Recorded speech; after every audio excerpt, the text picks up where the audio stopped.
A few days ago, we did a lesson here about Travis Hunter and some troublesome females, and we didn't get to touch on another one here, and I'm kind of glad for that, because now we can do this now that all of the other folks here in the teeny bopper crowd and whatnot is cleared out.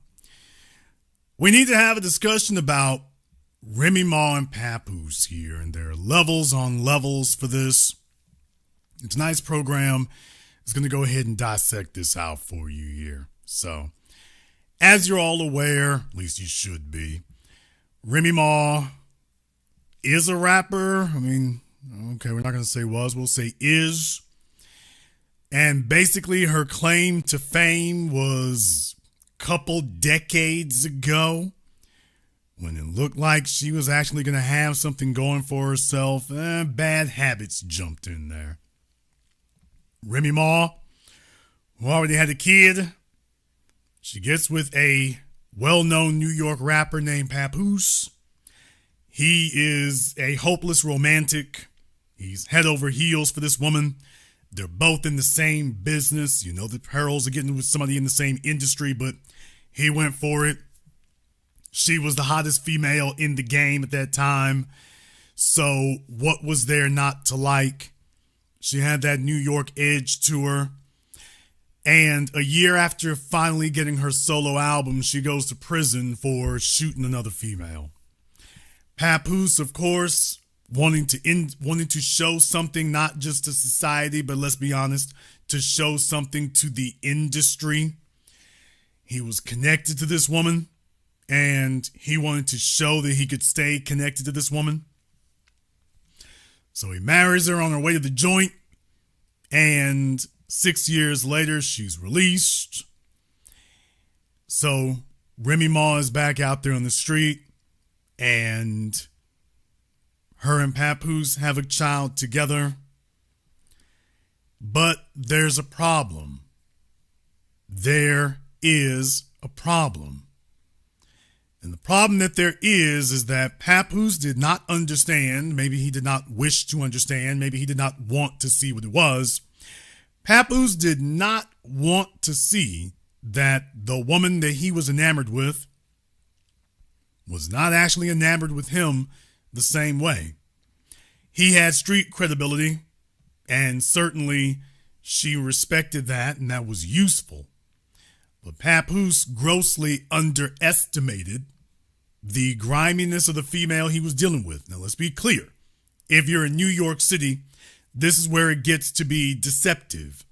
In a place like New York, Chicago, D.C., Detroit, when you're in major cities like those kind of cities that have a rep for being hustle and bustle and grimy and got to get it super aggressive, when you're in cities like that, it really influences men to believe that they need a female who reflects the attitude and the edge of the city that they're in. That's what it does to these men. You have men who are trying to make it, men who are trying to make some of themselves, men who are trying to increase their lot in life. If they don't come from well-to-do families, they got to get it out the mud. And what happens in a lot of these places, they grab a female who reflects the environment, because he tells himself that you need a female who knows how to operate in that environment, and he's right. In many ways, it's understandable why you would come to that conclusion, but you have to also understand that there comes a problem with that. If you are in a dysfunctional city, just because you're in a big city doesn't mean it's not a big ass mess. So you grow up in a city, you elevate in a city that is big, it's messy, it's loud, it's dysfunctional. And so now you've got a female who is big and messy and loud and dysfunctional. And you're telling yourself, well, she can operate in this environment. Okay, but that doesn't mean that the things that make her good in that environment are not going to be necessarily the things that make her good for you. Let me give you an example. What if you're a New York City cab driver And I have had to battle those bastards many a day. For those of you who have never been to New York City, they got this thing that cab drivers do in New York City. I don't know if they have a proper word for it themselves, but long story short, they do this thing where they shove their fender in front of your car. So like you're in bumper to bumper traffic, and the New York City cabs are the worst. They're not the only offenders, but they're the worst at this. So like, now you know me, I drive big full-size General Motors SUVs. And I'm talking about with only like 2 feet between me and the car in front of me, one of these New York City cabs or whatever, they'll try to shove their fender, the fender of the car, between you and the vehicle in front of you. So they're damn near hitting you. Now, I'm from a place where that kind of behavior goes every type of bad you could possibly imagine. So, folks in New York City, I mean, they talk about the subways being dangerous. Oh, no. These cabbies out here, they risk, they're death defying on a daily basis. It's really next level. They do some crazy, I'm like, dude, where I'm from, you're taking your life in your hands doing something like that. You really, really are. Somebody said it sounds like Georgia drivers. That's because you have a lot of New Yorkers who've come down there. What? That's why you all are talking about Atlanta. That's because you've had so many New Yorkers who have come down to Atlanta. It wasn't like that 20 years ago. In the last 10 years, you're seeing more of that because, like I say, that no offense, y'all, but it's just the truth. It's kind of like a plague that spreads out from New York. New York really just comes out like a plague. And so the old retirees moved down to Florida, and the younger folk who aren't old enough to retire and don't have any money for it, they came down to Georgia. So you all have so many of those New Yorkers down there, and they've brought all of their bad habits and their bad culture with them. So that's the problem. They didn't just leave New York. They brought all their bad habits from New York with them. Anyway, so when you're in an environment like that, yeah, you might be a good cab driver, but you are going to be an awful mate, because those things that make you a good cab driver are actually negatives in a one-on-one relationship with another person. You can't go shoving your wedge around in front of somebody in a one-on-one relationship. You can't do that. So you have a female and you're in an industry and you're considering that to be, valuable because she's in the industry. And so she's from the streets and you might still be moving around in them streets, but she's bringing a lot of emotional and mental and social baggage with her. And that's what happened with Remy Ma. And Papoose did not understand this. He didn't get it. He didn't understand it because he was dealing with her in good faith. He's always seen her as Remy Ma, and he's always respected that. In the chat room, Marcus, I'm so glad you asked that question. I'm going to go ahead and open up the Zoom here in a couple of moments, and we'll have you call up so we can go ahead and discuss that. You got to understand that rappers and musicians tend to be artists, and because they are artists, they tend to deal with the world in an artistic manner. The problem is that the world is not a great big art canvas. So while you might give yourself the psychological and emotional leeway to be dealing in this artistic way of seeing things, the female you're with is on something else. Papoose did not understand this or did not accept this. He didn't accept that that woman who shot this other chick to go to prison, dude, she's about herself. She's about herself. That's the thing that he didn't get. Fellas, when you're looking at the world through romantic lenses, you are not seeing the female as she actually is. You are seeing her as you desire her to be, or as you idealize her to be. You see, it did a tremendous amount of violence, if you will, a tremendous amount of disservice to Papoose for folks to keep going around talking about this damn black love meme between the two of them.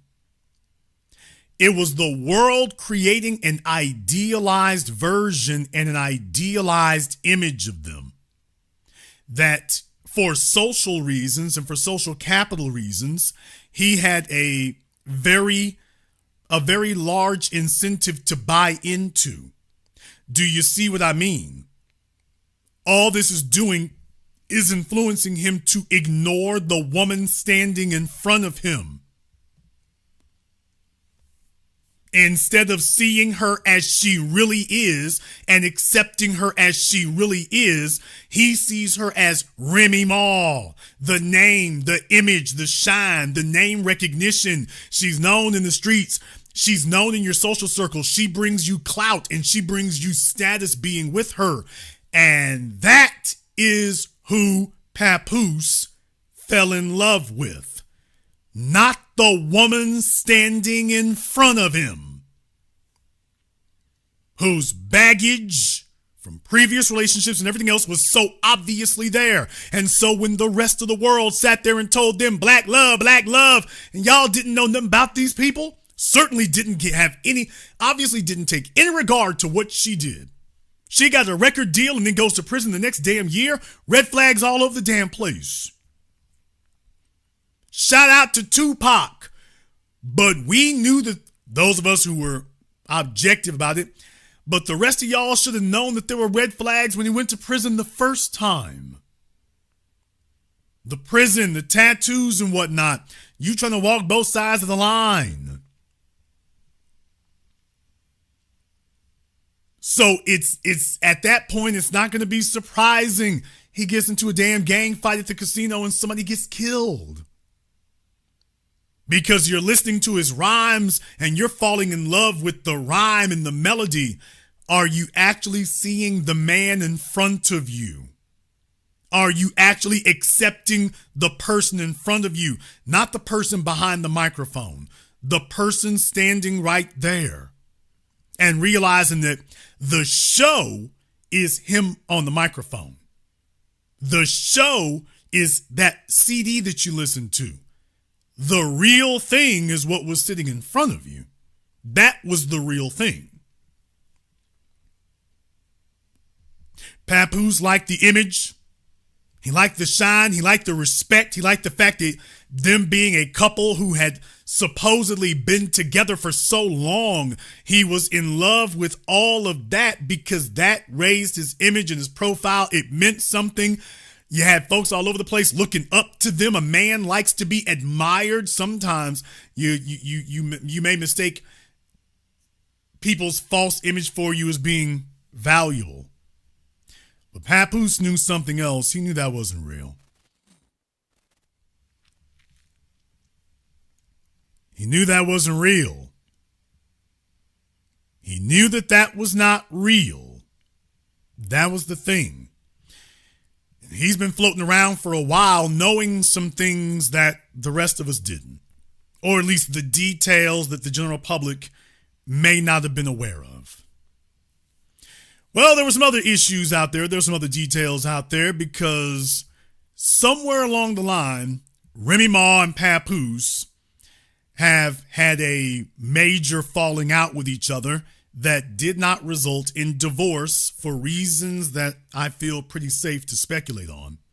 And somewhere along the line, Remy Ma decides to take up with a discount Papoose. What? She grabs some younger fella out there. He's some up-and-comer. Calls himself Easy the Block Captain, although other folks call him Easy the Blockhead. So she goes and grabs him that everybody's literally like, baby, you got a discount Papoose. Kind of eerie, kind of strange. So she goes off and she starts taking up with this dude out of nowhere. This a young fella here. He's not signed. He's not moving no weight. He's not really doing nothing. She's running around to battle raps and whatnot. She is deliriously running down the value of her vagina. I said it. And rumors are circulating and everything else. It is a badass look. It's a terrible look. Then you get word that somewhere along the line, Papoose and Easy wound up coming face to face at some point, which of course is going to happen if you sleep with another man's wife. As we all understand as men, little fellas out here, the internet has conditioned you all to think that everything is a damn Twitter page. This is the most dangerous aspect of the internet. Folks out here trying to convince folks that everything's a Twitter page. So you get the idea that anything and everything you do, that the most severe thing that can happen is you get blocked or you get dissed like online.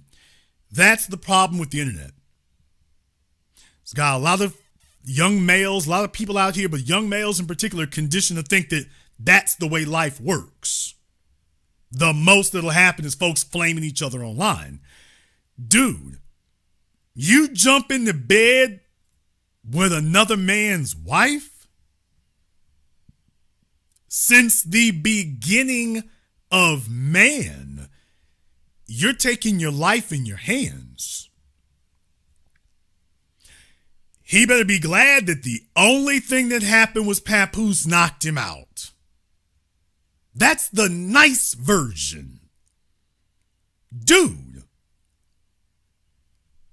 you see it on the news every other week.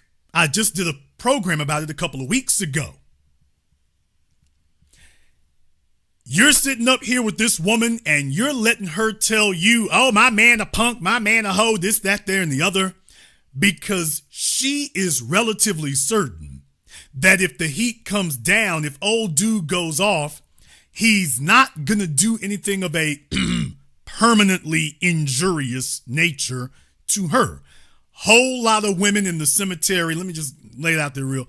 There are so many women in the cemetery tonight who told themselves what the man they were with was not gonna do if she wiles out. There are so many females who told themselves, I can steal his money, I can take his car, I can burn the house down, I can cheat, I can sleep with another man in this bed right here. I ain't even got to leave the house. I can sleep with another man right here. There are so many women. Y'all know it. The 5 boroughs of New York the cemeteries are filled with females who that's what they said. I can do whatever. Don't worry. I got control on him. He gonna get loud, but he ain't gonna do nothing. And as men, you're supposed to have enough sense to know, man, I ain't trying to hear a damn thing you talking about right now. If another man goes off, you ain't got no control over that. You have no control over that. This is not going to be another night where you two got into it. Now, let me go ahead and explain the next part of it, because there's dimensions to this. There are dimensions to this that other folks not talking about because I don't think they've thought about it. They haven't lived it. They're going off of what they read in comment sections, not off of what they lived. Well, there are other dimensions to this. Have you all considered that Remy Ma being so blatant with Easy the Block Captain was a blatant attempt on her part to get Papoose to care? What? Everyone has assumed that in this power dynamic, it's been Papoose who's been trying to please Remy Ma, trying to prove something to her, trying to keep trouble away from her. I haven't heard anybody say, could it be that it's actually been Papoose doing this? I mean, there's been Remy Ma doing this for the purposes of desperately trying to get a reaction from Papoose, because he's the one who has demonstrated that as time has gone on, he's kind of cool on you. And so Papoose did not care to take the scenario and see if it fits. That as time has gone on, Papoose has been thinking about other women and probably doing a little bit more than thinking. And Remy Ma has been the one who's wanted to hold on to him because she needs that. And so, in a desperate attempt to get him to be responsive or to care, what she did personally didn't move him. So she does something that damages her own reputation, messes the reputation with her kids, everything else. She goes public. She knows that Papoose ain't really sweating or stunting anything you doing. So she's like, okay, fine. I will push the nuclear button. I'll take the nuclear option. I'll go public. I will do this in public, in the industry, in front of our peers, with other folk. I'm going to make it very blatant.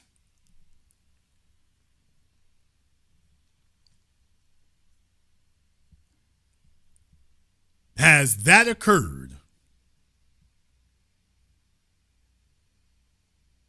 That's an important thing to keep in mind. Has that actually dawned on people? If you take a look at the actual sequence of events, things line up with that scenario also. Especially with certain things that she's been saying. I showed this other picture here from when Remy Ma and Papoose, when they renewed their wedding vows, and everybody saw Remy put on some weight. That's why I showed this particular picture. Everybody saw she put on some pounds.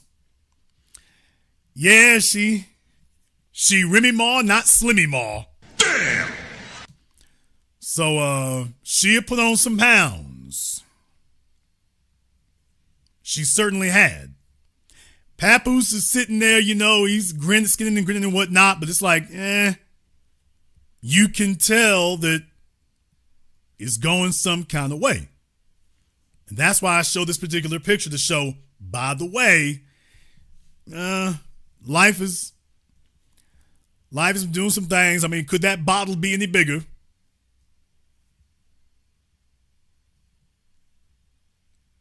Could that bottle be any bigger? And what I'm saying is, people were not asking what Papoose thought about that situation. What was going on behind the scenes? Was he okay with that? Well, what you're hearing now is he probably wasn't. So, regardless, Remy Ma takes up with Easy the Block Captain. She's running around with some little dude here. He has no status.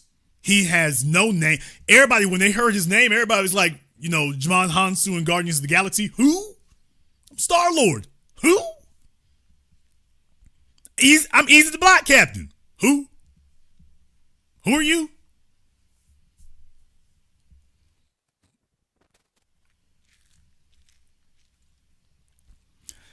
I want to have a lesson here tonight about being a pawn in a game.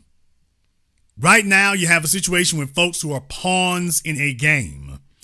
And it's very, very bad when that kind of thing occurs. You have to be careful about being pawns in a game. Easy is a pawn in the game of a married woman. You have a married woman who is looking to get back at her husband. You are gambling that this isn't going to be cemetery chances for you.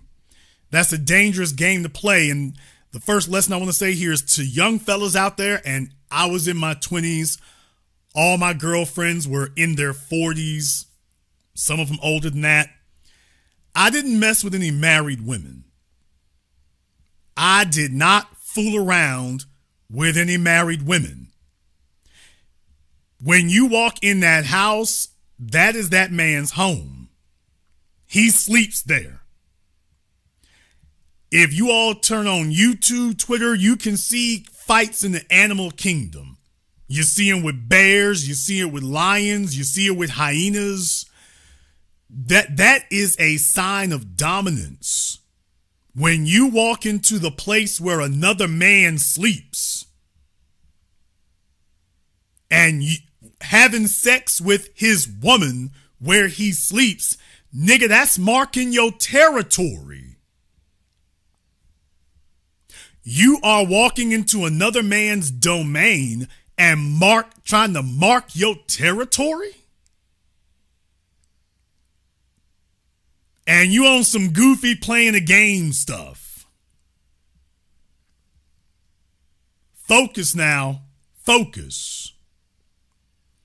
I want you to understand that this is the first lesson that you all need to wipe away all this old shade room, gossipy garbage and folk out there talking about. I'm doing a life lesson about power dynamics right now. This is the definitive school of power dynamics. The first lesson I'm going to teach you from the Papoose, Easy, Remy Ma situation is, first of all, dude, fellas, you don't, especially to the young cats out here, sex is new to you. You want to do some adventurous stuff. Dude, don't go adventuring with a married woman. You don't do that. It's already dangerous enough with all the sluts and thoughts out here with they dudes running around. You messing with a chick and her ex is in prison and he done got paroled and she hasn't told you. It's already dangerous enough with that going on. So the first thing here is, if you're a fella out here, man, if she's married, you leave her right where the hell, I don't care how she coming on to you. Dude, if your sexual options never gonna be so slim that you need to start taking cemetery chances. You don't mess with a married female. You damn sure don't mess with her at or near that man's home. Bro, you're taking your life in your hands. Little goofy ass young fellas out here who are used to being on the internet and posting YouTube shorts, they'll do crazy stuff like that. Men who've been around for more than 3 decades know, dude, that's a life or death chance you're taking. And ain't nothing she's doing in that bed so great and so wonderful that it's worth taking that risk. To a young fella whose sex is new to him, everything a female does is worth risking your life for. Oh, he's willing to walk through fields of fire and just everything, getting something new. Well, because everything is new to you. Which is why you need to have some damn life experiences so some married chick who's got some drama going on with her husband doesn't have your little young dumbass caught up in that. She's sitting up here cheating on her husband with you because, quote unquote, she trying to make him jealous. Every man in here knows some fella got caught up with some chick who was trying to make her dude jealous and got you sitting right there in the damn middle of it.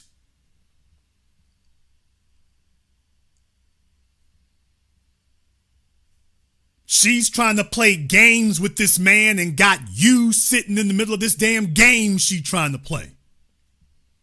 Is that what you thought you were there for?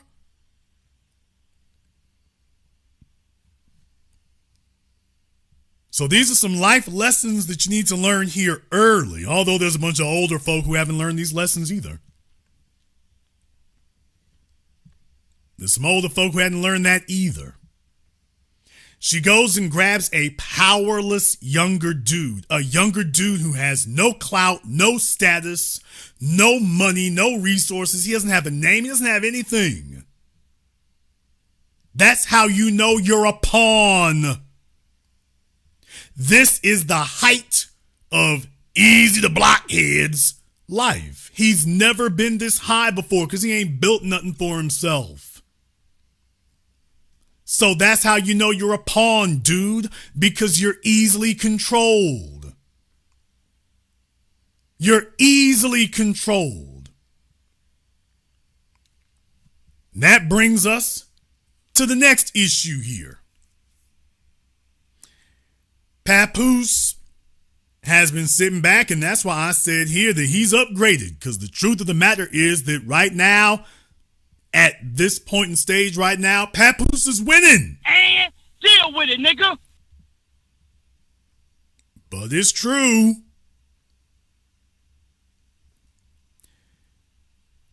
Remy Ma is 44 going on 45 years old. Remy Ma is going on 45 years old.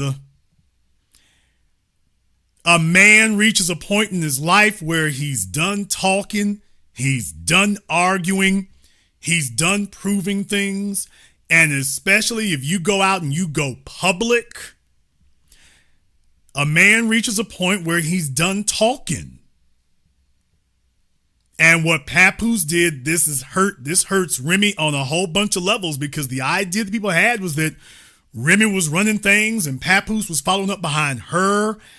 And then you see that she goes off the damn rails. Why? She running around with Easy the Block Captain. Papoose didn't make a great big huge issue out of it other than knocking this little nigga out. But then Papoose explained why it happened, and it makes perfect sense. He said, I didn't knock him out because he slept with my wife. I knocked his little ass out because he shook my hand and slept with my wife. That means something.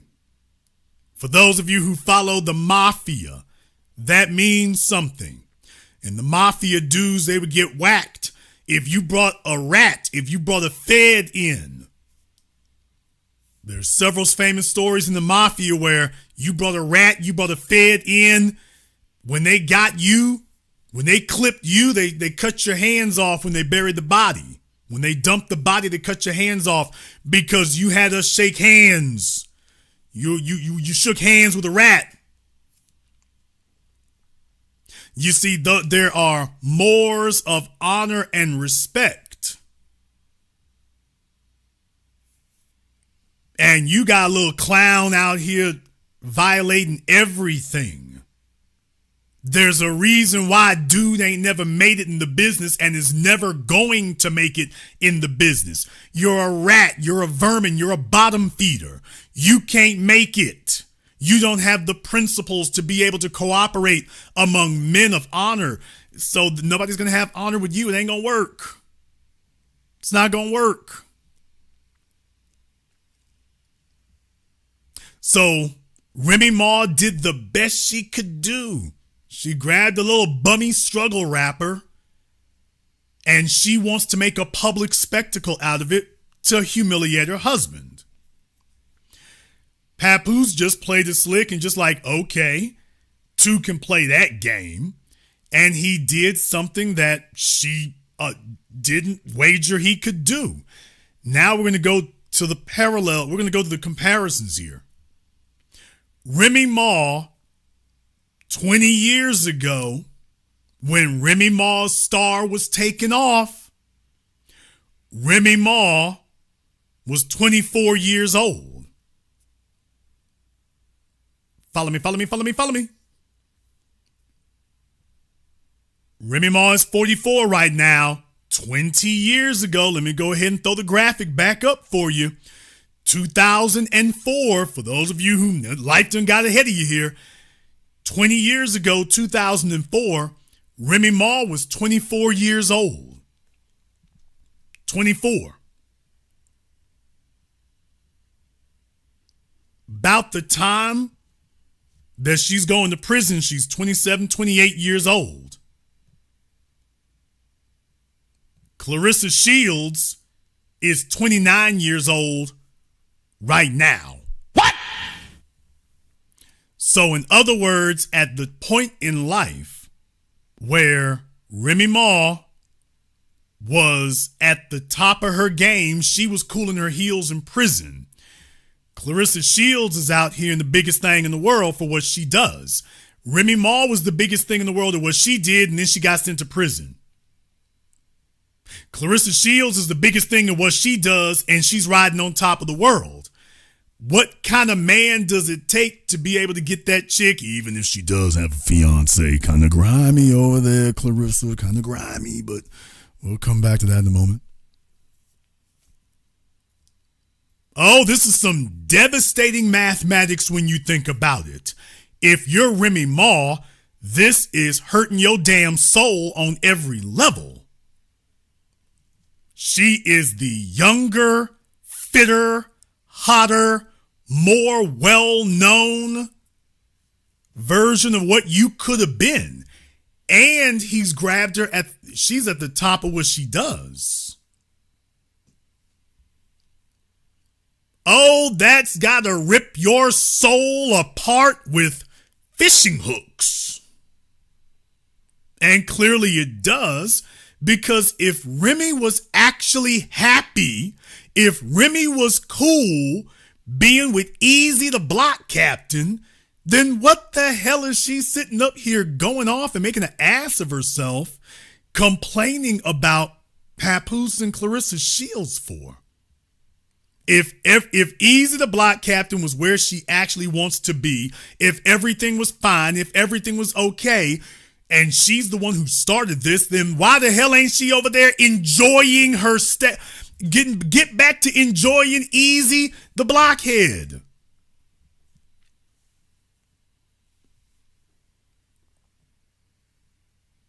Why are you not doing that? You were already over there. Nobody's interrupting that. Right on.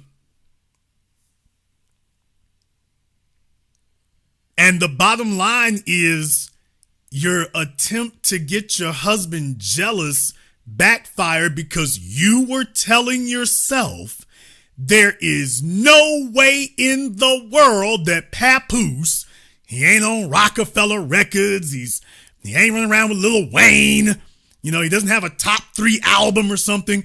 Ain't no way in the world that Papoose is going to be in the headlines for being with somebody other than me.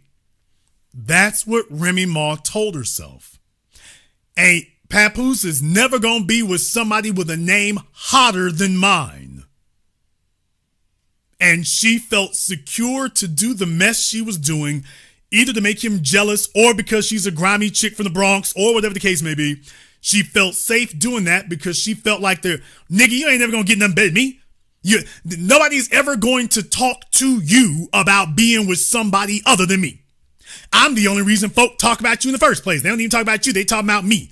So there's no way you'll get anybody. Nigga, you're going to be Kevin Federline. And lo and behold, next thing you know, she looked up and he's not just with somebody else. He's with somebody young enough to be your daughter. I mean, y'all know how they get pregnant in the Bronx, but yeah, that's kind of, old girl got a longer runway than you do. Her name is much hotter in the streets than yours. And now we move on to the really devastating part of it. This is a life lesson to be learned. You move on to the really devastating part of it. It's over for Remy Ma. Damn! I don't say that to be hyperbolic. I don't say that for that reason. I'm saying it simply as a matter of mathematics. Who is fighting? Tell me, Who's fighting to get Remy Ma featured on their album? Who is going to sell an extra 200,000 copies because Remy Ma is on their song? I'm not saying this to be mean. I'm not saying this to be negative. I am simply asking this from an objective viewpoint. Tell me, who is fighting and looking to have her featured on their song and they're going to sell an extra 200,000 copies? Who's looking to have her on the soundtrack? Is there anybody out there beating the tables and beating on the drum and demanding the next Remy Ma drop?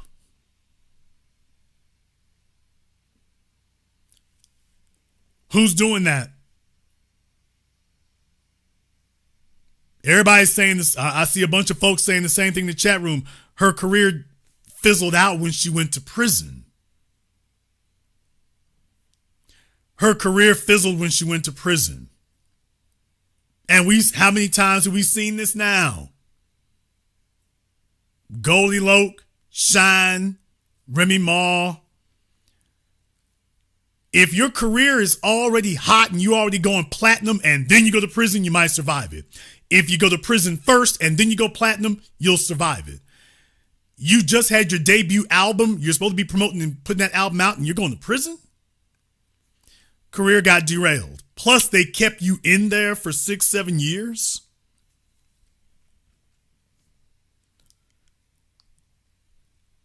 The issue for Remy Ma is that Remy Ma is running around at 40-something years old now, and she's still trying to stick out her cleavage. She's still trying to be a sex symbol. She's still trying to prove she hot and she can pull. She dropped a lot of that excess weight that she had, and we all know the warning sign for that. When a female, it gets chunky and then she starts finding the gym and dropping weight, she's planning to re-enter the sexual marketplace. The only question here was she trying to re-enter it to replace her husband, or was she trying to re-enter it in order to re-attract him? I think it could have gone either which way. What I will say is that whichever motive she had, it went badly. Whichever motive she had, it went badly.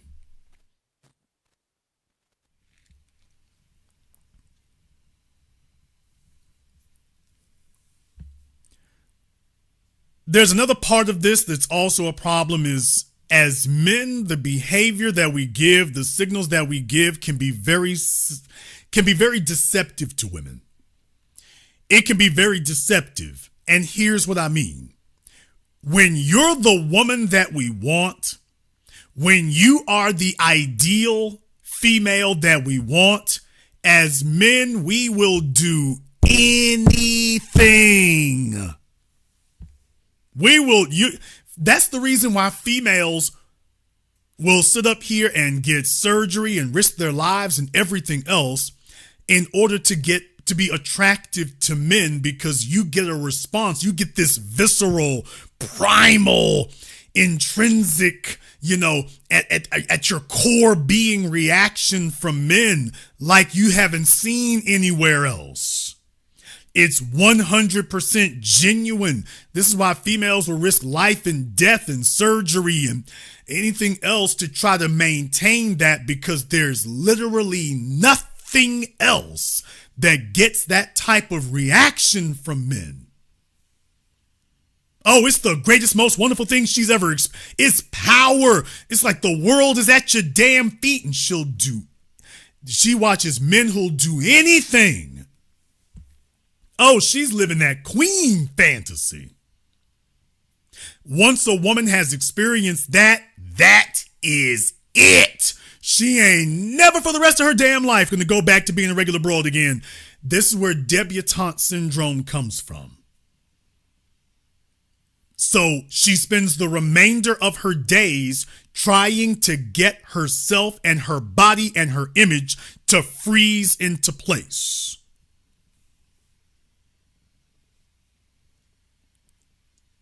They spend the remainder of their days trying to get themselves to freeze into place so that hopefully time will stand still,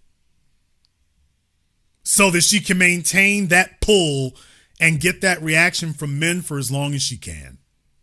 So when you all see men doing all this extreme stuff, most females can't get the man to look their way. If they do, the only thing he's offering is sex. When you got men who are passionately, vigorously, voraciously bringing sex and resources, sex and status, sex and value, sex and resources, sex and accomplishments, sex and wisdom, sex and knowledge, sex and being. I'm talking about bringing all of it together. And I mean, they're plowing you with unlimited amounts of it. Man, females fall in love with that quick. But more importantly, they fall in love with the idea that this is how men do. When they see their man do this, she tells herself, I'm the only one who can. See how that flipped both ways? Females don't just believe that he did that. She believes now that she is the only one who can get him to do that. Why? Because he's putting all his chips on the table. This is very deceptive to females, extremely deceptive to females, because you all, when you see we as men putting all our chips up on the table, shoving them all forward and saying, let it ride. Of course, you would naturally be led to believe I'm the only one who can do that because he's putting it all with me. And that's where you're wrong.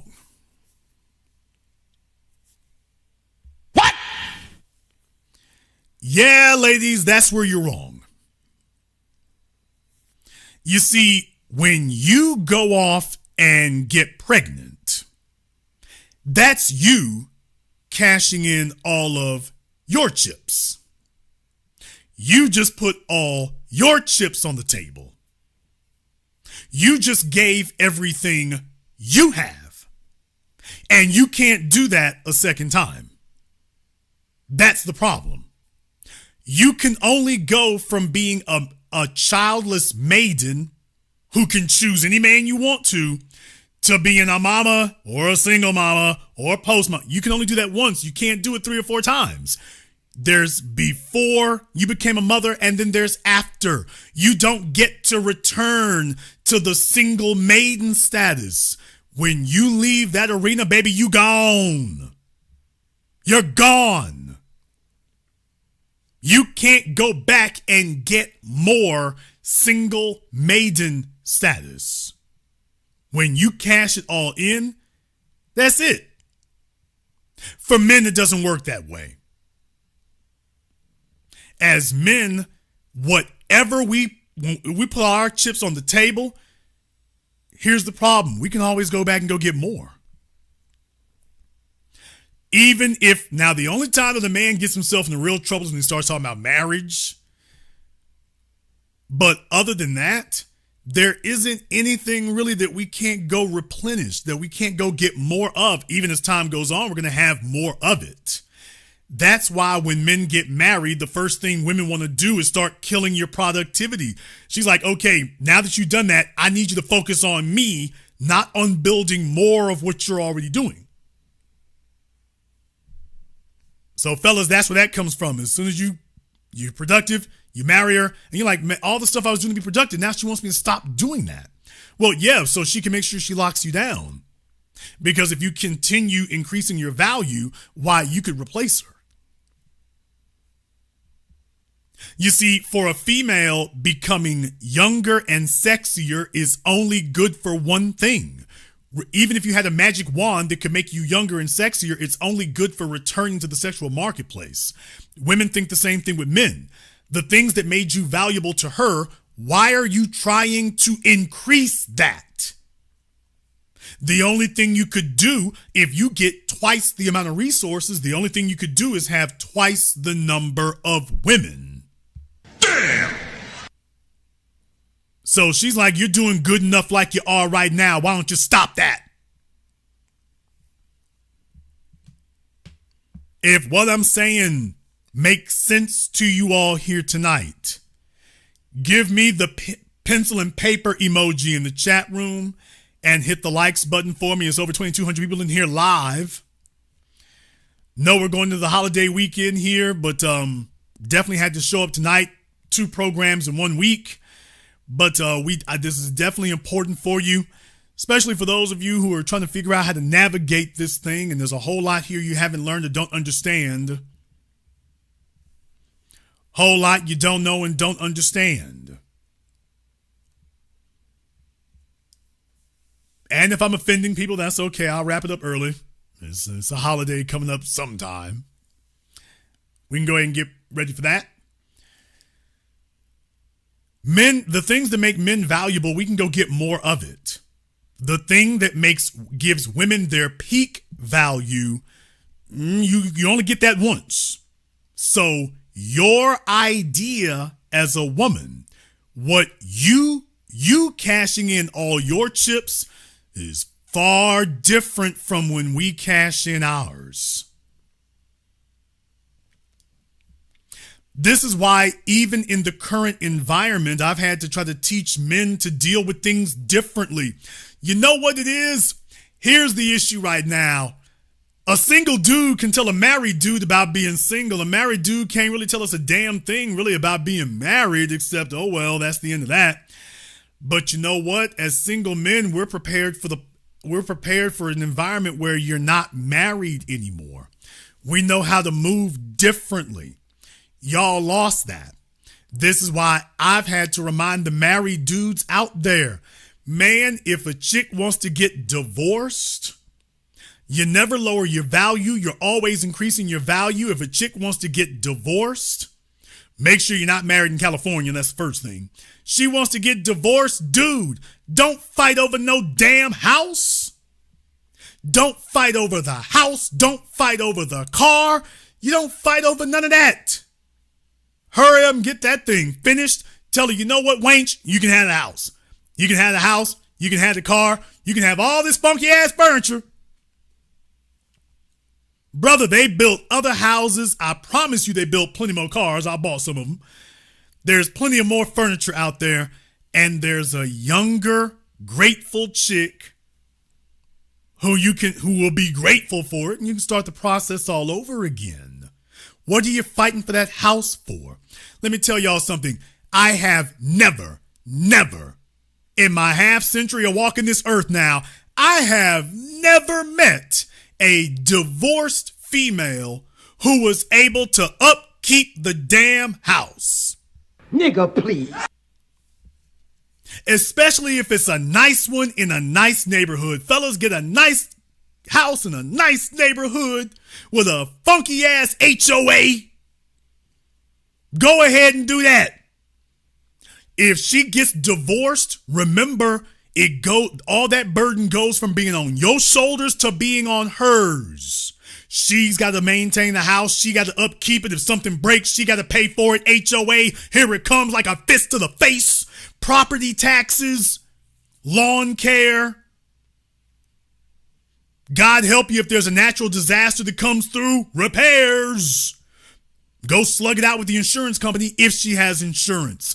Repairs at the house. Now she got to go fight with plumbers. She don't know what's going on.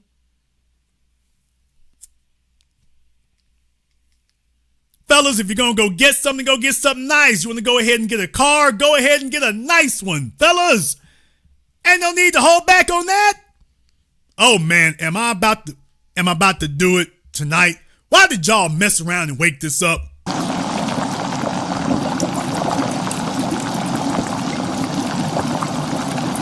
I'm only supposed to do this on Patreon. I'm not supposed to do this on YouTube. Oh, we got the cauldron bubbling. We're going to take a brief detour into the dark arts right quick. Fellas, we about to take a detour into... I'm not supposed to do this on YouTube. I'm supposed to only do this on Patreon. I'm not supposed to do what I'm about to do on YouTube. Fellas, go get a nice car. Know what? I could do a lot here. Let me go ahead and make this some... Go get a nice car. You know, when a female gotta buy a car for herself, she gets a Nissan Altima, she gets a Honda Civic. If she does get a Mercedes, it's gonna be a C-Class. And I'm talking about the CLA or the CLS. Damn sure not a C63. A female goes and buys something for herself, she gonna go get a little old cheap import. A man buys it, it's gonna be something nice. And fellas, what I'm telling you is make that nice. Jason, I ain't trying to do that. We get divorced, nigga. I'm fighting over that damn car. You stupid as hell. You're dumb as hell. Because a single man who is strategic understands the folly of what you're doing. Jason, what do you mean? All right, folks, let me explain something to you here. You go off and you go buy a Altima, you go buy a Honda, you go buy a Hyundai, you go buy a Toyota, you go buy a Chevy, you buy the car, you do your regular maintenance, you might really splurge, you go get a service contract, not really necessary, but go ahead and do that if you want to. But let me go ahead and tell you something else. Fellas, best thing you can do right here, get your weight up, not your hate up. Make sure you go get a car that's $80,000 or more. If you really want to mess up the program, go get a Mercedes or a BMW. Let me go ahead and tell you about Mercedes, for example.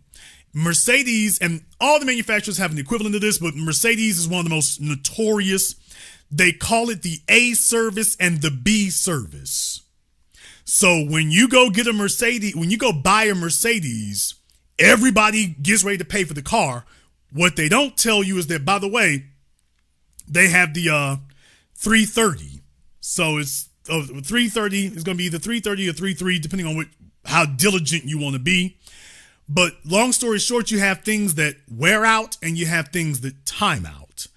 You need to bring the car in for service every 3,000 miles or every 3 years or 3,000 miles, whichever one comes first.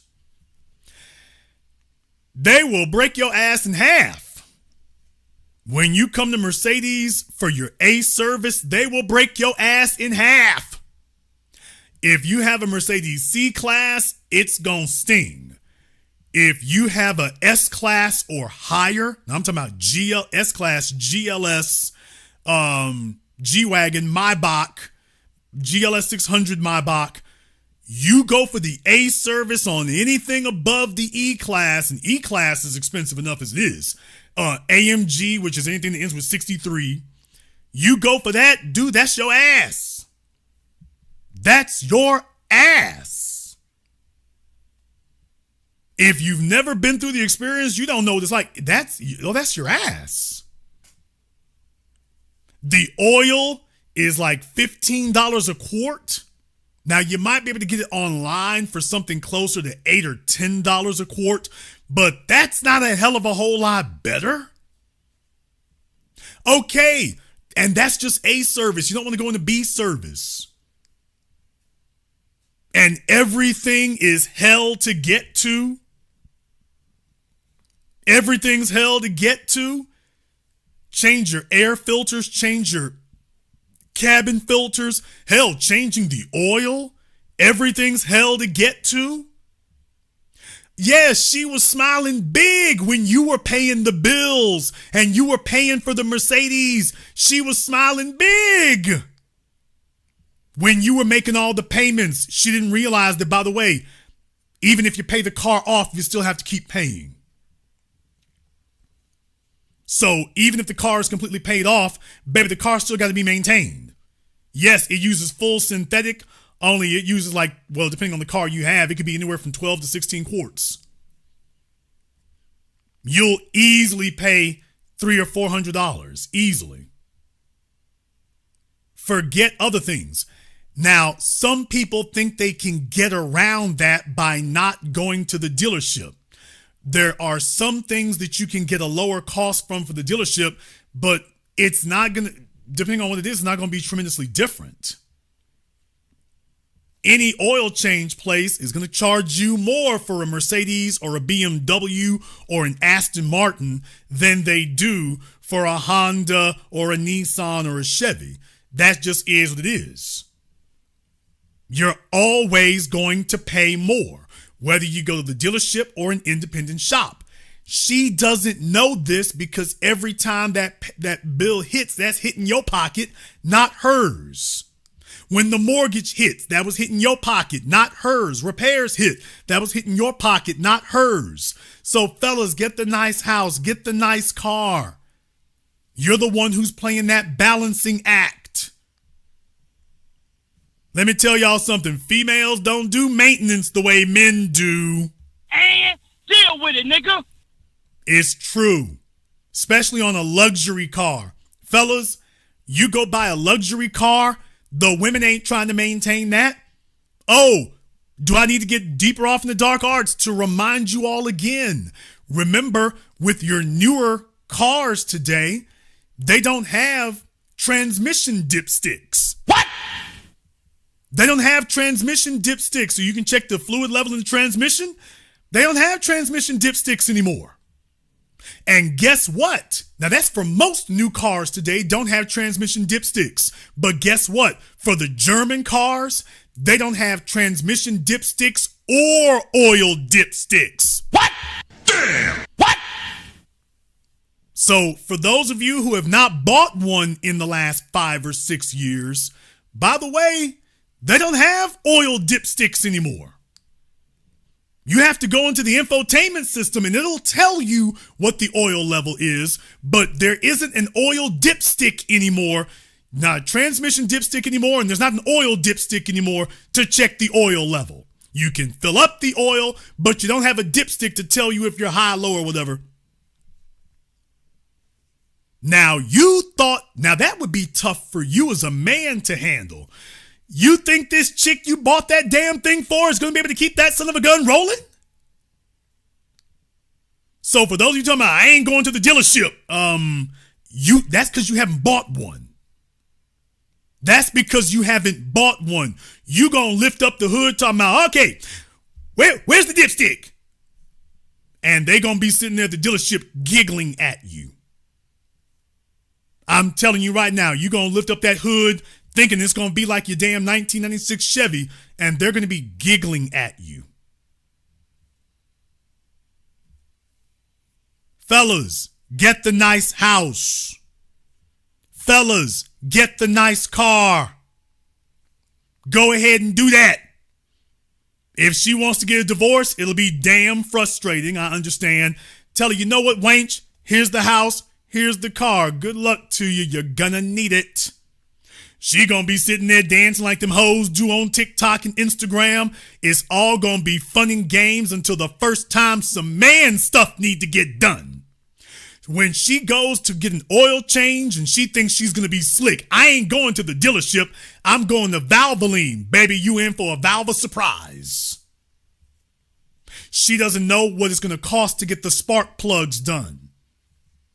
You know, the things that keep the damn car running. To get the brakes done, she gonna run the brakes till the pads run out. She's not gonna do what you do. She's gonna take it to get fixed after something breaks. Maintenance is where you take care of something before it breaks. Your chick gonna wait till it breaks and then go fix it. Which now is gonna cost 5 times as much. Especially if it's expensive just to figure out what it is. These cars today, it costs a couple of $100 just to get a diagnostic. Nigga, if she wants to go, get the nice house, get the nice car, get the nice things, and if she wants to cut out, nigga, hand her the damn keys. It's yours now. I can go qualify for another mortgage. This is yours now. Drop that damn Mercedes on her. Drop that damn BMW on her. Drop that damn Audi on her and let it roll.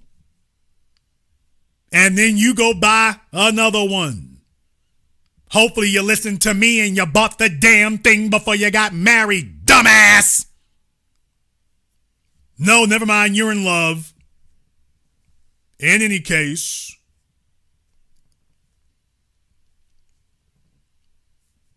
there's a whole bunch of married fellas in here right now scribbling. Wait a minute, can you back up and say that again? Damn! This nigga got game.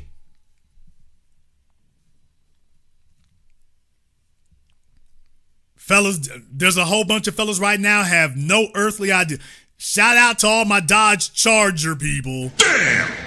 I got my dipstick, my old dipstick right here, Jason. Ain't you so cute? I would never have no damn S-Class. That's why I'm glad I got me my Challenger. Okay. Because nothing says shot caller like a Challenger. Yes, sir. Nothing says show up for a Fortune 500 meeting like a Challenger or Charger. It's naturally, of course. The same vehicle that seniors in high school drive. You know, this is no shade. Nothing says boss like the same car that the teenagers at the sock hopper driving. It's, of course. Let us old timers sit over here with what we doing. It's, you got it.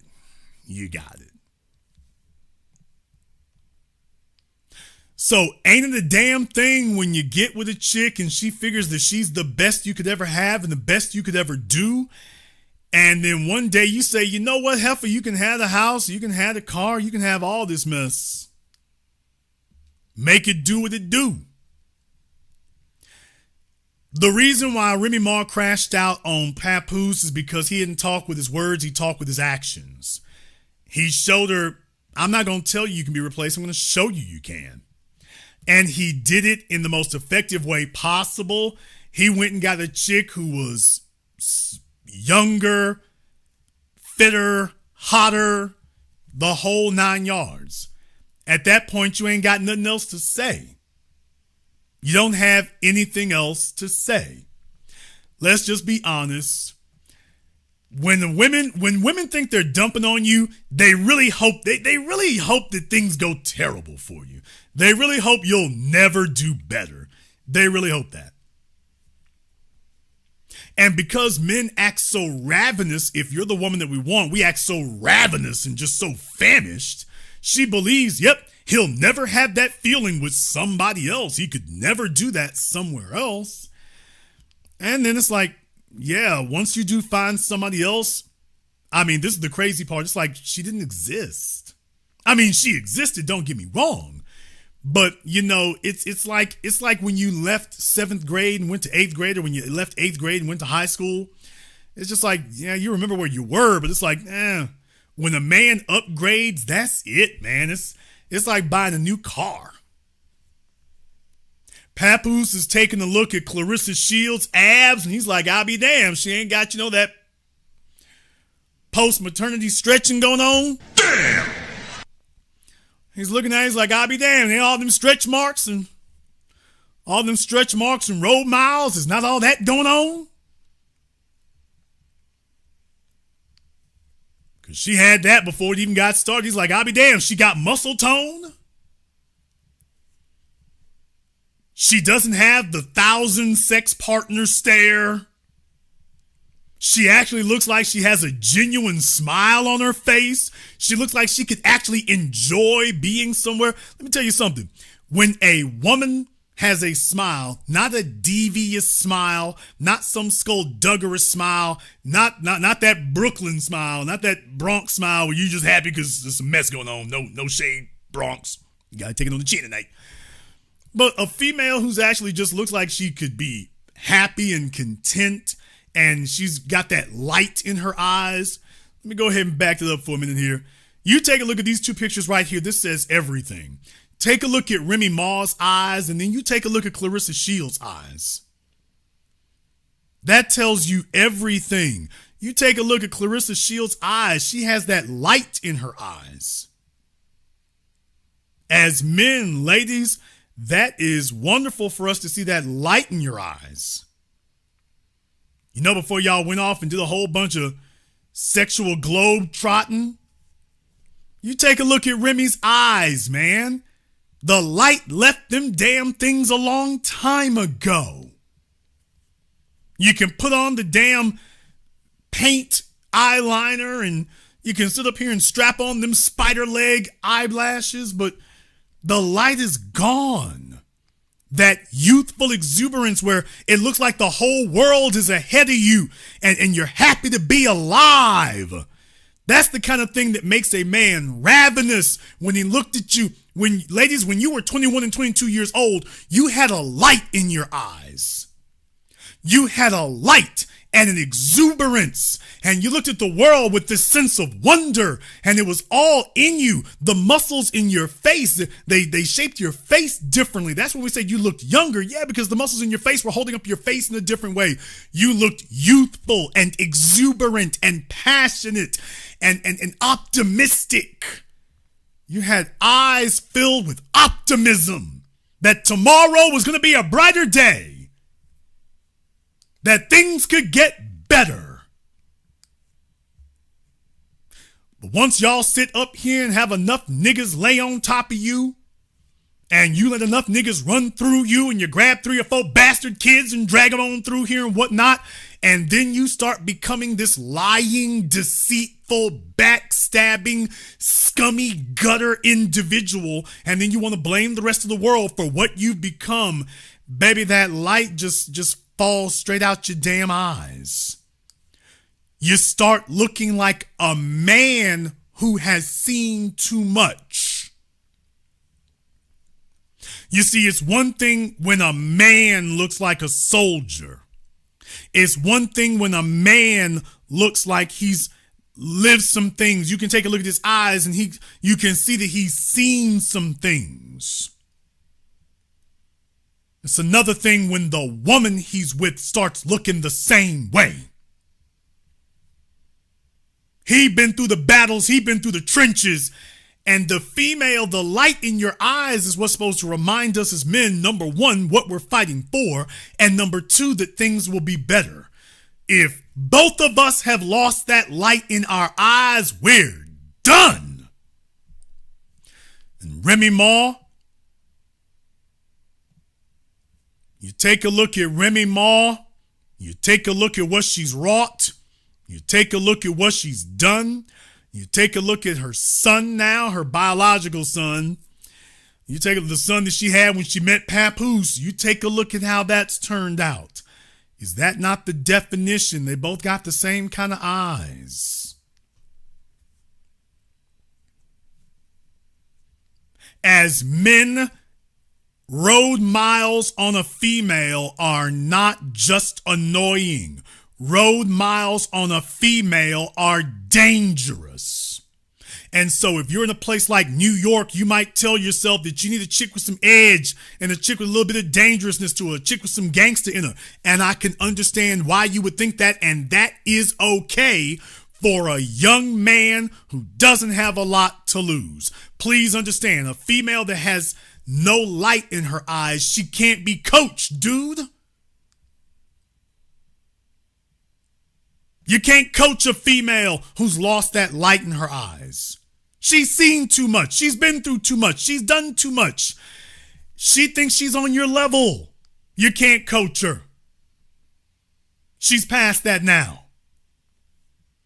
If you get a female who still has that light in her eyes, she's still got that sense of wonder. She doesn't think she knows it all. She's sitting there and she's willing to listen. She's not fighting you for control of the damn steering wheel. That's what a female who's 44 years old instinctively knows about a female who's 29. The 29-year-old is not going to be fighting Papoose for control of the steering wheel. Remy Ma is going to spend the rest of her life trying to battle niggas for control of a steering wheel in a car that doesn't even have an engine. Damn!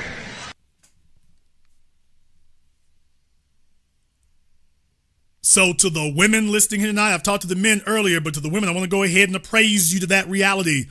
As men, the reason that we're ravenous is because there's a tremendous amount of value that comes from having a female who has that light in her eyes. Back in 2002 and 2004, Remy Ma probably still had some glimmers of that light. After she went to prison, that's a dead deal. You can take a look at Clarissa, and every damn time you're looking, she still has that. Now, if she keeps playing this bull jive with Papoose and this mess that he got going on with his wife, Clarissa gonna look up and she's gonna lose that too. As a matter of fact, I think she may be on her way, but until we get there, oh well. But at this point, Clarissa still got it. Now Clarissa is trotting through her hoe phase, so she's trotting through her messy hoe phase. She's cashing out her value. She's doing a messier version of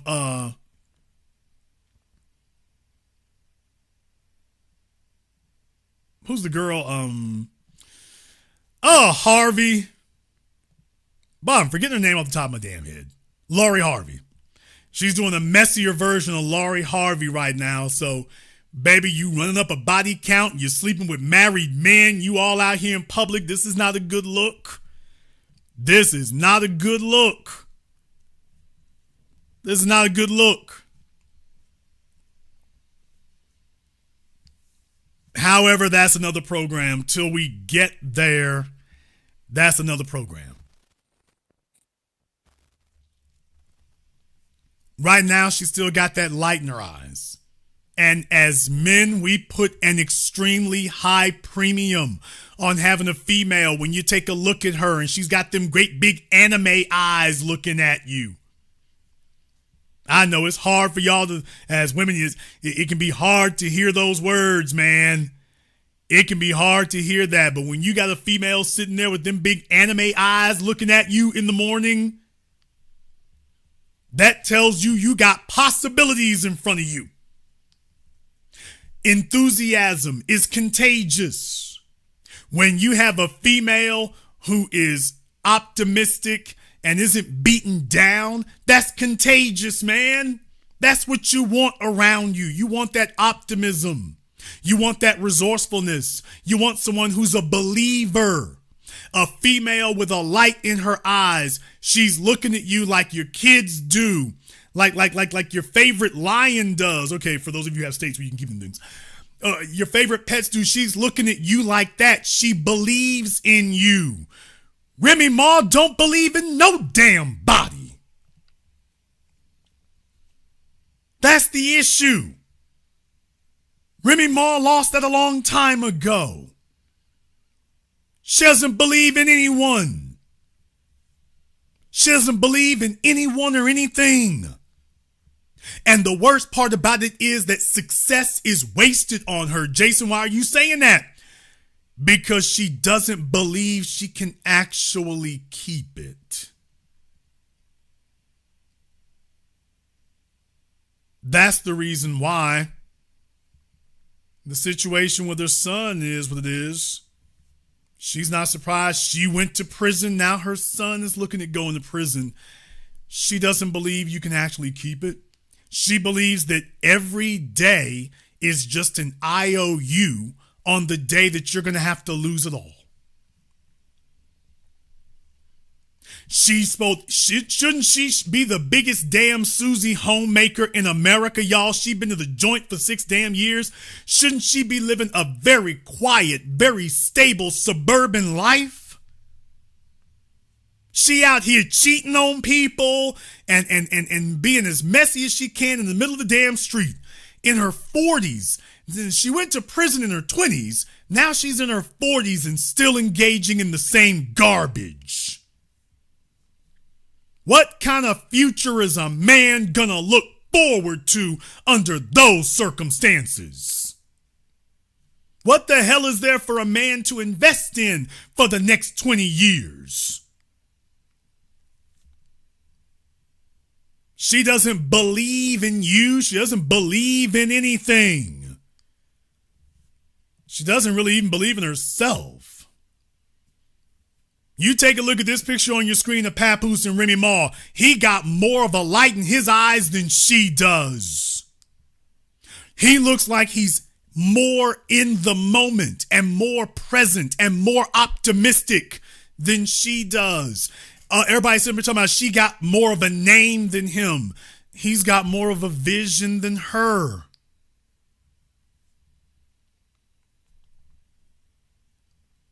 And what he's demonstrated to her is you having more of a name has not made you more of a woman.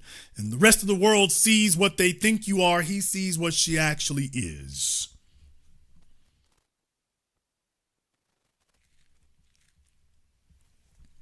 He's not the only one seeing that right now. You got another one who's out there seeing that there. Oh, hey, what's going on, Cardi B? What?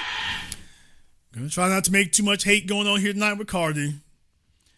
Gonna try to avoid too much hate going on here with Cardi. But by the way, Cardi is sitting around here and she's calling Offset narcissistic, and I wish the worst on this man. Now, hasn't she been cheating with folks and this, that, and the other, and she's going out of her way to talk about she hates him and she wishes the worst on him? Well, a little bit earlier here, this happened here a few days ago. They both showed up at the same club together. They both showed up at the same club. They're both the same club, and she said everybody's moving on and they've agreed not to bother each other. Okay, she says that, but then again, I'm like, we're reading some of the stuff you said, ma'am, and this doesn't look like a person who's moved on there, but that's because it's going to be kind of tough to do that. It's easy when you feel like you've ended things on your own terms and you're winning. It's easier to do it then. It's a whole lot harder when other folks got options. Offset's got options. And let me just go ahead and say there are some lessons to learn here. Generally speaking, I haven't really kind of sounded off on this whole situation, but I gotta say this. I really, really do. Offset, dude, what did you think was gonna happen? What? You married a stripper. Dude sit up here and grab a chick because Papoose, she got a name. She's known in certain, she's got status. People recognize her. We gonna be a power couple. Are you doing any inventory of her personality? You married a stripper, man. I'm talking about a loudy, rowdy, bowdy strip. Bruh, you married a stripper. What did you think was going to happen? The only leverage she really brings is sex. So if you two have a falling out, what weapon do you think she's gonna reach for? If you're lucky, she'll reach for a knife or a gun. If you're not, she'll reach for the same thing she always reaches for, sex.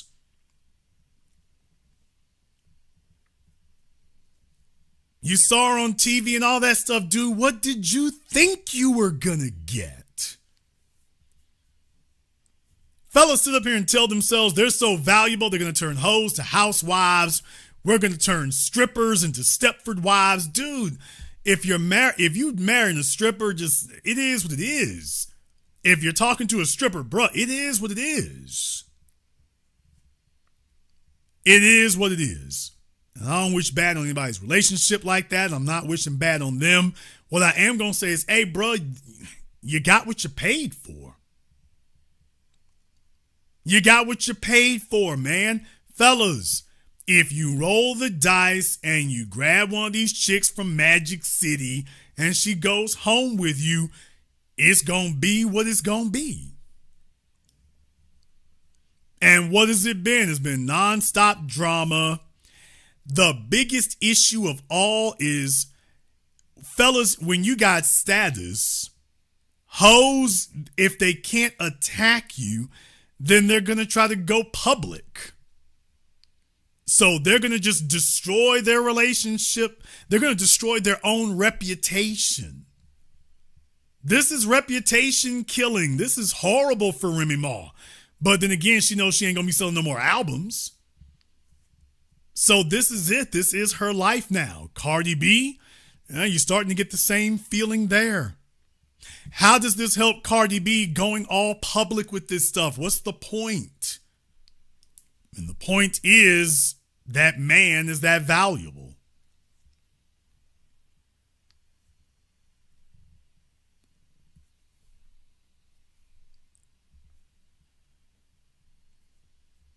You know that's the kind of thing you got. Somebody in the chat room, what I just said there, his Travis Hunter's girlfriend is putting up TikToks and videos. I'm like, hey, you saying too damn much. You're not even supposed to be talking. But she wants attention. She wants to have a name for herself. She wants to be seen. She wants to be recognized. She wants to be known. She wants clout. She doesn't want to be your woman. She wants to be herself. So she's making videos and sitting up here talking. Bruh, that's telling us what your so-called marriage will be like.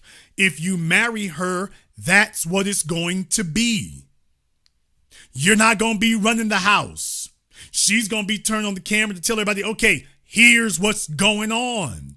As opposed to her saying, you're the man, you are going to tell everybody what's going on, and that's going to be the end of that. Travis doesn't see the obvious signs. Dude, how you start is how you finish. Offset, bruh, how you start's how you finish, man.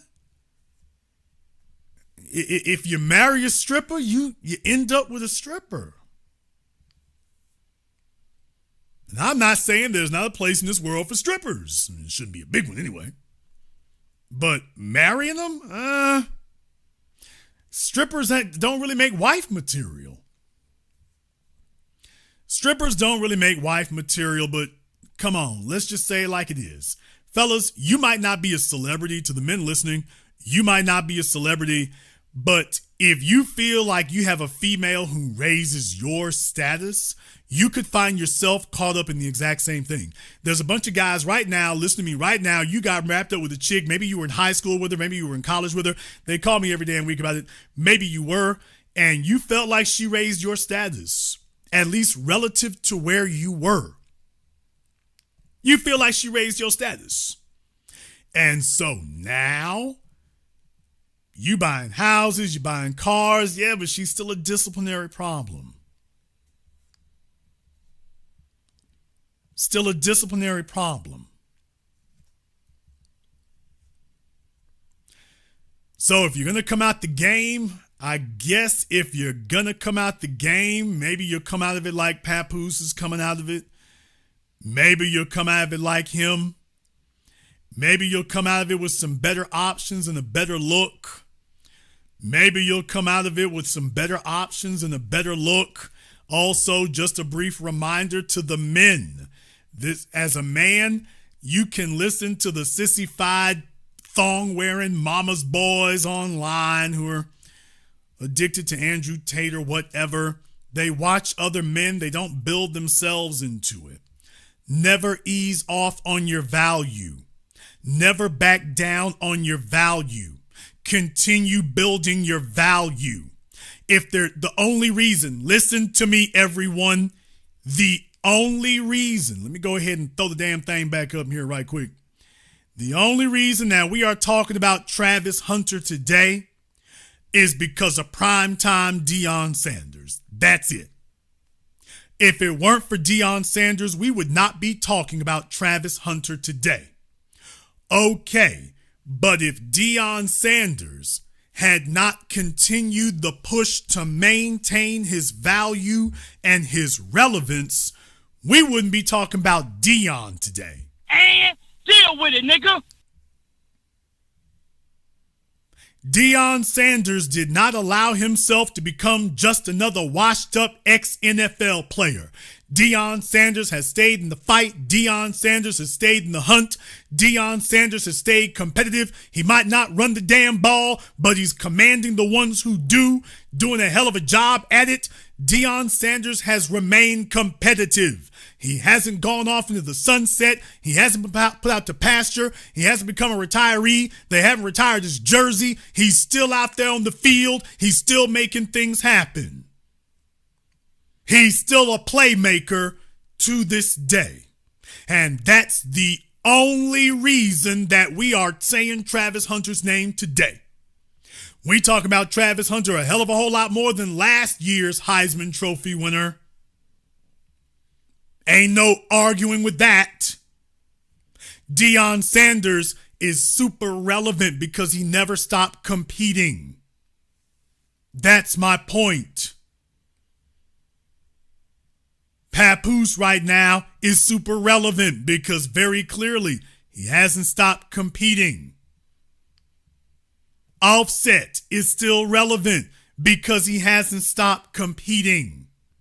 It is not enough. You can go off and go lay up with all the damn cast off, throw off, knock off, Dollar Tree versions of your husband that you want to, ma'am. Easy has had an opportunity to put some points on the board and he hasn't done it. He's had an opportunity to elevate and he hasn't done it. So he can't boost your status or your value because he ain't won any battles. He hasn't put any points on the board. That's the problem. And Remy Ma isn't gonna put any more points on the board either. That's the sad part about this.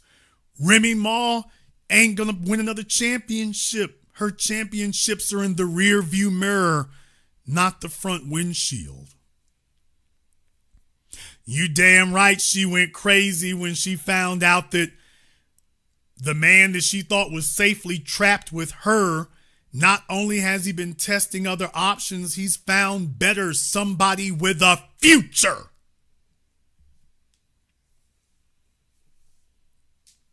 That's just the bottom line. You have no value when you have no future. You see, let me go ahead and explain to you all the difference here. The difference for men and women. The difference is when you got a light in your eyes. Okay, for women, you're at your biggest value when you have a light in your eyes. For men, you're at your greatest value when you got that tiger in your eyes. For a woman, you're at your highest value when you've got an angel in your eyes. For men, you're at the highest value when you got the dragon in your eyes. When that man looks like he's on the hunt, that's a man at his highest value. A female does not look at her highest damn value when she looks like a hunter in her eyes. A man who looks like he's on the hunt has a future. He going somewhere. He's prospecting for something. He's still making things happen. And a female with a light in her eyes, she looks like she is receptive to what tomorrow's gonna bring.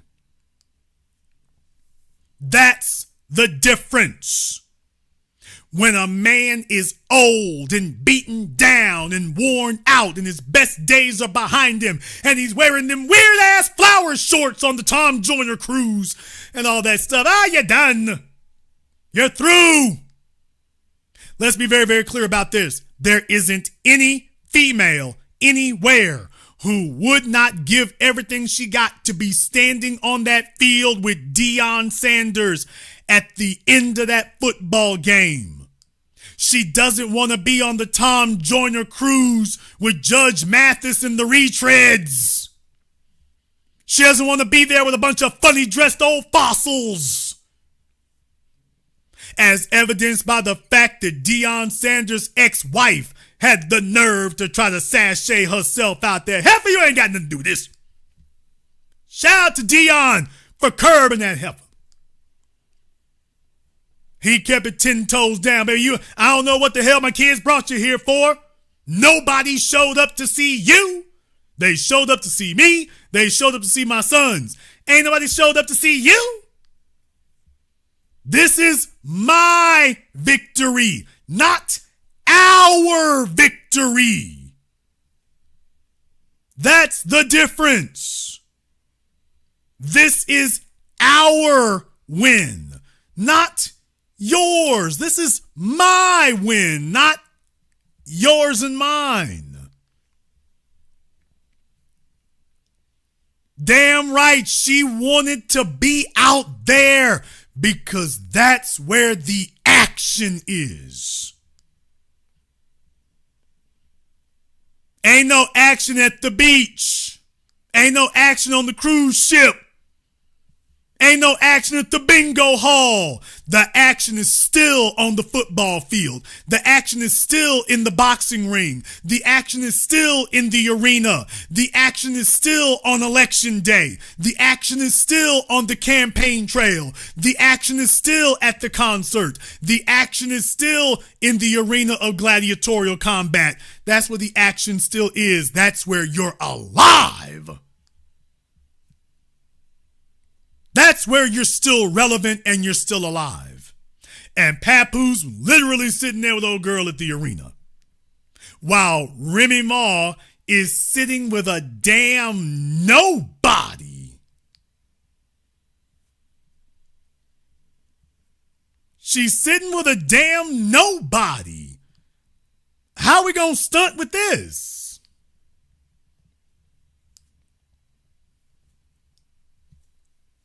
However, you might disagree.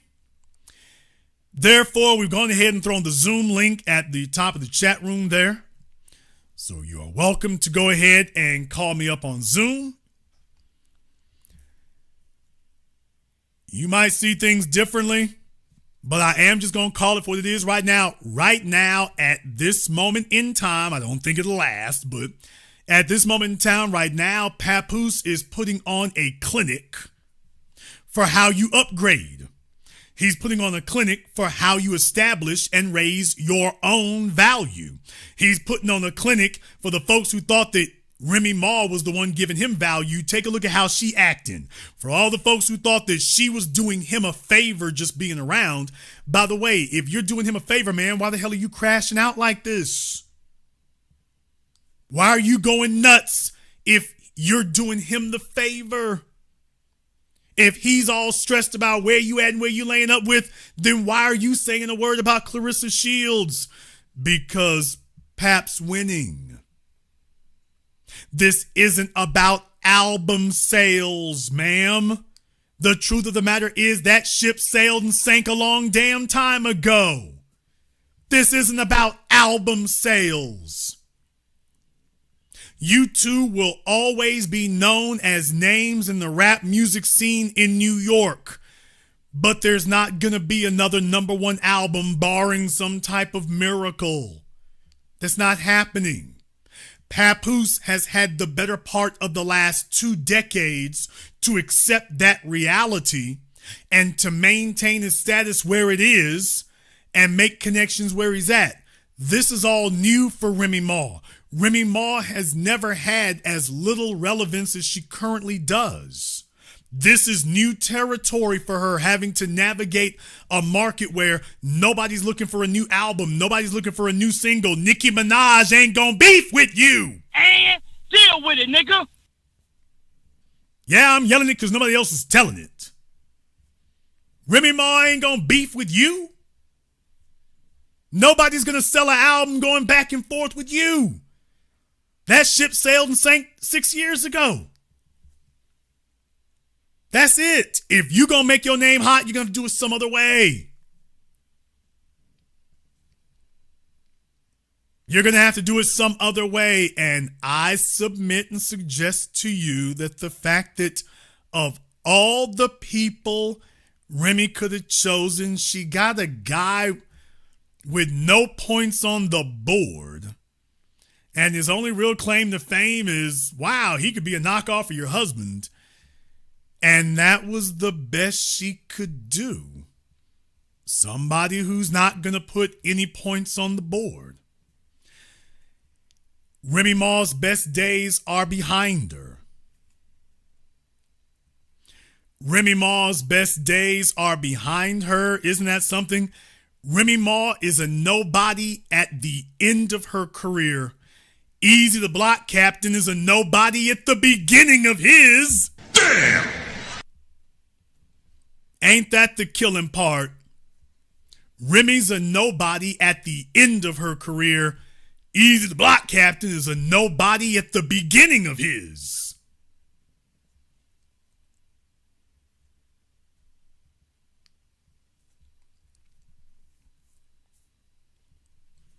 So I guess in that regard, they both have a lot in common there.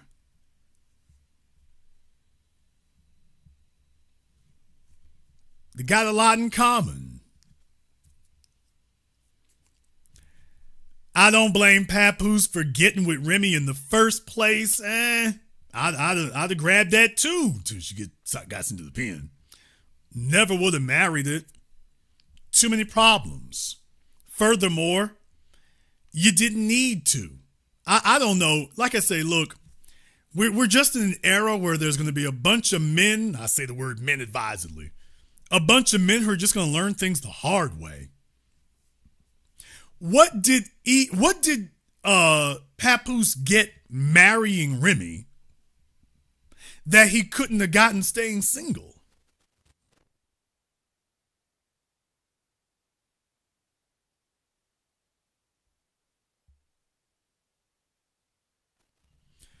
That is such a damn hard concept for fellas today to accept. Fellas today are in such a sexual drought. They don't have options, not viable options. They always lie about it. So they end up overpaying. They don't want to have a brutally honest conversation. What were you trying to do, Papoose? Show that you could be monogamous or whatever? I'm like, okay, dude, that sailed and sank. Don't tell me that monogamy means so damn much to you when we see how you moving now. So I'm like, bruh, you could have just saved a whole lot of aggravation. She was already a single mom. Why does he have to marry her? The nigga that got you pregnant didn't have to do it. The nigga that got you pregnant didn't have to marry you. The nigga that got you pregnant didn't have to buy you a house. The nigga that got you pregnant didn't have to get you on the Source Awards or the BET Awards or the Grammys. The nigga that got you pregnant and got that kid with you didn't have to do that. Why the hell I got to do 5 times as much? How the hell does that make sense except to a fool in love? That's not mathematical sense. And let me explain to the fellas in here why. Because the ladies are about to get big mad at me right now. Oh boy, I can hear the females right now.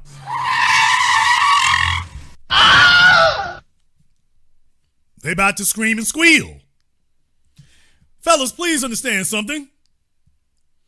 Female, we covered this last week when my man Mike Daniels called in. Shout out Green Bay, shout out Bengals. My man Mike Daniels called in. We covered that last week. Women don't pedestalize men.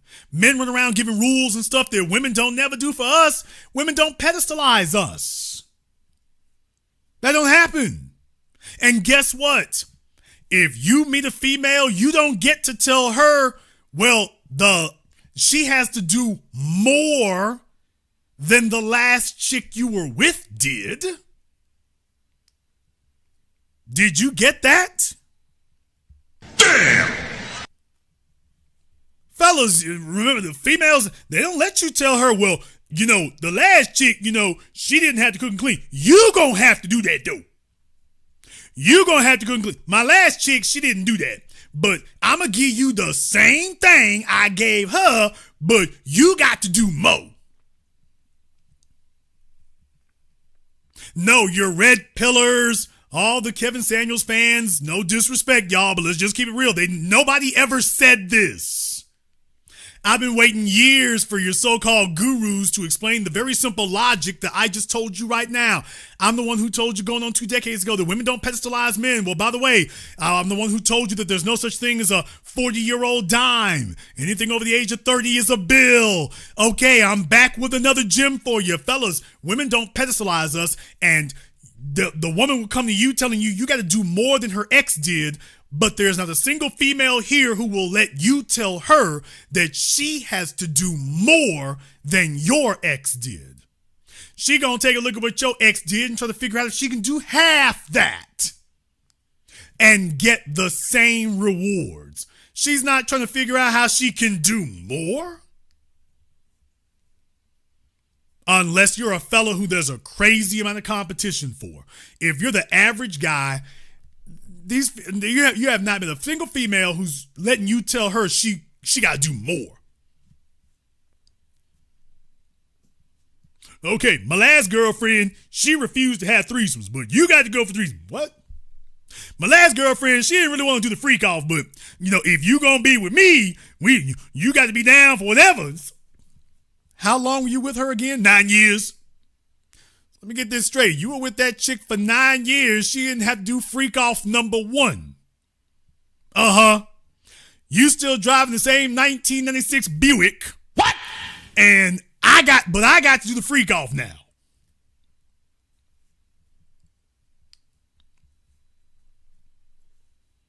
Fellas, the females are in here giggling right now because they're like, you damn right. There's no way in the hell that's going to work. How you going to tell me I have to do more than your ex did? Your ex didn't have to do all that to get you. The females getting logical real quick. The females are getting logical real quick. They're adding up numbers real fast. They're becoming mathematicians in here. All of a sudden, the females are the most logical people in the room. They don't hear a damn thing about emotions. All they want to talk is hard numbers and facts. Well, your ex didn't have to do that. Why do I have to? They just want to see the list of things your ex did. If that's what she did, that's your ceiling. That's the most you could ever get from her. If your ex did it, that's all you can ask for. And you're going to have to negotiate for that.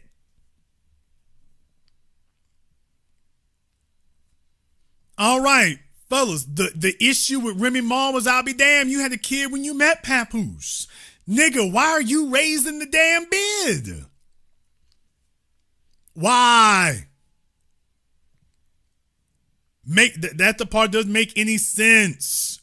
I don't blame you for getting with her. Grab them chocolate brown butt cheeks and keep it moving. It's your turn. You up next. Okay, it's your turn. Enjoy the ride. Oh, I'm going to marry her and transform her. Okay, how'd that work out? 2 damn decades later, how's that working? She's got less respect and less regard for you than she ever has, and now she's tried to publicly attack your image.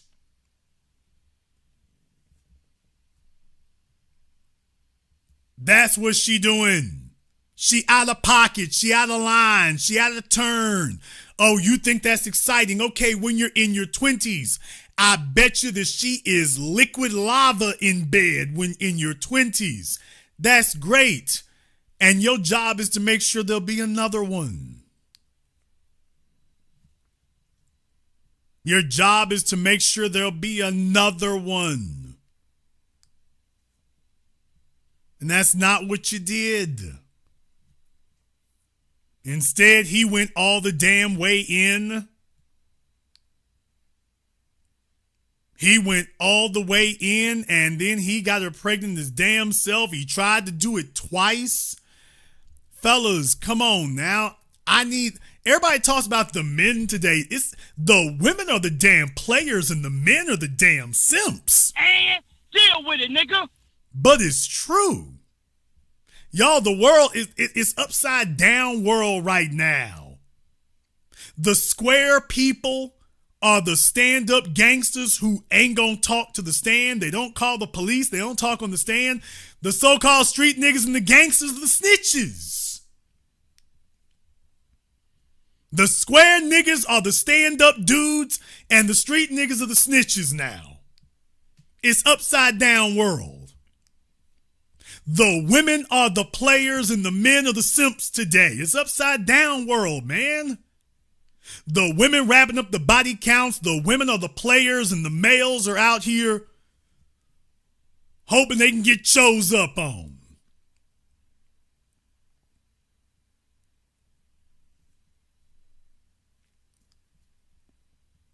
This is where we're at today. The men are desperate for a female to claim them, and the female's got a phone full of numbers. The fellas are desperate for a chick to stay the night. The females are trying to run at 2 a.m. She's trying to figure out her way to creep off to another house, and the men are trying to figure out how to make her stay the night. This is where we are today. The women are the players and the men are the simps.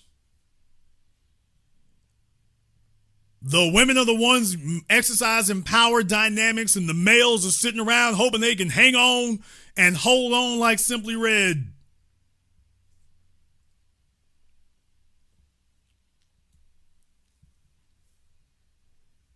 We got males out here marrying chicks because you're scared somebody else gonna get it, and then somebody else get it anyway. That's the killing damn part. I'm like, okay, so we married Remy Ma because she already came to you with a kid, so nigga, first of all, too late. No disrespect. I gotta lay out reality talk tonight. No disrespect. Dude, she came to you with the kids. They already got it. I'm gonna keep them from getting it. Dude, she had a kid when you met her. They already got it. I'm gonna keep them from getting it worse. Really?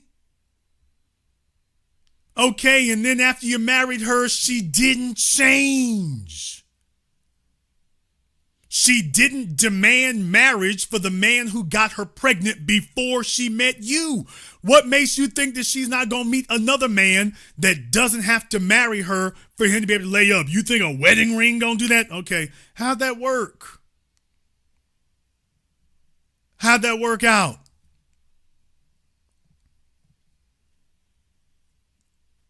It doesn't.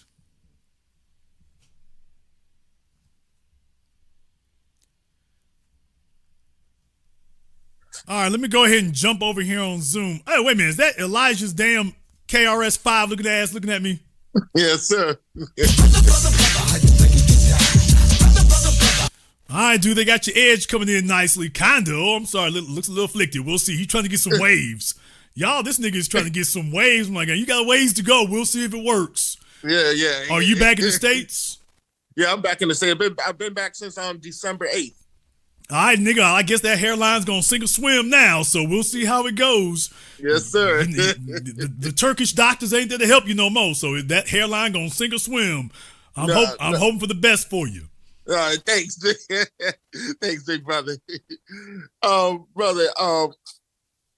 To follow up last week's question, and you was when we got disconnected, earlier this week, and you was talking about, can you further expand on the contempt? Why would she have contempt for Papoose and he was doing everything for her? And then I want to ask that question about Travis Hunter. Yeah, I wanted to do tonight's program because we went way long on Travis Hunter.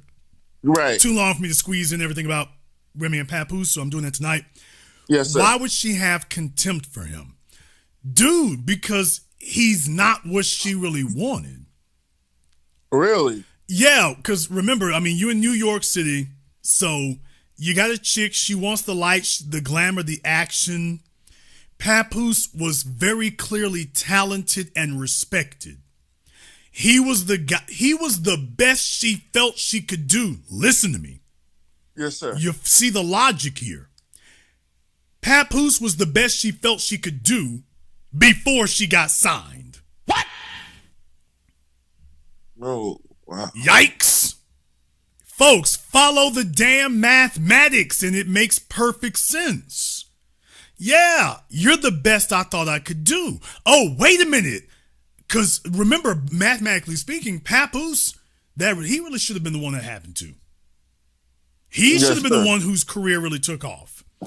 Mathematically speaking, that's what you would expect. But that's not what happened.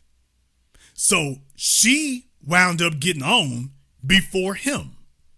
So all of a sudden, she sees things she hadn't seen before. She's being put in environments she wasn't before. She's getting her head gassed up like a hot air balloon. And now she's like, well, I'm kind of better than you now.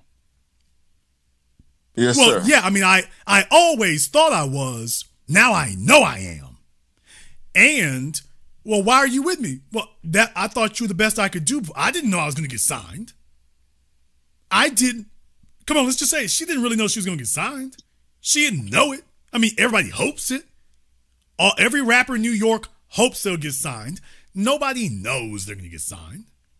Yes, okay, sir. She woke up one day and I'll be damned. I'm going to get signed. I'm going to feature on one of the hottest albums. I'm going to get my own solo one here. I'm on my way. And now I'm still got you. And she's looking at the people that she now is associating with and then taking a look at you.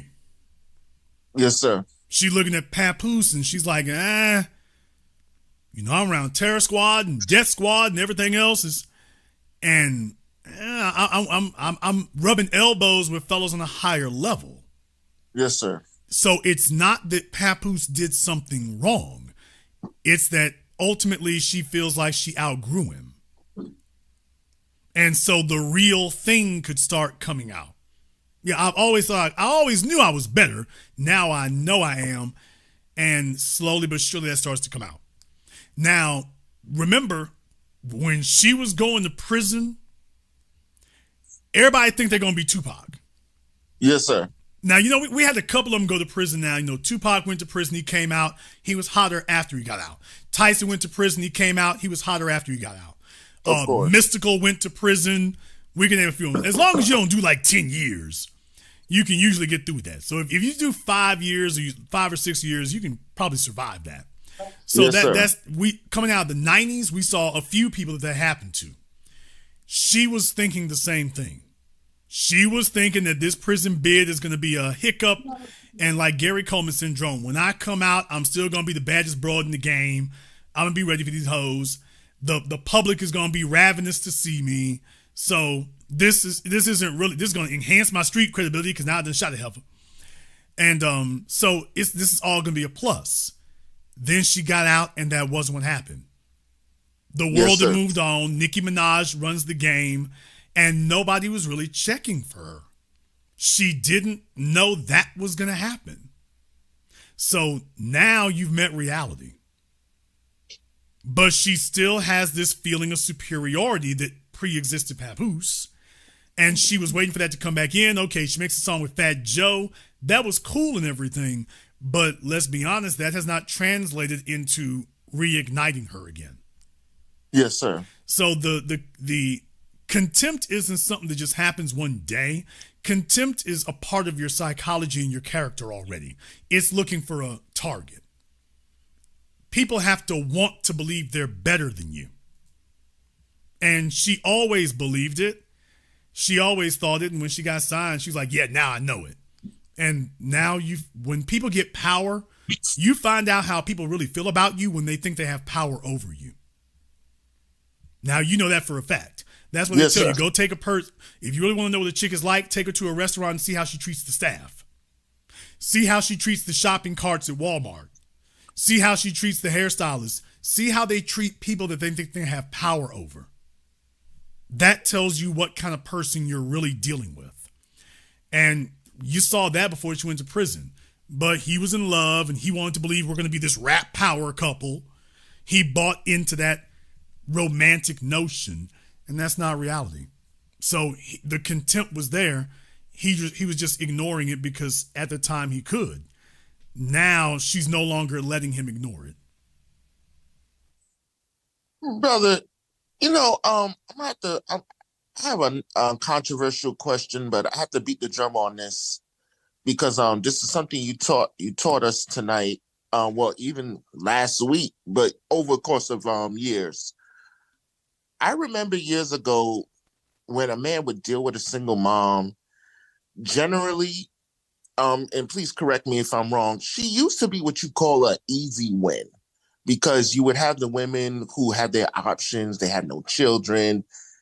A lot of them educated. They're fine. They're living their best life, respectively.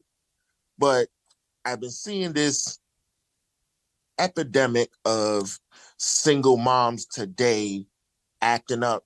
Do you seriously believe that she knows the single mom started to realize that they can act up for the simple fact that a lot of guys don't have many options? Yeah, I mean, definitely what's happened is women today have sexual access to men in the top 20%. They have sexual access to men in the top 20%, but not a commitment. Yes, sir. So when you become single mom status, you're in the bottom 80% of females. So you might get sexual access to somebody in the top 20% if you're lucky, 10% if you're phenomenally lucky. And Yes, sir. top 10% does not just mean income. So one of these days I'm going to do a whole program that debunks all that garbage, because the rest of these folk out here, the red pillars, don't know anything about this. And they can't explain it in a manner in which you can actually use it. But she may have sexual access to a man in the top 20%, but she doesn't have a commitment. Well, you know how females think. If she has access to him, she thinks that's where she ranks. Of course, reality is showing her something different.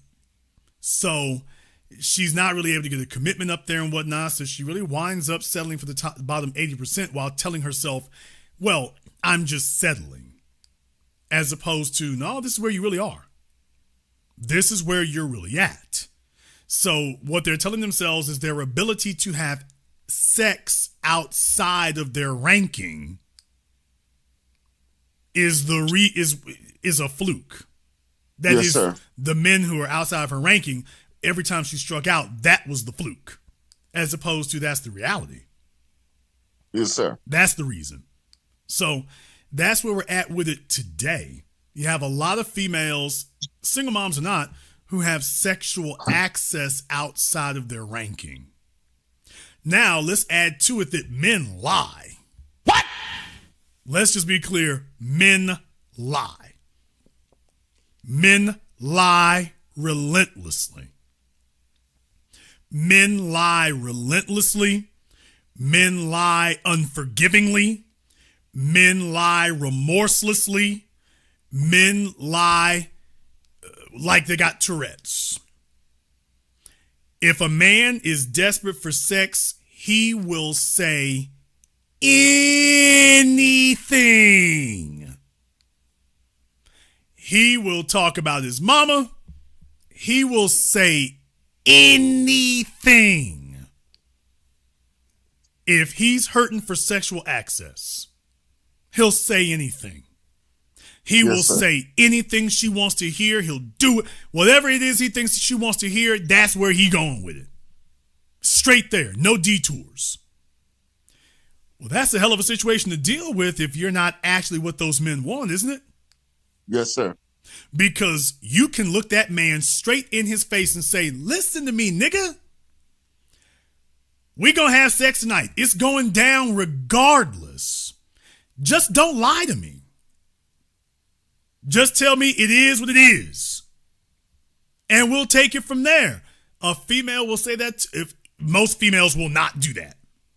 But yes, even if they did, most of these guys out here, no, baby, I really love you. I really love you and your folk is. You know, most guys will do that. Even if she spells it out like that. Now, females do a lot of that too, but you didn't ask me about the females. You asked me about the men. No. Dealing with females. So we're going to touch on that some other time. Yes, sir. This is not about, well, women do it too. Now I'm talking about the men right now. The men will sit up here and look them in the face and lie to them. No, baby, I love your size 16. No, baby, I don't care your hair falling out. No, I don't want that sexy old 25-year-old over there. I'd rather have your 45-year-old run through STD riddle ass. I really want you with your butt cheeks dragging on the ground. Yeah, that's what I really want. Men just will look you in the face and lie. So how do you convince that single mom that she is not the rapper's delight when you've got all these men around her who will shamelessly, without hesitation, look her square in her eyes and lie? And it's not just one man. You know that. Every female listening to me right now, live or recorded, your DMs are overflowing with males lined up to lie to you. And y'all know it. You all know it's not just one guy you met. That's how females end up with that 1,000 sex partner stare. Yes, sir. Because they go through that 5 or 6 times, like, I'll be damned. They will look you square in your eyes and lie to you. And it's not just one. And what you're failing to realize is that you're the kind of female that men lie to. You're not the kind that men tell the truth to. You're the kind they lie to. She doesn't want to hear that. She doesn't want to believe that. Okay, when you make it clear to men that you don't want to hear the truth, then men just back up the Brinks truck with lies. And it's single moms desire to be lied to. That's how they became single moms. They want to be lied to. Yes, sir. Giving birth is the single most significant act in a female's life because it's the culmination of her ability to choose a male. Yes, sir. A woman can give you many things, but she can only become the mother of your children once. Now, if you're not the one who made her a mother, somebody else did. You can lie to yourself all you want to, but the value's not there.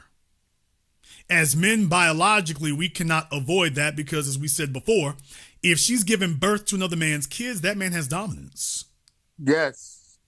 Yes, sir. If she's giving birth to another man's kids, that man has dominance. That's it. Yes, sir. And now she's going to start lying to you because she thinks it's okay to do that.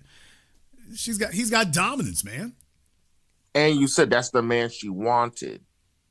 I mean, yeah, but this will be novel to say this night, but let's just say we even put that to the side.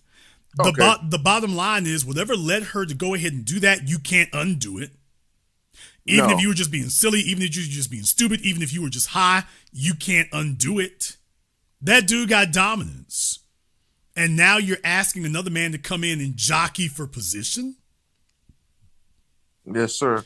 So single moms, people talk about them being sexually easy.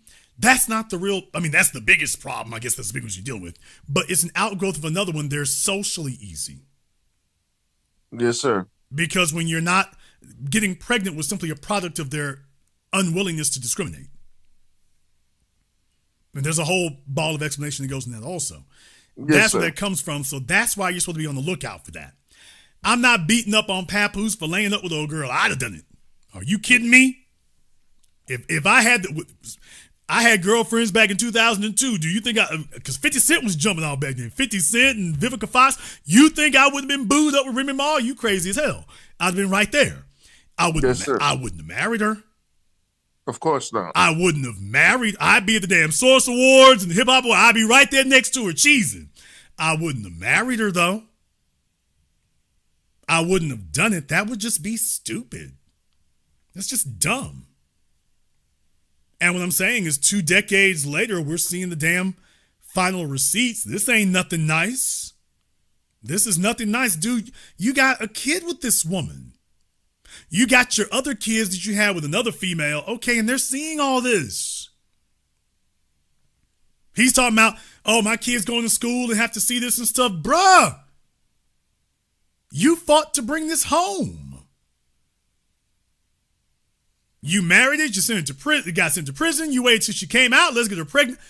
Fellas got to stop fighting for stuff they don't even really want. Yes, sir. Fellas, that's what I'm saying. The women are the damn players and the niggas are the simps. Men are going to have to learn how to sleep with a female and not get her pregnant or nothing damn else and not be so damn. The men are worse than the females in soap operas. Desperate to put the damn shackle around a woman's ankle. So scared she going to get away. That if you do get her in the bed, now you're going to fight heaven and earth to keep her where she's at. Okay, let's get her married. Let's get the baby. Don't go nowhere, please. This is where the men are today. And that's how we ended up there. If men need to learn how to be able to get in bed with a female and get out and leave it where it is. Yes, sir. That all this damn talk online, no wonder there's so many men watching pornography today. And maybe that's for the best. At least they can't get anybody pregnant. Because the fellas who are out here and stuff, man, they're worse than the girls. I mean, literally, if they do have a chance with a female, it's just straight to, what do I got to do to keep her for the rest of my life? as opposed to, if she go find a damn babysitter, let me go see what this thickness do. And Yes, sir. that's not where they're at today, man. If they get one, they immediately go straight to the damn auction and start bidding. Women never do that with men. There's a bunch of guys in here right now. They dumb as hell, don't realize it, don't accept it. I was talking about this the other day. Man, do you know how damn messy it's been out here for the last few centuries before DNA testing? All these folks talking about these women is different today because the men back in the day wasn't no good. Shut the hell up. These women wasn't no damn good. You talking about a third of the babies today are paternity fraud? Man, can you imagine what it was before we had DNA testing? Damn! Auntie, chill! Come on now. We talking about the damn Madam C.J. Walker era? Folks don't want to admit that half the granddaddies out here was taking care of kids that wasn't even theirs and he didn't know. Now let's just keep that $103. You talking about the fellow with the side babies on the other side of town. By the way, was that heifer married? So we talk about the men back in the day and whatnot about marriage. By the way, what about all the females for the last couple of centuries before DNA testing started busting up their hustle? Now the man has a guaranteed way to tell whether or not this really is his child. All of a sudden, the abortion rate skyrockets.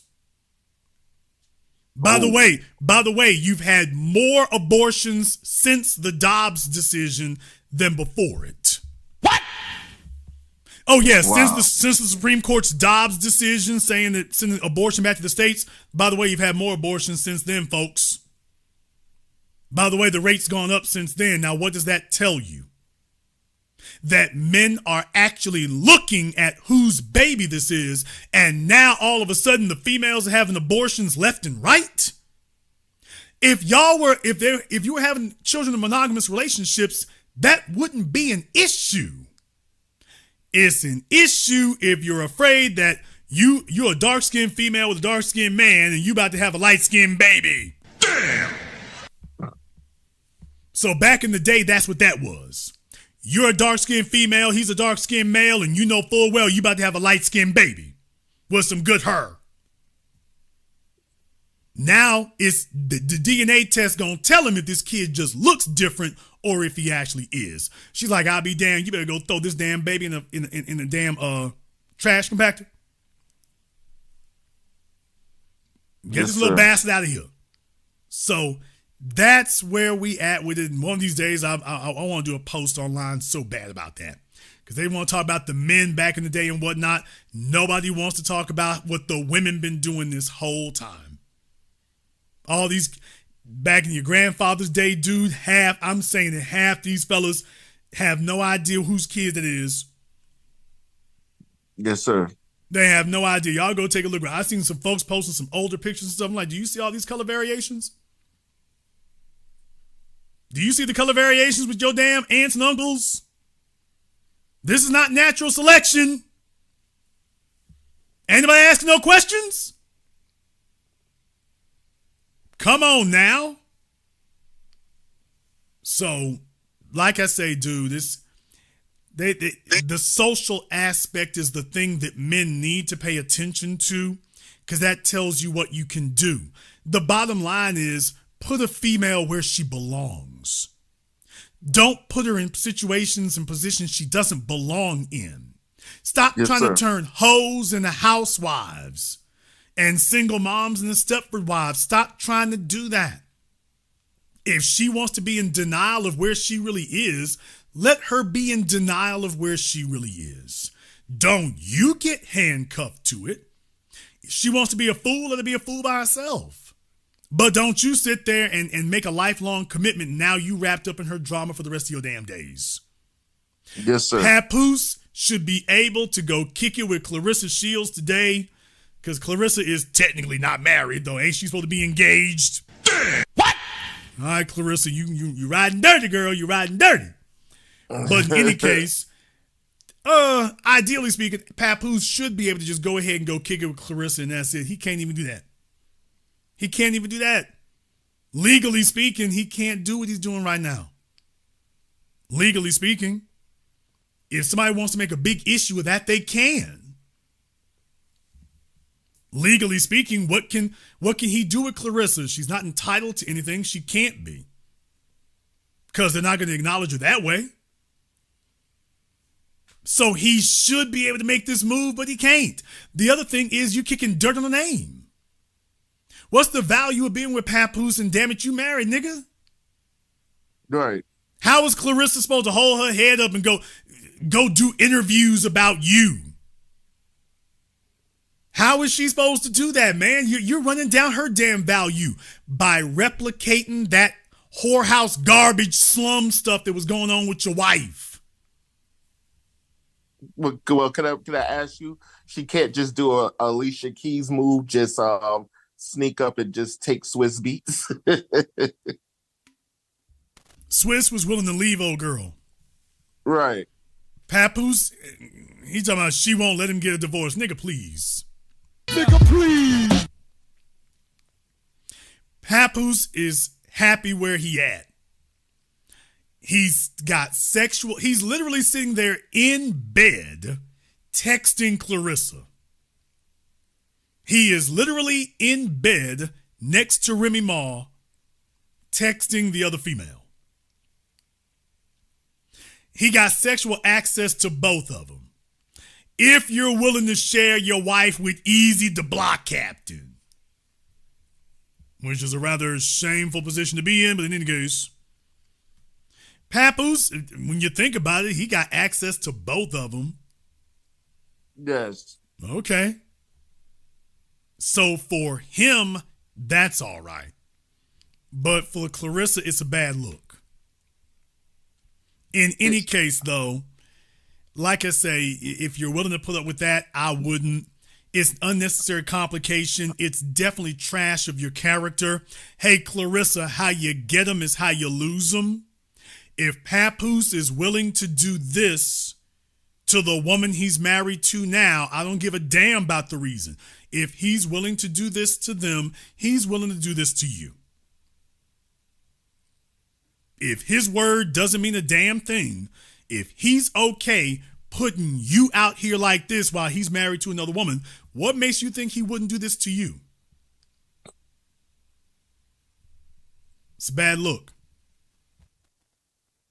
Brother, not to touch off, but I'm not gonna be talking about Brother Travis Hunter, but I'm talking about I'm asking about the mentality. When you see brothers go out here in general, all right, and this is my last question, and I promise I'm gonna land my plane. But this is because you're an expert on this, though. When you see brothers generally go out here and they go out here for this exotic cooch, okay? When I see the situation and we just use this guy, he look like he don't have much experience.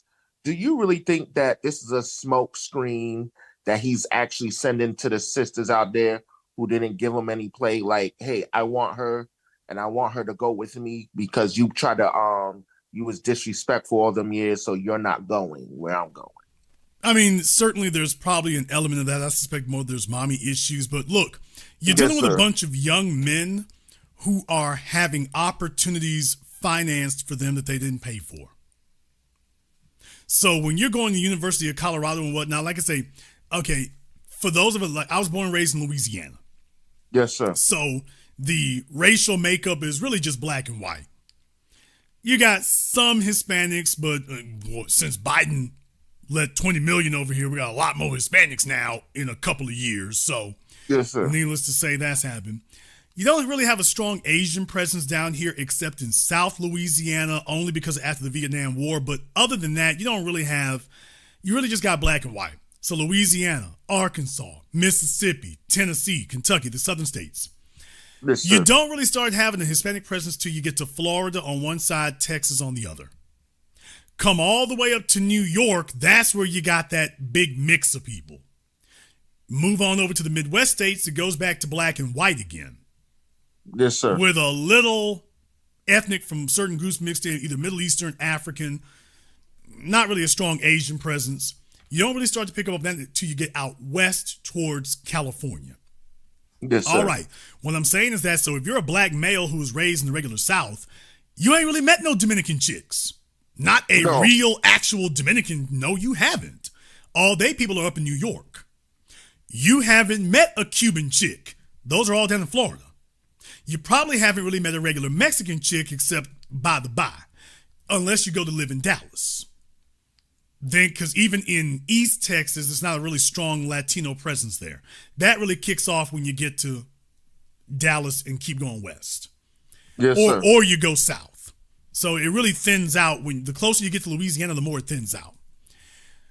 Midwestern states, black and white again. Now when you get past Texas, you really start to have that mix of people when you get to Colorado. Because they want to be California East so damn bad. You don't really see a lot of that in Utah, places like that, those Wisconsin, those arid states where there's very little rainfall and craziness goes on. Dakotas is going to be rare. Once you hit the western state, now you got that mix again, only it's really Latino. I went through that big explanation to say, when you're a black male who comes from the South, you ain't really met no Mexican chicks like that. Not where you have a bunch of them. You got like 3 or 4 that you met during your whole time in high school. You didn't have half a school of white Latino females, half a school of Cuban females, half a school of Puerto Rican females, half a school of Dominican females, half a school of Jamaican. You didn't grow up like that. This is all new. Furthermore, this is all a result of Coach Prime. So if you came and were put in Colorado, that's a whole totally different makeup than you were used to back in Mississippi, Alabama, Tennessee, Georgia. Whole different makeup. Whole different makeup. And it's just overnight, you got dropped off in the middle of it. This isn't I'm saying that's not something you planned. You didn't say, I'm going to Colorado because it has this mix of females. You went to Colorado chasing football and you ran into that.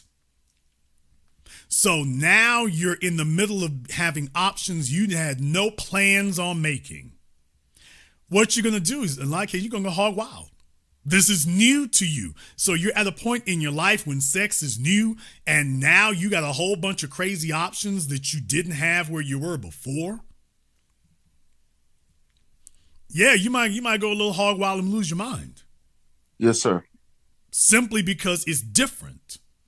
Remember, I taught you all 2 decades ago that exotic does not mean better. Exotic simply means different. Yes, sir. It simply means different. That's all it means. That's it. A Lamborghini is an exotic car. So is a damn smart car. What? Yes, sir. So's a damn Mini Cooper. Damn. No, those are exotic too. So is the damn Polaris Slingshot. You get one of the cars with 3 wheels on it. That's exotic too. Yes, sir. So exotic does not mean better. It just means different.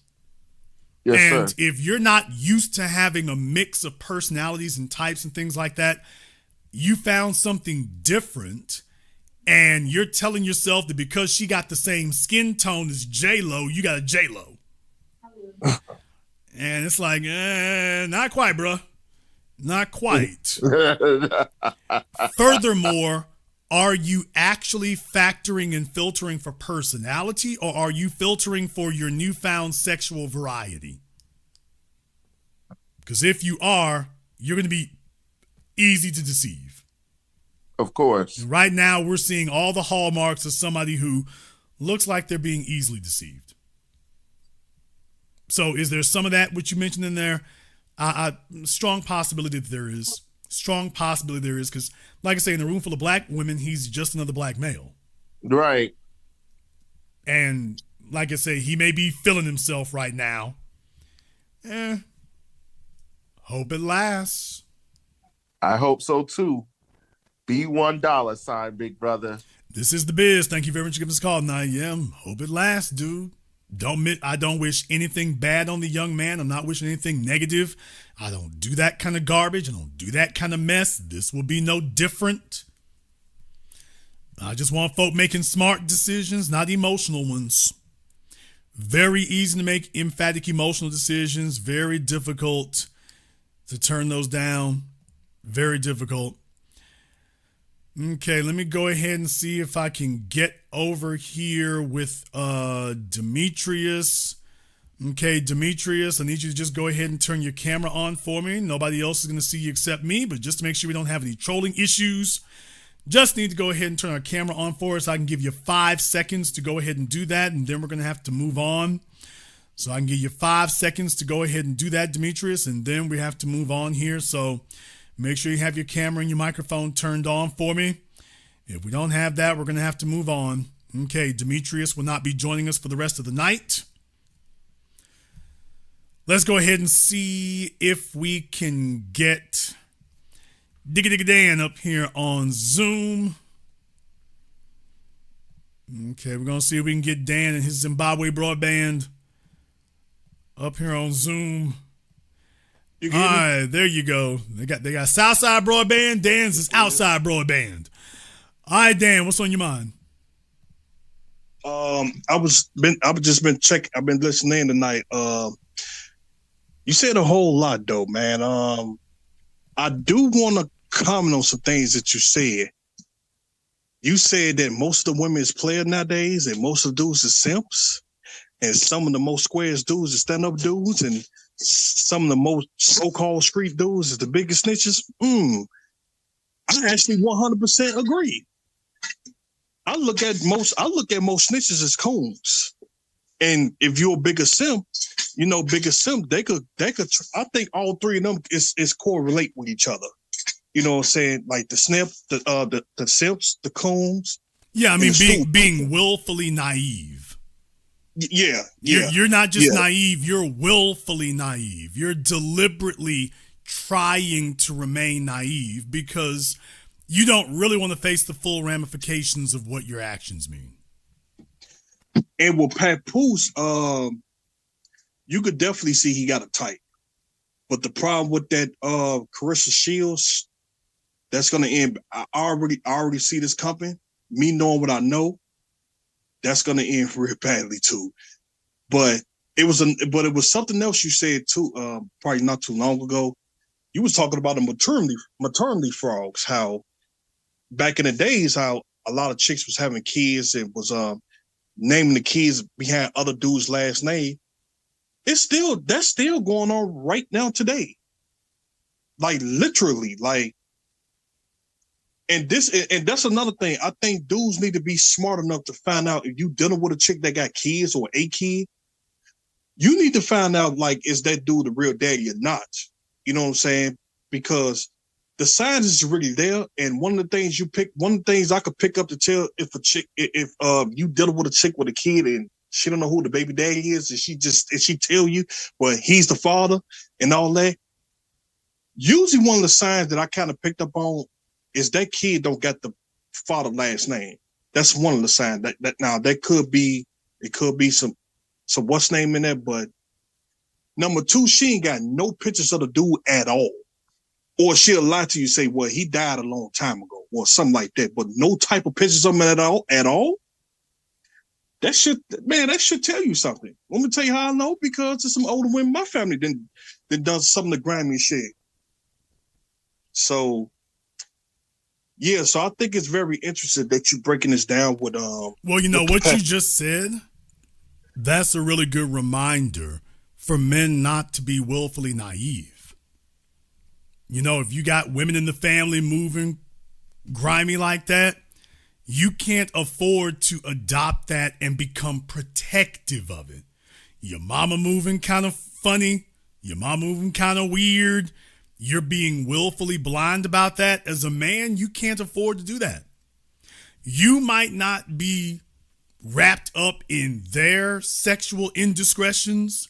Okay, but if you don't grow up and mature and see the world with clear eyes, you gonna walk off and go repeat the same garbage. And man, when I tell you that some of the older people in my family, mama and daddy side, man, brother, one of my oldest auntie right now, I shouldn't be saying this, but I'm gonna say it anyway. Fuck it. She got kids by 2 brothers and was married to one of them. What? And boy, like I remember my father was telling me that, and they used to always say, "Man, that was a secret kept." But everybody on the other side of the family, that was no secret at all. And I used to always ask my old man, like, man, like, what was your take on it? Like, how did grandmama feel about it? Boy, he said, boy, grandmama hated it. He said, even though, and he used to tell me, and my dad used to tell me this as he got older, because he was the baby boy. Because my grandmother was born in 1928, my father's mother. And she was, cause you got to remember, at that, they called it, what generation they called that? The lost generation? Now, she was my grandma was high yellow. You remember, that was in style at the time. And hell, some of my uncles was named after her first husband.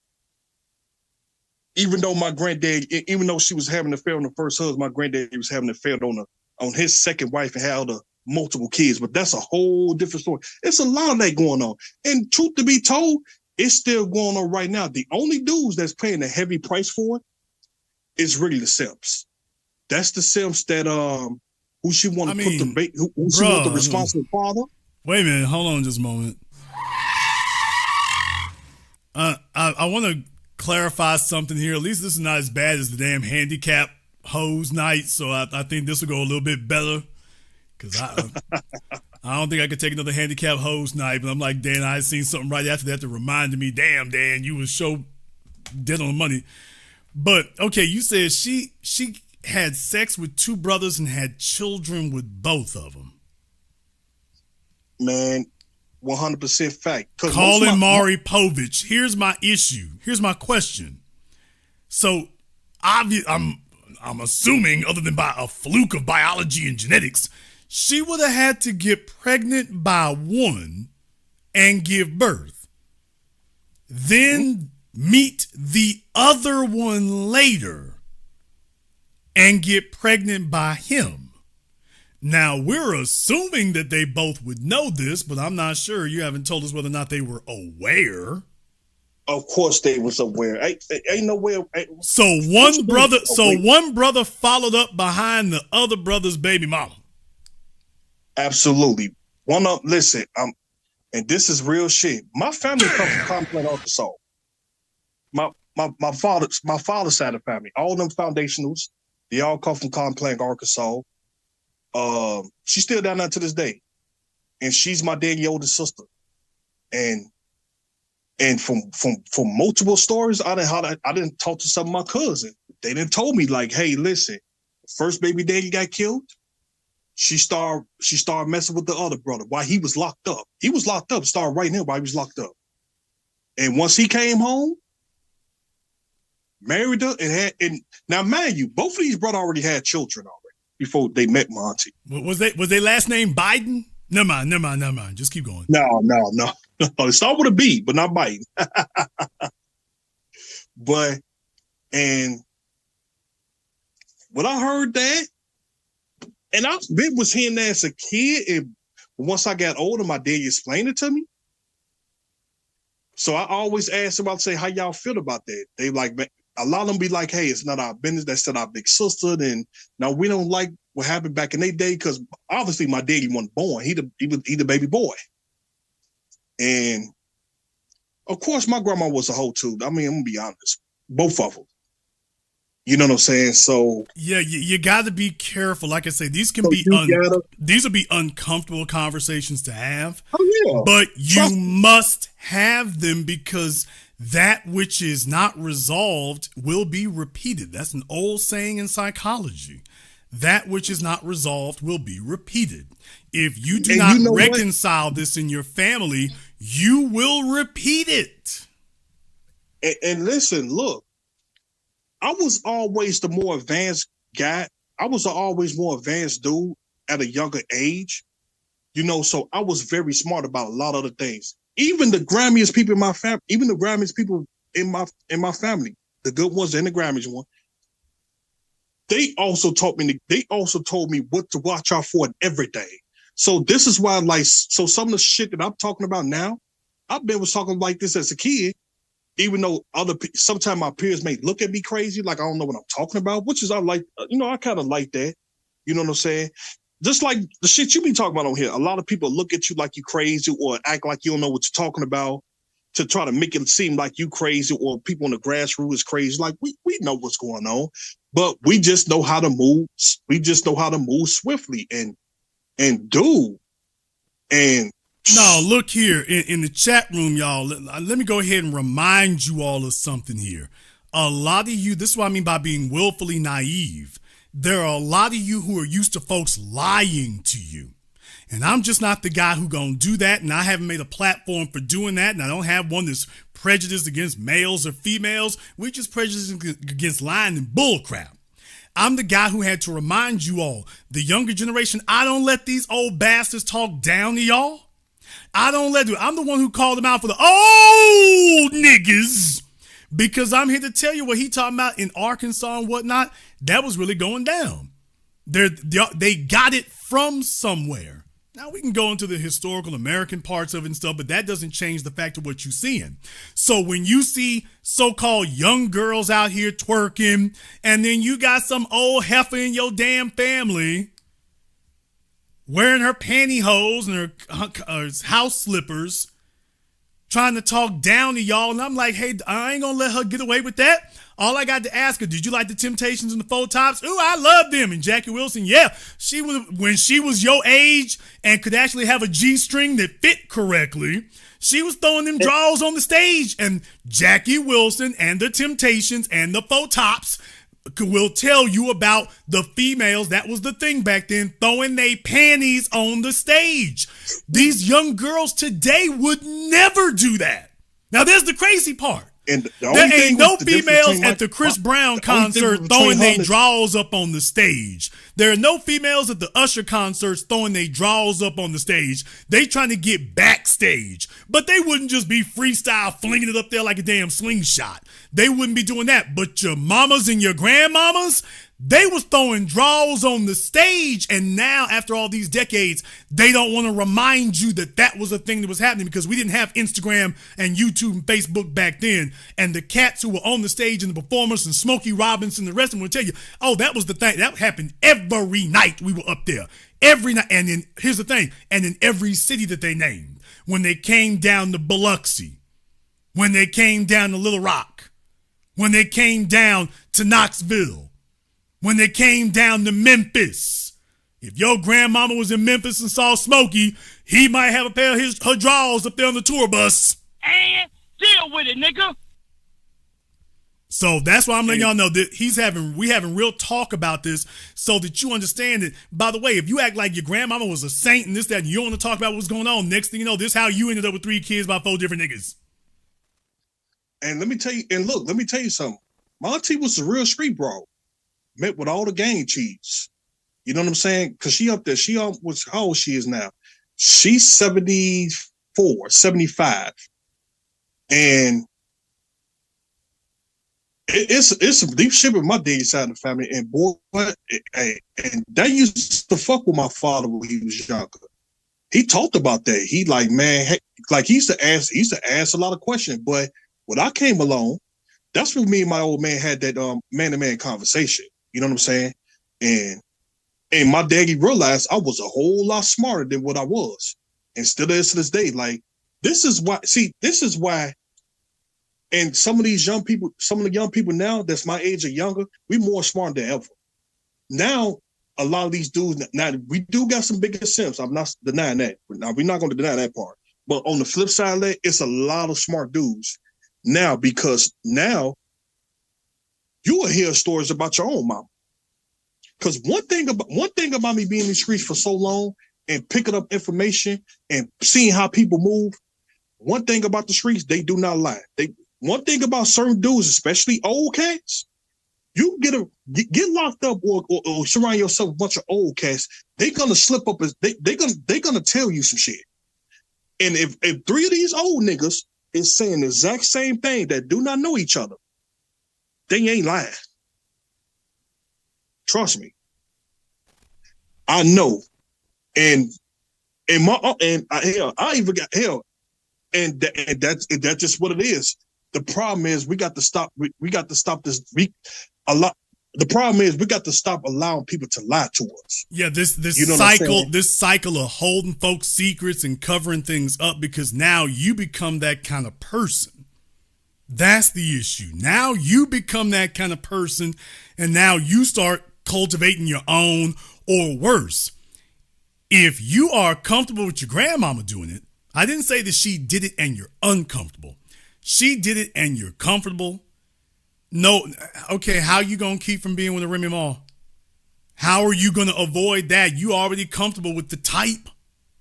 You're already comfortable with it. How are you going to avoid that kind of female when you grew up with it and you're conditioned and comfortable with it? You're going to go off and go find your own version. It's not going to approach you the way it did your granddaddy. It's not going to approach you the way it did them, but the effect is going to be the same. It's not going to walk up to you looking like your grandmama and your great-grandmama did. It's going to walk up to you looking, sounding. It will present different, but it's the same thing. I got one more thing for you, brother.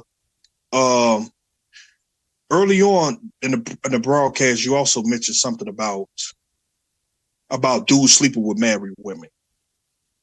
I got to touch on that too. Now, I'm finna say something to you now that you're not going to like. You're really not going to agree with this. As a matter of fact, this is not even part of our culture, but I got to say it anyway because it's the uncomfortable truth, fortunately. The only time a dude usually mess around with a married woman is he's getting back at a friend of me. Now, what happens is, because you did say something, that's called, we call that frenemies. Now, you also said something too, how all these females getting unalive, because that's really happening up here in my city. They getting alive left and right every time you found out they was in some shit, instigate some shit with a nigga, especially through the social media, calling themselves, making fun of people, because you see mostly females doing that. You know who else paid the price too? Live too. Because there are cases, a lot of cases, where you see kids, 2-3-year-olds getting shot up, who was with the mama, was with the bullshit because she put her nose in some, because she done some grimy shit to 2 different dudes. And she paid, and those kids was the cashier war. I hate to say it like that. I do not promote that type of shit against innocent babies. But yes, that is a lot of that going on. And when you got niggas like me who will bring it up publicly and say, hey, you're responsible for that because you don't know how to stay in the female's place. Yeah.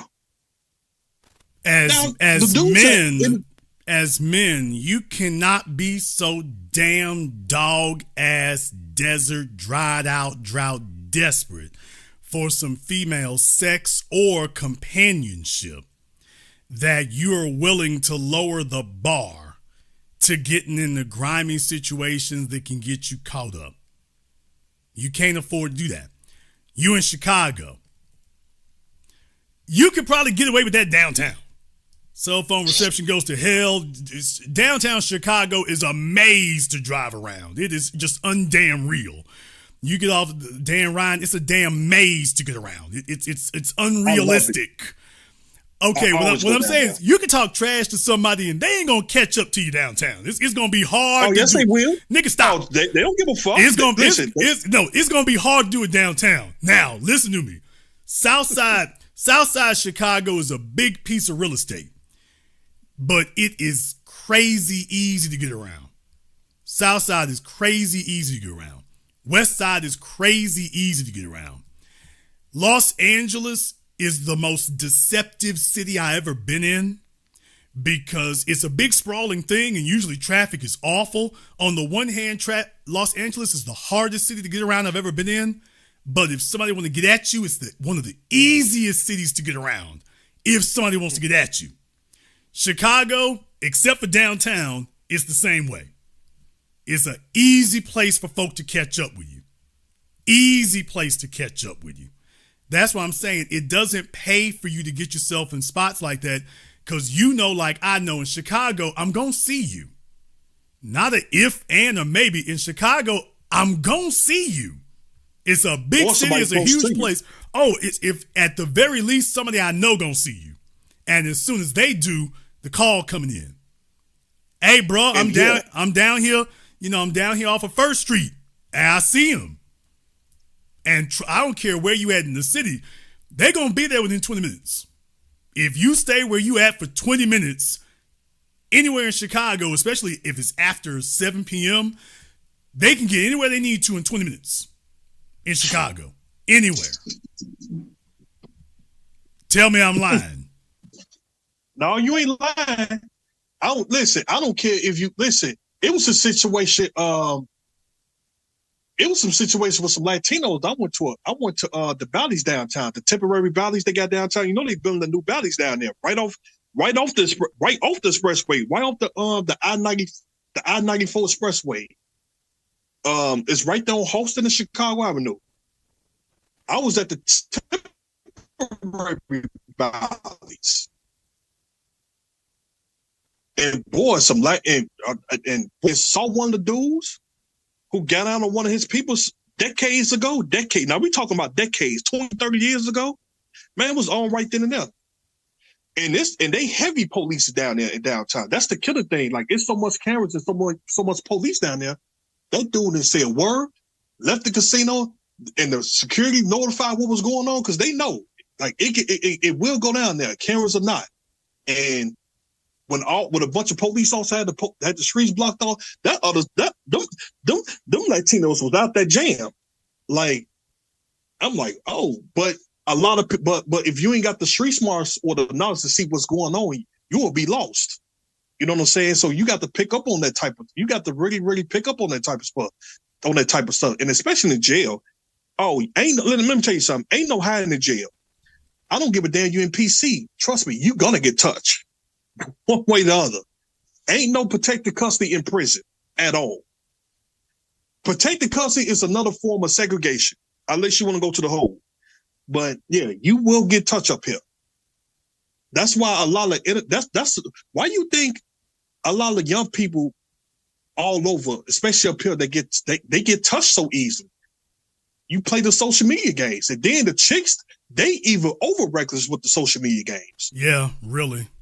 The females, females are always used to females are always used to attacking each other and attacking other people.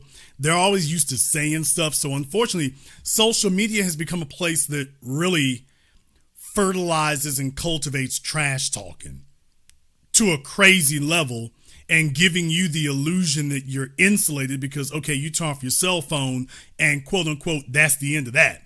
Well, it may be if you don't live in the same city with them. It might be the end of it. Then again, this might just be part one. Yeah.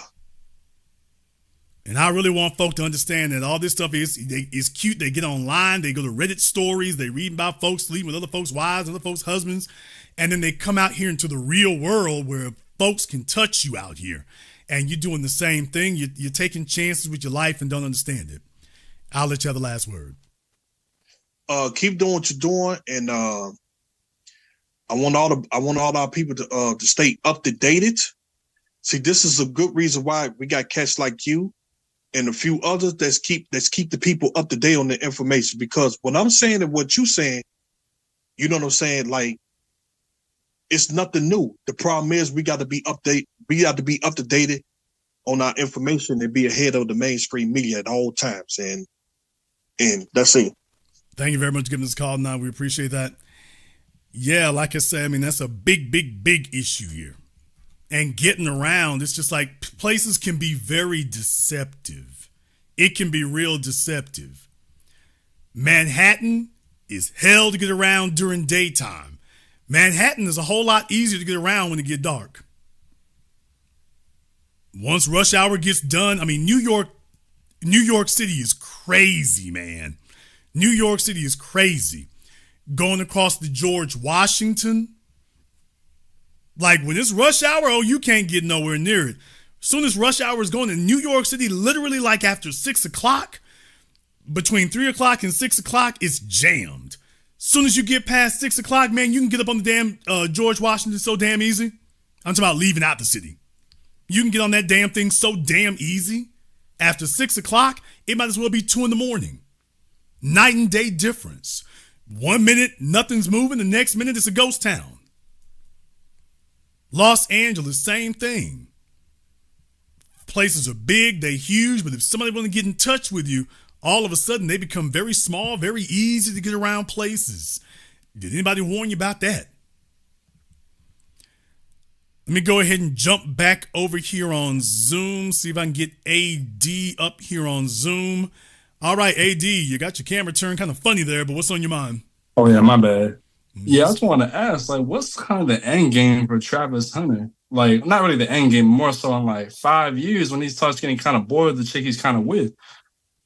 Because, you know, he's going to be probably 3-4 years in the league and, you know, you're going to probably see a lot more, you know, female type of attention around him, you know? Like, do you think he's going to have a change in shift in mentality or he's going to be the same? I mean, I certainly think that with more experience, that's certainly a very strong possibility.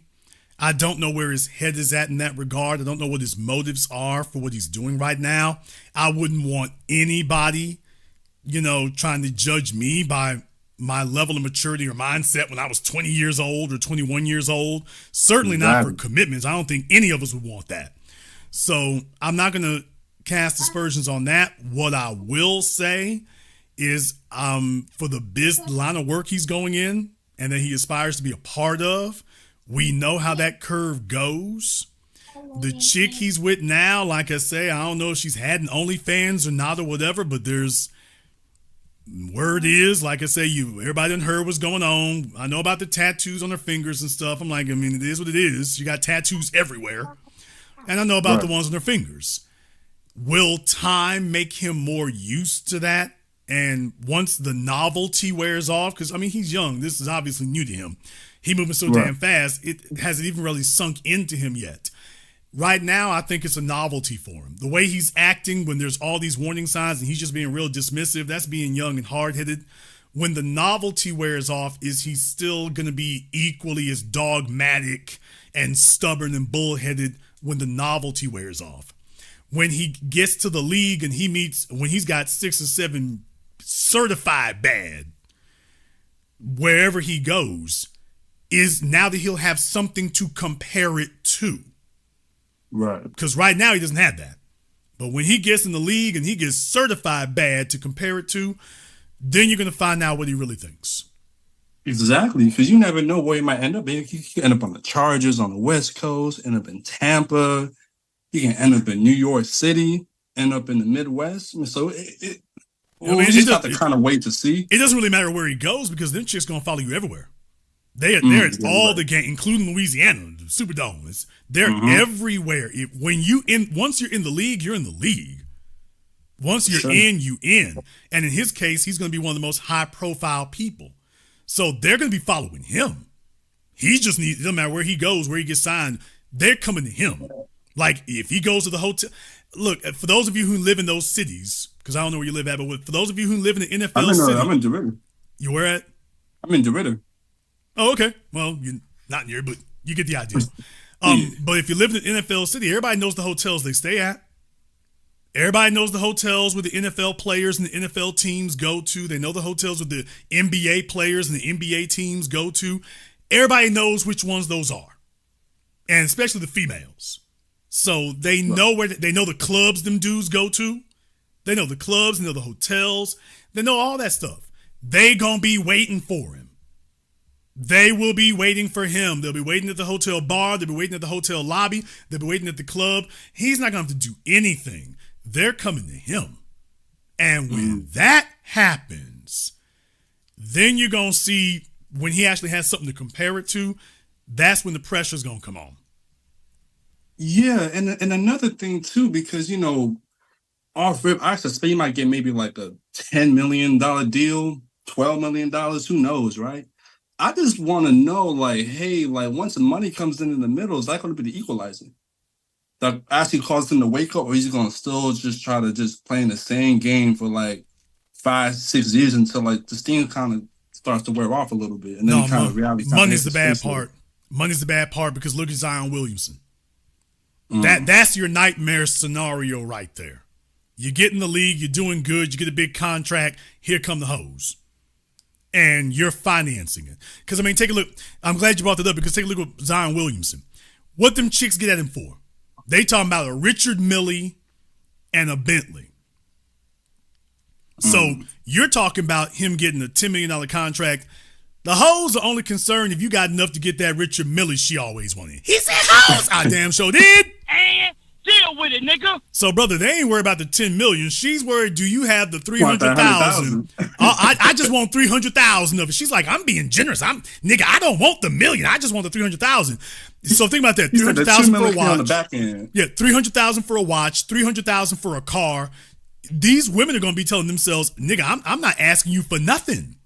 You got 10 million. I don't want a million. I just want 300,000. So when you think about it that way, what I'm telling you is the money is just power, and power only makes you more of what you already are. So what's going to happen when we see what he's done with the power of attention?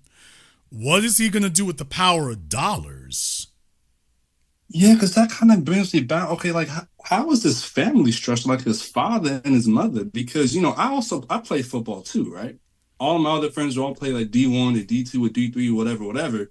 And I got one friend who's on the East Coast, has his own gym, training with professional coaches, baddies all around him, but he ain't never fold. Right? Same thing for my older friend. He's in the Midwest. He played baseball. Other dude, he play quarterback too. But it's just like we just don't move the same way like how we see him moving, because it's like, well, it's obvious he had never had no female attention before. He had never. I suspect he might have had a girlfriend. Who knows? But yeah, that's just like he doing everything wrong. It's hazardous if females are new to you, sex is new to you, money is new to you. Now we put all that together at a young age. That's going to be very, very challenging. The home situation, like I say, folks, y'all can go Google it for yourselves. It looks like there may be a legal situation with his dad because his dad was sitting there watching it on TV. So it looked like there may be a legal situation with dad's concerned, mom. You think it's custody? Or we can see what's going on there. Like I say, I mean, it looks like there's a legal situation about that. It's kind of iffy on that. It looks like there's a legal situation because his dad's sitting there gladly watching on TV. It's like, folks are asking some questions about it. So I think it's out there. It's out there. I'll let y'all go look at it. It's out there. But between dad and mom, I mean, we're not talking about the Jackson family. That's not what's going on. So the bottom line is, if you're the first person in the family who's ever been able to generate that kind of productivity and money and notoriety and operate at an international level, you weren't groomed for it. He's only been groomed to play football. He has not been groomed to handle all the ancillary rewards that come from it, which is the only reason you're playing the game. It's not like he has a bunch of doctors or lawyers or CPAs or, big money men or money handlers in the family. It's not like he has that. He's going to be the one who finds out. He's going to be the first one who finds out, even if his tools are limited. He's going to have to figure this out. Exactly, because it kind of gives me warning sign, because I was in the military and it's the same thing. The same thing. You be seeing these dudes be working out, got 6 packs and 220 stuff, but they be wearing some freaking Honey Boo Boo looking chick, and she still be cheating, which is like, it just don't make sense to me. So it's kind of like, man, he gotta move a little bit smarter. But it's like weird because you have the whole world shouting at you like, hey bro, like you got this one chick that just obviously red flags like just everywhere. Like, but that's why they grab you early.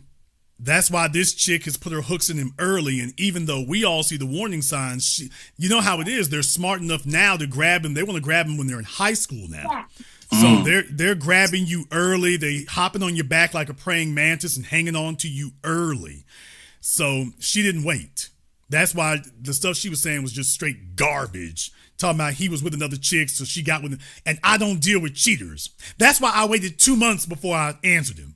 Okay, so...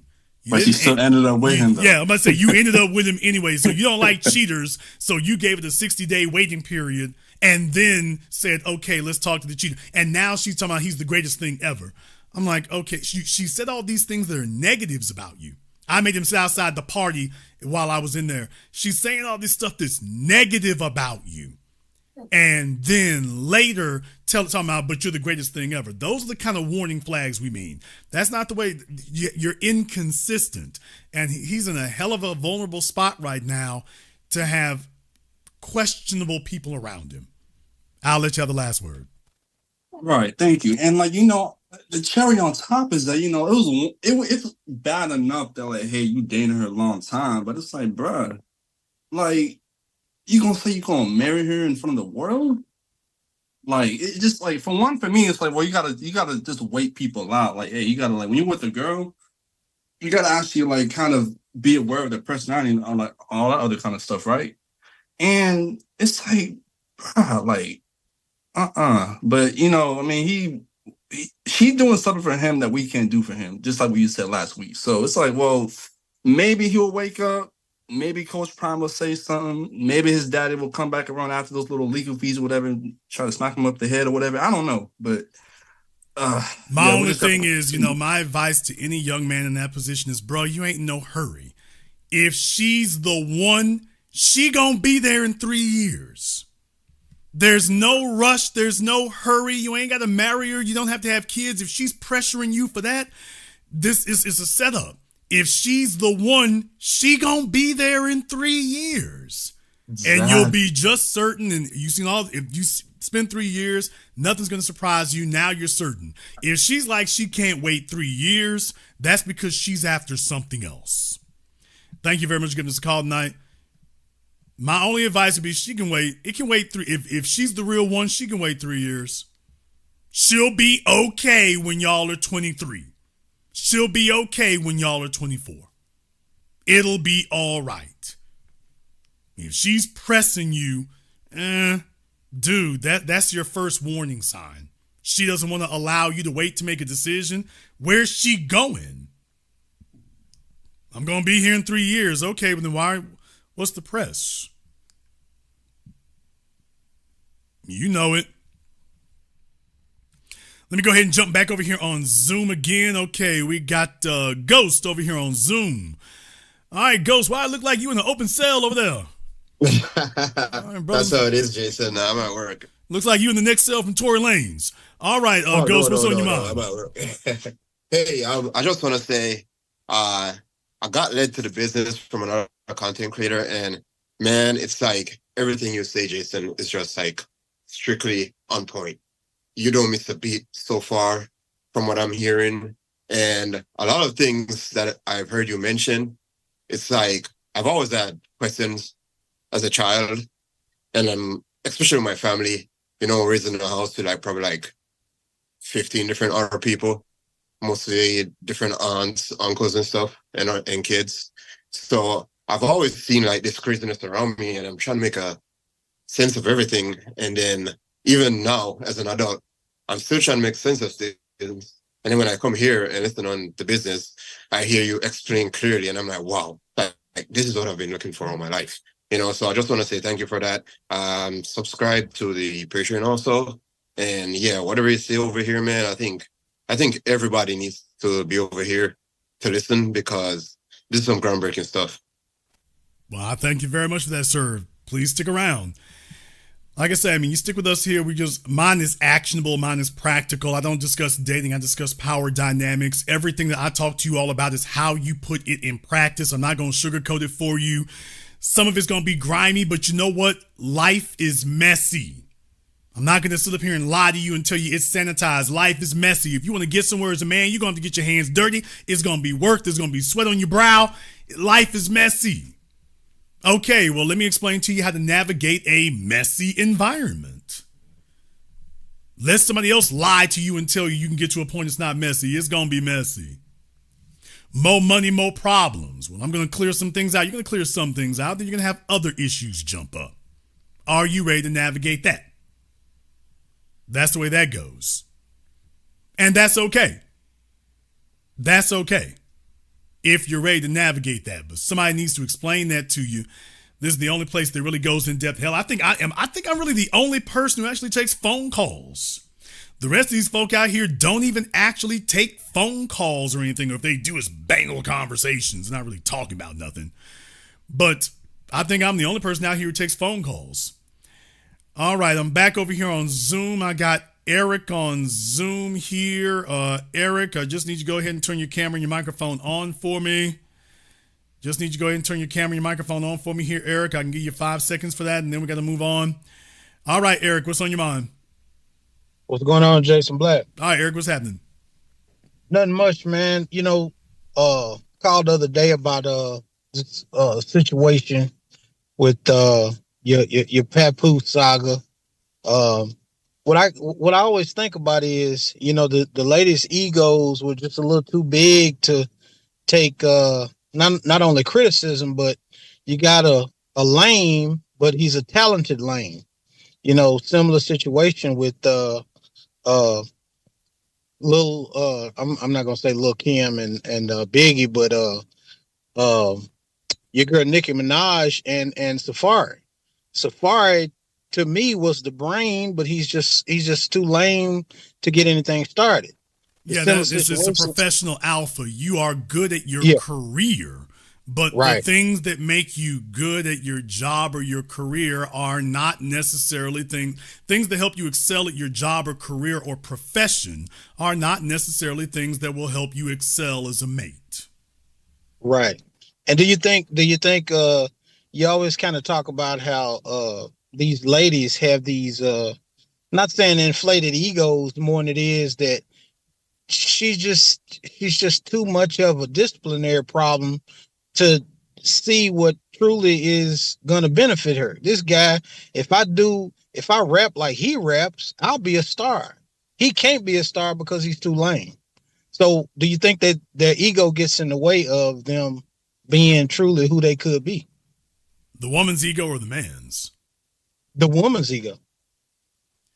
I mean, here's the issue, though. Women choose men for different reasons. So if she feels that she's financially self-sufficient, then she'll probably grab a guy who, especially if she gets older and she's no longer eligible for the go-getters and the men who have real status, then she's going to go grab the guy who ain't going to fight her back and isn't going to demand a lot of her. Easy, the block captain is just happy that he get to lay up with Remy Ma.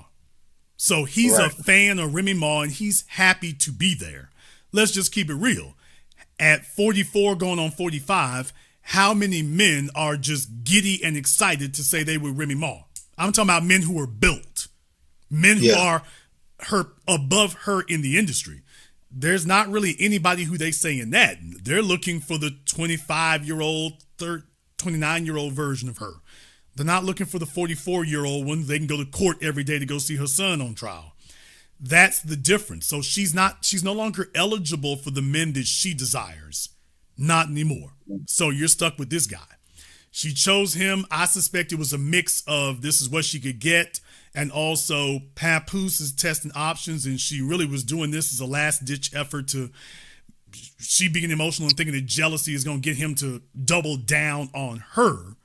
And it didn't make him double down on her. It just cemented to him that he can't trust you. So as a female, sleeping with another man does not make us jealous. Sleeping with another man tells us you're a problem, because that's not something we can undo. So she might as well go ahead and file the divorce papers because your marriage is over. Right. At this point, you're not going to sleep with another dude. Now the rest of the damn world knows about it, and you're going to keep your husband. It doesn't work that way. Yeah, but do you see it like okay? So for Papoose, and Clarissa Shields, do you think Clarissa Shields sees it like it's supposed to be? Like, wait a minute, let's think about this for a second. This could be another revenue stream for me. Sure, I'm you only have like a glass ceiling in the boxing world, but man, I could really be an entertainer if this guy could show me the ropes in rap. No, I think Clarissa Shields is a fan. Really? I think Clarissa Shields is a fan of Papoose. I mean, like I say, he's a New York, legend, I suppose, at this point. So you have your fan bases out there, and I think that Clarissa's probably a fan. I think she is. Okay. I mean, look, I mean, he's certainly talented at what he does. You know, he's from the old school of doing things, so he's not a mumble rapper, and I get that. I think she's a fan, and you know what happens when people have proximity to celebrities if they're a fan. So they, just like he saw what he wanted to see with Remy Ma, Clarissa sees what she wants to see with Papoose. She's seeing what she wants to see. There, obviously, this is a very troubled situation from the very beginning. It's very, very obvious that's what you're dealing with. But like I say, I mean, and I don't know what's going on with the fella she's supposed to be with, because she's supposed to be with somebody else. And very clearly, you got two people here who monogamy and vows don't really mean a lot to them. Now they're both together. How do you, I say together, they both linking up. Right. He literally got caught in bed with Clarissa complaining at him about him not talking to her. So how do you think that's going to end? This is mathematics at this point. I'll let you have the last word. Well, brother, point well taken, man. Like I said, you just keep cooking, man. Slow down while you're cooking, man. Thank you very much for giving this call tonight. Yeah, like I said, I mean, it's mathematics at this point. I think Clarissa's making a big mistake. I think this is a huge distraction. She needs to be focused on what she's doing. I guess when you're in an aggressive occupation or whatever, you want everything to be constant drama and stress. And I'm like, nah, baby, you need to have your head focused. This is not a plus for you. All right, let me go ahead and get over here on Zoom. I got Gerard here on Zoom. What's on your mind, brother? Peace. B1, brother. How you doing? All right, dude, you got your high vaulted ceilings and everything up there. Are you at the house or are you at the Hyatt? No, I'm at the crib. Okay, oh boy, I hope you don't never get divorced. She gonna clean you out. Hey, everybody else sell your houses, not his. You better go fight for yours. Everybody else, when I said they can let the house go, I meant them, not you. You gonna have to stay and fight for yours. Hey, much appreciated. She got the brother. McMansion going on, so yeah, you're gonna have to lawyer up and fight for yours. Man. Hey, real quick, brother. I just wanted to give you your flowers, man. Before my wife went to sleep, we were actually listening to you together. And I just want to give you your flowers, man. You know, I've been listening to you for like the past 7 years. And the game that you dropped, man, is literally like changed my life. So I would encourage anybody listening to the sound of your voice, soak up that good game, man. Thank you very much. I appreciate that. Where you calling me out of? Currently in Fort Mill, South Carolina, but I'm originally from Miami. Okay, I'm about to say they build houses that big in Fort Mills. I'll be damn. What do you say? I gotta have something like I'm used to in Miami. I can't do it like y'all do up here. Yeah. I used to stay on the Charlotte side in Ballantyne, but we moved over because of the property taxes. Okay. Well, like I say, things are blowing up and it's moving big out there and stuff, so you did good in that regard. Like I say, I try to tell folk information I think would be actionable. Sometimes it can be hard to believe in that regard, but I would rather you hear before you get started than get started and then believe it later. Because there's a lot of folk who don't tell you until it's too late to do anything about it. No doubt. Appreciate you, brother. Thank you very much for this call tonight. B1. B1 as always. Thank you very much. I appreciate that. Let me see if I can get Nikisha here. Let me go ahead and see if I can get Nikisha up here. Like I say, I ain't going to steer you wrong. I'm the only person you all know who say call me back. All right, there goes Nikisha. Now, why do you look like an undercover librarian? Okay, because I'm about to go to the gym, but I just want to honestly, I've been kind of nervous to get on here because I know you like to roast people, and I just want to also also give you a heads up because I've been listening to you since I was 19, 22 now. Really? Yes, and I feel like you changed my prescription in a lot of things and in relationships and everything. My cousin actually gave me a thumbs up about you. So okay, well I hope y'all stay friendly after this. So she said it's been 3 years. I haven't run her off yet, so I guess I'm doing good. Well, I did broke up with my ex, so oh hell. Yeah, it was I feel like he didn't like me listening to you. He felt like I was just you were just changing my mind for the worse. Okay, now we got to talk. Okay, now we got to talk. Hold on now. How long ago did this split happen? I would say like a year. It's new. It's a year ago. Okay, so you were 21. Yeah. Like we've been Okay. together for we're about to hit a year, so it's like, yeah. How old is he? He's younger than me, so he's like only 19. Well, Okay, girl, she getting a Brittany Renner on. Wait a minute, is he 19 now? No, he's 20. Oh, okay. Well, all right. She was getting her Brittany Renner on. Now, what in the world were you doing with a 19-year-old at 21? We're both we met in college though. Okay, what's your point? He was younger. Like it was just 1 year apart. Okay, y'all, she don't get it. I didn't understand if you wanted an older man, then you're supposed to date 35 and up people who are friends. No, that's not what I mean. Here's the issue, and it's understandable because of your age. Yeah. You all come out of grade school, because remember, as the concept and the advent of what we have as grade school in Western society, particularly America, is really only a century old. And it was really created for the purposes of creating factory workers, which is why the layout of the classrooms is the way that it is. You don't really enter a different environment until you get to university. Here's the problem. You spent 12 previous years in an egalitarian environment where basically you were all leveled out the same.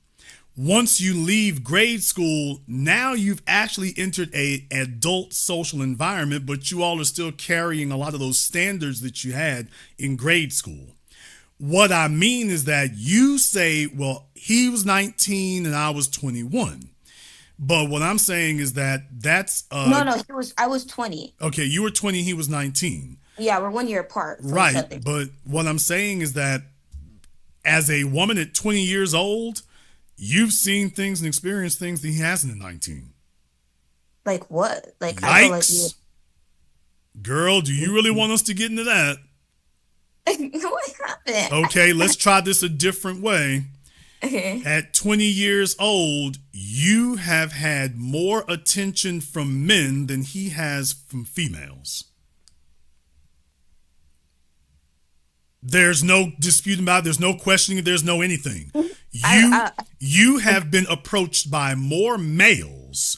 By the age of 20, you have been approached by more males than he has been approached by females. Okay. You've had more relationships. You've had more interactions. You've had more infatuations. You've had more experiences by the age of 20 than he has by 19. When you're exercising that grade school mentality as a female in grade school, your experience was different from the boys. You don't know what it's like to be a boy in high school. You know what it's like to be a girl in high school, not a boy. Okay. What you're dealing with later is the result of that. So from the age of 18 to 19, he's left high school, assuming he graduated at 18 and not 19 or before that. Yeah. In your case, you were already out for 2 or 3 years. You were already out. Even though we were together in high school. Okay, I don't know what together in high school means. We were not together, but we were friends. I'm about to say, okay, she said it was friends in high school. We're not gonna get you. Yeah, I knew him in high school. Yeah, right. I just don't worry, the DA's listening. But in any case, like I say, it's great you all knew each other in high school and whatnot. That doesn't change the fact that girls in high school have experienced more experiences than boys in high school do. It doesn't change any of that. So what I'm saying is that when we talk about things like quote unquote maturity, you can't mature for experiences you haven't had. You can only mature for experiences that you have. So you may be discounting a lot of those, but just the fact, if I say you have been approached by 8 males between the ages of 18 and 20, and he's only been approached by 3 females, do you realize what a huge chasm socially in difference the two of you have? Yeah. Just that one dimension alone. Furthermore, as males, they're usually offering you something. Well, they're usually trying to get sex, but they're usually, at your age, they're actually offering more than just that. Ain't nobody offering a 20-year-old male nothing. So that's what I mean. For life and experiences, and in the adult world, now you're no longer in that grade school stuff. There's an adjustment that needs to be made. So maybe you knew him before. That's great. there's an adjustment that needs to be made now for as far as now you have to judge him not as a student, which is what all of you were in grade school. You were all equal because ultimately you were nothing but students. Mm-hmm. That is not what you are now. Now you're adults. What is expected of you now is totally different than what was expected of you in grade school, even if you're college students. You're college and university students now, not grade school children. So what's expected from what a 22-year-old woman expects from, because her numbers are all over the place. I guess he's 21 now.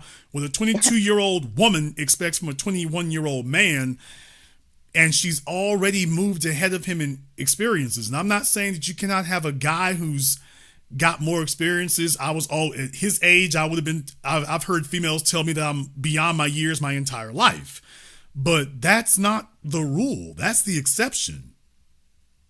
My experience is the exception. I am not the rule. I'm the exception. And I'm not saying, oh, I'm great and wonderful in this. I'm just saying I'm acknowledging that's what it is. If you have somebody like that, yeah, it can happen, but that's not typical.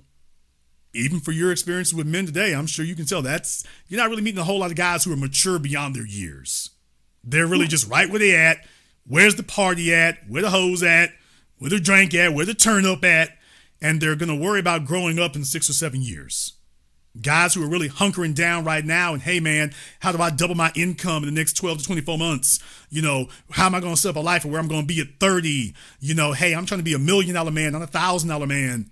Hey, I can't go out and stuff like that. I got to concentrate on this. That's not typical. It happens, but it's not typical. But he was like that, though. Well, was he? Obviously, there was an issue there because y'all two are not still together. So you're expressing that you have an appreciation for that, and yet you know that that's my bag, and somehow he had a problem. So I said all that to say you keep defending him, and that's great, and that's wonderful. That's actually an admirable trait. But if all that's going on, then what happened? It was okay because, like, you were right. Like, I went religious on him, and he did not appreciate that. Okay, you went religious. Yeah. Okay, what does that mean? So basically, I got more spiritually, got more connected with God, and there were certain rules like when you enter that side, you can't do anymore, and he was just not with that. So. Okay, now you're talking as if you suddenly became interested in religion, and I don't think that's true either. Not at 22. That's true. I was always curious. I just never fully gave it a thought. No. The biggest sign is about your parents. Okay. Okay, so what is your parents' religious inclination? I grew up in Catholic school. Okay, about your parents, though? Not my parents. How devout are they? Not somewhat, little bit. Okay, then I'm not sure where all the strong religious influence came from if you're claiming that they are not really religious people. No. Okay, then how did it come down on you at 22 years old? There must have been an experience that happened. What I've been I say for my grandma, I would say, I've been she would take me to church and everything, and then kindergarten through sophomore year of college, I've been in private Catholic schools. So I always had Y'all know what they say about them Catholic schoolgirls. Oh my God. Oh, I got to put that out there. And deal with it. It's so not true. Okay, before I go any further, by the way, y'all, we them Catholic schoolgirls, they're always trustworthy. Fine, upstanding citizens they are. All right, in any case here, like I say, without getting in your business, usually everybody, what happens is if they're 22 years old and the family's not really religious, but then one of the members suddenly spins that way, usually that's a result of trauma or something has happened that's caused them to go veering in this direction. They're usually looking for structure and standards and authority. That's usually what they're looking for at 22 years old, especially if you're not in a family that really put a heavy premium on that, which is why I asked about your parents, not your grandparents. So you might have went to Catholic school. Usually Catholic girls turn out being the most, some of the most secular people when they get out there on their own. In your case, it seems you went the other way, or at least you're claiming you did. Which religion exactly is it that you are a member of now? A Christian. Which Like, denomination? it's not dominational. I know. Non-denominational. Yeah. Okay. Well, that's just kind of general. Because I started listening to you, and I got like, I really liked it. Usually like, that tends to be the result of a body count. No, I'm not. When you and I are not going to get into that, but just everybody listening here, I got to keep it all the way real. We know that's usually when they get that young and something like that happens. One of the usual factors that happens or events that happens is a body count, and then they find religion. Of course she's going to say no. So no, like I can be honest with you. It was like more looking for like I was listening to you and Kevin Samuel, which was not a good idea, and I felt like I needed this sense of like, I want to be sure like I get married. Like I was a fear like I wasn't going to get married because my parents, you told me like you had to have good examples and I don't have that. So I was more like, where would I find this? So I went to a church where I saw these husbands like preaching and honoring their wives. And I'm like, I wanted that. That's basically, I just wanted to like a set of like a husband, like idolizing that. I was idolizing marriage to the point it was just like, this is why I wanted to get into my religion and more like that. I didn't feel like... I mean, I think that's great. That's wonderful. It's good to have structure in places that actually respect marriage. So if you have that, that's a great, wonderful thing. Hopefully we have an honest church environment, not the usual pimp, pastor, preacher thing, or a bunch of folks who are in there just being a social club for show. So hopefully that's the environment that you have. Although what I will say is, why would you want to get married? Because at the time I like you said, I find of like. Well, I'm talking about now. I mean, is that still the reason that you're there now, or has your perspective on that changed? No, that's not the reason I'm there now. But I still don't want to be like a single mother. I would love having kids and like getting married and stuff like that. My mom was a single mother, so it's just like I'm trying to stay away from that. But that's not my main like goal. Very good. To get, yeah. Many times your parents can teach you what to be by their example. Yeah. Sometimes they can teach you what not to be by their example. So if you've looked at her example and you've made a conscious, cognitive, critical decision that mom has taught me that this is a mistake, then you've grown and you've learned and you've improved the bloodline. So this is one of those social corrections in the bloodline. That you're not repeating the family's mistakes. Yeah. So that's a huge plus for you. All right. That's all great and wonderful, but I got a few issues though. Cause I don't push religion on people. Okay. Yet you're claiming that your ex had an issue with me. And then when I asked you what the issue was, you mentioned about you becoming religious. So I don't see where the connection is. Okay. So like, I was really, like I said, I was listening to Kevin Hart, Kevin Samuel, and you, and you was teaching like that 1% man, and I was trying to like push him to be that level, but I was like, it was a lot of like misconceptions. Like obviously, like I was still like learning, so I was just trying to be like, oh, you need to listen to Jason Black, like he's gonna show you things, like, and it was like he just didn't understand where I was like coming from. Rookie mistakes, y'all. Rookie mistakes. Oh, terrible. All right. Your heart's in the right place, but that was totally the wrong thing to do. Let me explain to you why. Even if you think you know, let me explain to you why. Number one, you don't push a man. This is what I was saying to you before. There may be a chasm of difference between your life experiences and his. If you see life as being more ambitious than he does, that's not something you can push him towards, dear. Drive comes from within. Motivation comes from without. Drive comes from within. If you see more in a person than they see in themselves, if you see more potential, if you see more capability than they see in themselves, it's not going to work. It doesn't matter that you can see it. If they don't see it and if they don't take possession of it and say that this is not her vision of me, this is my vision of myself. If they don't do that, baby, it's not going to help. You're no longer pushing them. They now see you as badgering them. Oh, you don't like me for me. You're just nagging me. You're bad. Why do I have to do that? So there's one level of resistance. Now let's go to the other mistake that was made. Ma'am, I don't care who the man is. No man wants to hear a female big up in another dude. I don't care if you know him personally. I don't care if it's on TV or whatever. No man wants to hear that because what you're saying is that he's not the authority. Even T.D. Jakes was smart enough to tell the women in his church, don't go home and tell your husbands T.D. Jakes said. Don't do that. Because the way they are going to take that is you're using this. Okay, you won't do what I say. Let me see if I can find an avatar to do it for me. So, okay, hey, here's an avatar who agrees with everything I say. You should listen. Okay, you don't have to listen to me. You should listen to him. And in the process, you're wrecking both of us. No man wants to hear another man be put in front of him as the authority. That is only going to lead to resistance. Never works. Unless you have a simp. In which case, if it does work, you're not going to be happy with the result.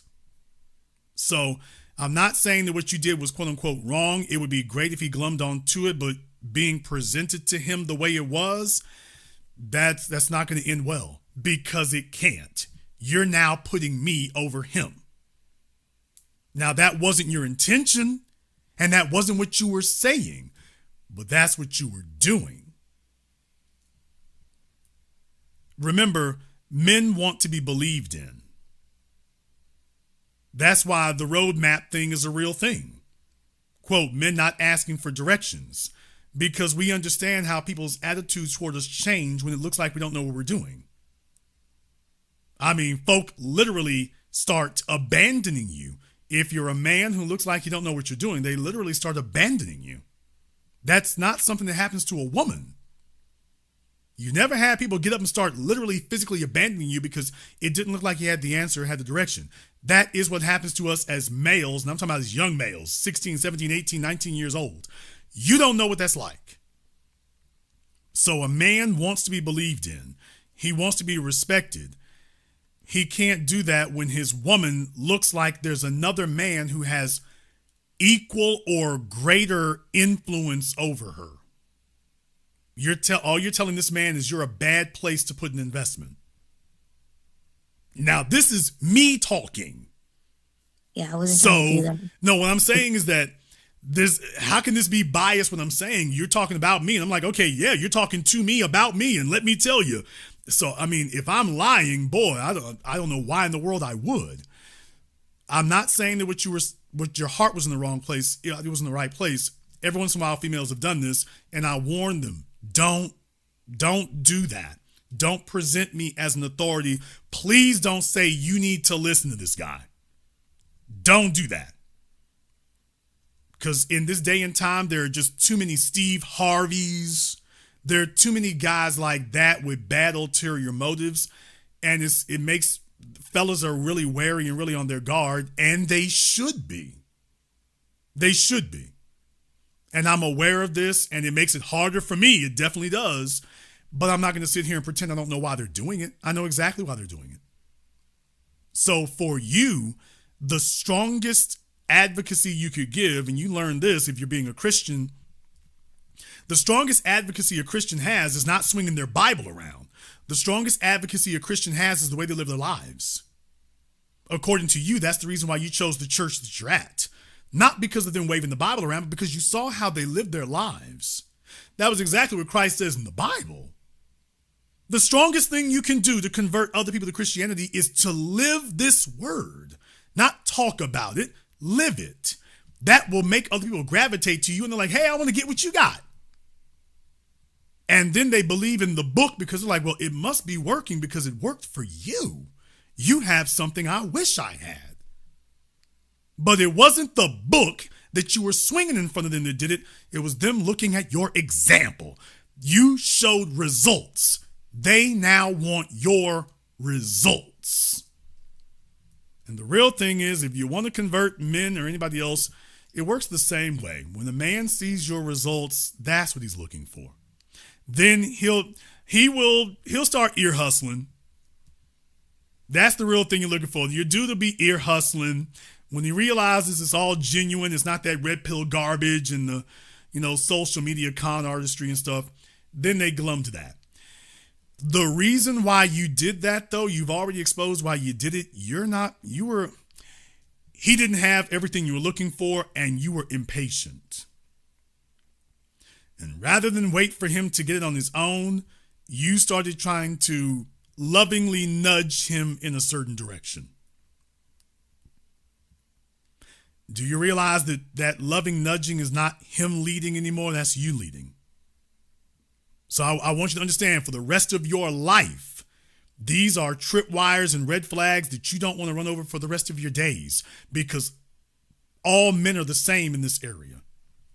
Every man you meet for the rest of your life, this is the way they're going to respond to that kind of stuff. Next time, it won't be Jason Black you're trying to lovingly nudge them onto. It's getting a job or a promotion. You're going to try that and mention somebody else's name, and the same reaction will happen. It just won't be me next time. So I want you to understand why what you were doing is the right thing, but it's the wrong thing too. You have the right motives, but this is not the way to get that to happen. Now, if you learn this young, because you're only 22 years old, your runway is getting ready to take off. So you'll have the strongest influence, because right now you'll be in your prime where men will be most receptive to you. However, if you and old boy broke up, it was about a hell of a whole lot more than me. Yeah, it was like more to it, but what did you do? I didn't do nothing. I literally was just like, I did it. Okay, I want you to get over that too. You're 22 years old. Okay, fine. I did like the bad thing that females do is that every time you all initiate 90% of breakups, and you all always say it's the man's fault. It's the man's fault. Whenever we ask you, so what happened with you and your ex? I didn't do nothing wrong. He was. And this is what's wrong with female culture today. No accountability. Every relationship, you're perfect. The men are all screwed up. I didn't do anything wrong. And so, well, now she's with a new man. And when she messes up that relationship, she'll tell us that wasn't my fault neither. Let's try this again, because every relationship takes two. By the way, if I were to ask him tonight why you two broke up, what would he tell me? That it was me. I initiated it. Yikes. Oh, well, so much for I ain't do nothing. Oh, no, that went down in flames quick. I feel like, yeah, it was, I had stuff to do with it too. I was still learning, still like growing, and I didn't know what it meant to be like in a like relation. Like I was taught by like single parents, so I was just a lot of things that when I listened to you, I was just like, okay, I understand what I did wrong in the relationship. Like I didn't, like now listening from you saying like how I edged him, I was just, in my head, I'm thinking we're both young. We both like need help. So it's like, I'm getting the help I need by listening to you and like also doing therapy. And maybe if he listened to you, like he can get some info, like, but I didn't mean to like put him and not feel like, oh, I'm not waiting. I'm not being patient. You were trying to change him. Yeah, like I wasn't trying because I think he was perfect. Like he was literally clearly like, you didn't, because religiously, socially, financially, ambitiously, you were dissatisfied on all those dimensions. You just told me that. So you were, yeah, he's perfect. She just said the same thing that females always say. By the way, y'all, nothing is new under the sun. It's the same thing. It's just a new generation's time to do it. Jason Black, the man I was with was perfect. If I could just change these few things about him, baby, he's not perfect if he just needs to change a few things. Okay. That's the antithesis of perfect. Okay, so you're right. Obviously you saw flaws. That's and true. You wanted to change them so that you could be satisfied with being his wife. True. And what you found out was it doesn't work that way. Yeah. And you are young, and the good news is to find this out early so you don't become like your mom and some of the old maids out there who keep repeating the same mistakes over and over again, hoping that the world will change for them. Now that you understand that this will not change for you, you can now start making modifications for what actually will work. So the first order of business is the men that you deal with, they need to be men who are open to growth and change already, not something you have to fight with them over. Because the man who allows you to change him is a follower. So even if you did get that to happen, you wouldn't be happy because now you have a follower. And that's not what you were actually looking for, because that comes with other defects that you are not attracted to. You also don't want a man who's so bullheaded that he has you as his mate, but he doesn't take any input whatsoever. Because a captain who will not admit he's wrong is not annoying. A captain who will not admit he's wrong is dangerous. Your job is not to follow people off of cliffs. You're also not here to fight over the steering wheel. So first and foremost, he needs to be a man that you don't have to put that in. This is what I meant by baby, y'all 20-something years old. If his parents didn't groom him with that and raise him to have that, you're not going to inject that at 22. I know y'all are young. Oh, we're still learning. No, ma'am. These are character traits that are supposed to be taught at 6 years old. All you're seeing now is the final result of its maturity. This isn't something that you can alter at 21 and 22 years old. His experiences in life will have to do that now, not you. You are here to be with a man, not to raise one. And partially because of your environment you came up in, and partially because you're young, you're trying to raise somebody. Even if you didn't realize that's what you were doing, you're trying to raise him. These are things he's supposed to already have. If they're not there, you need to be honest with yourself so that you understand he's not a bad person. He's not an axe murderer. This will be the hardest thing that human beings have to deal with when they're adults. You will meet a lot of, quote, good people, but that doesn't make them good mates. Just because somebody is a law-abiding citizen and not an axe murderer with bodies in the trunk, well, that's great. He's a law-abiding citizen, but that doesn't mean that he's the right man for you to marry. He goes to work every day. That's great. That's wonderful. We need more folk who go to work every day. But that's not the qualification that makes you a husband. It can be a factor, but that's not enough. So recognize that those are good factors to have, but you can't say, okay, as long as he's got that, I can work with everything else. Those are actually supposed to be givens. Some of these character traits you're looking for are different. You're going to have to make some decisions for yourself. How important is your religion? How dogmatic are you going to be about that? That this man must be as religious as you are and must be as interested in faith as you are. If that's a deal breaker for you, please understand, a woman can have 2 or 3 deal breakers. She can't have a laundry list of them. As a female, you can't have a laundry list because you all tend to come up with 500 or 600 points. These are my 500 or 600 deal breakers. Okay. And then you wonder how they end up single moms and every damn thing else. And then they just started looking for the last train leaving. So if that is a deal breaker for you, you get to have 2 or 3 major things. You don't get to have 20 or 30. You don't. So if this religious thing is you 10 toes down and this what it gotta be, then you're going to be looking for a guy in the church. Yeah, I know that. That's going to be very interesting because men don't go to church. But like I say, what she say, she loves my oh hell.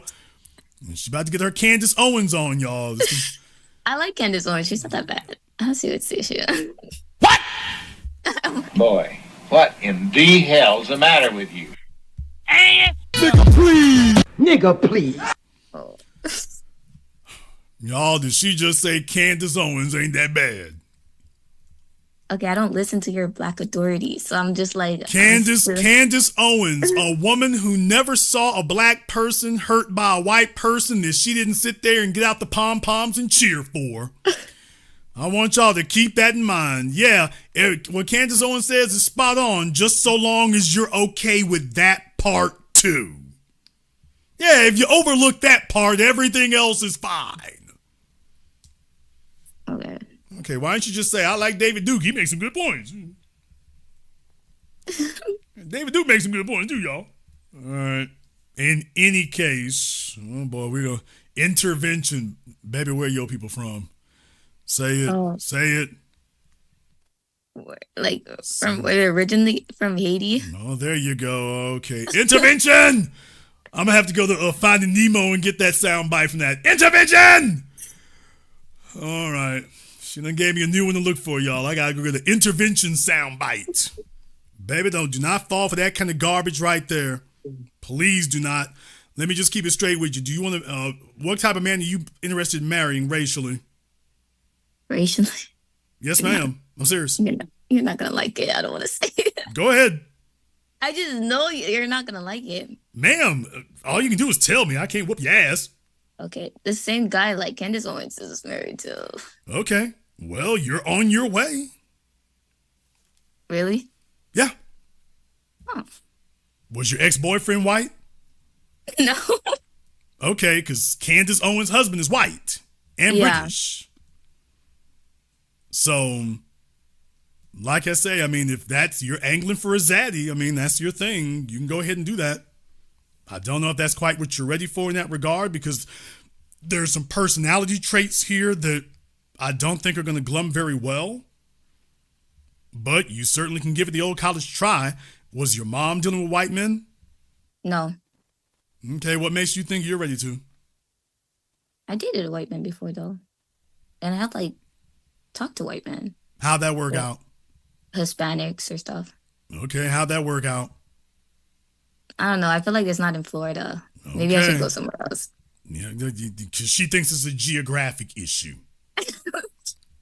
Yeah, she thinks the problem is a geographic issue.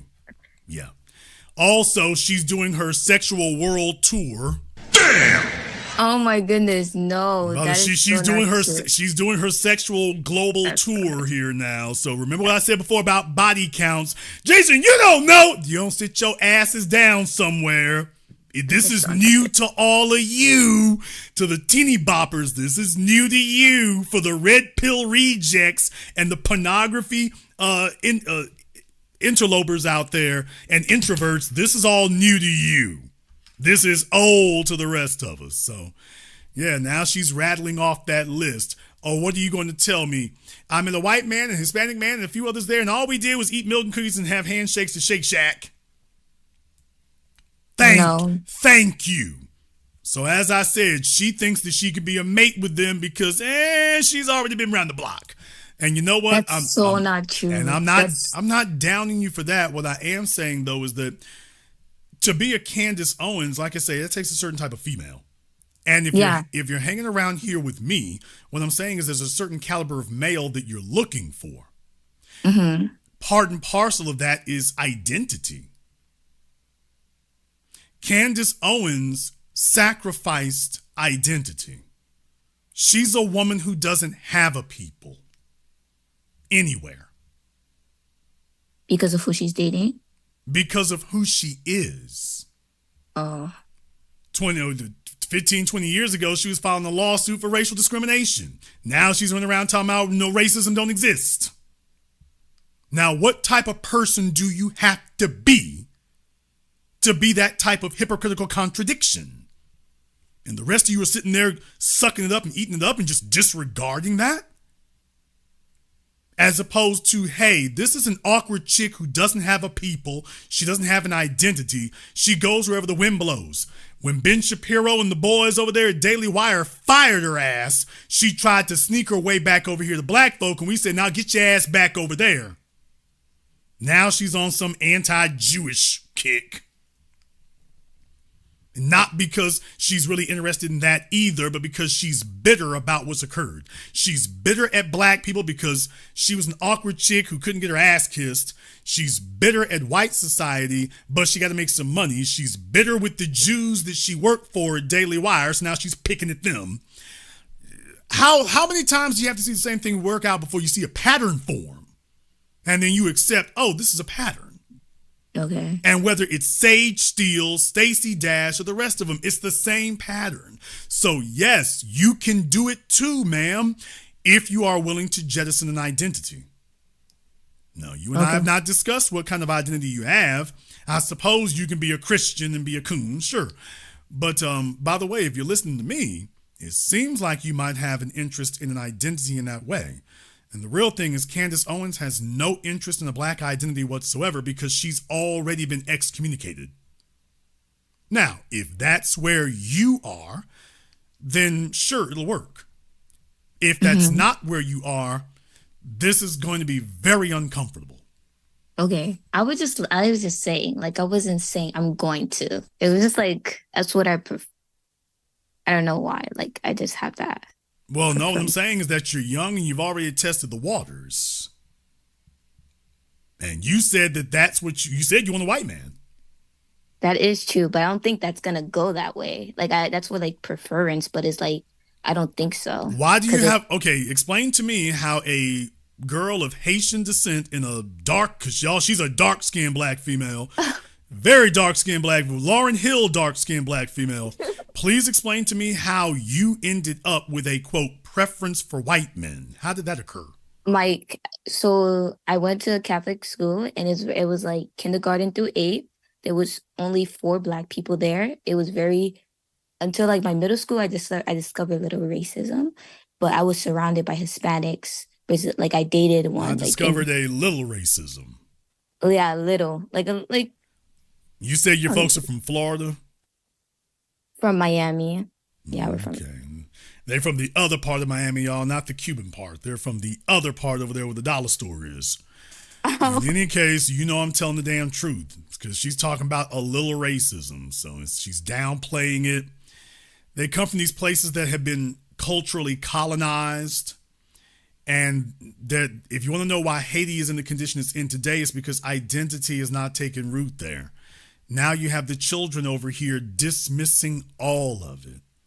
They're just dismissing the whole damn thing. And she's telling you, as a dark-skinned black female of Haitian descent in southern Florida, she has a preference for white men. She did not grow up in a white neighborhood.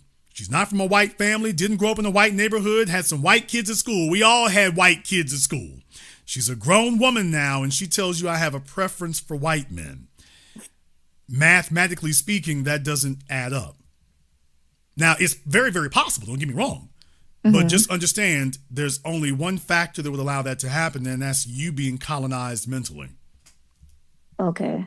And what I'm saying is that's what Candace Owens is. Well, that works out great for her husband. It's also very taxing on her because she's a pariah. Okay, if you don't know what a pariah is, that means an outcast. The only place where she's not mocked and laughed out of the room is with her husband. That's the price you pay when you abandon identity. Okay. You have to hope these other folk will become your family because you won't have a place anywhere else. And what I'm saying is even with your upbringing and stuff, I'm like, that's very, very interesting.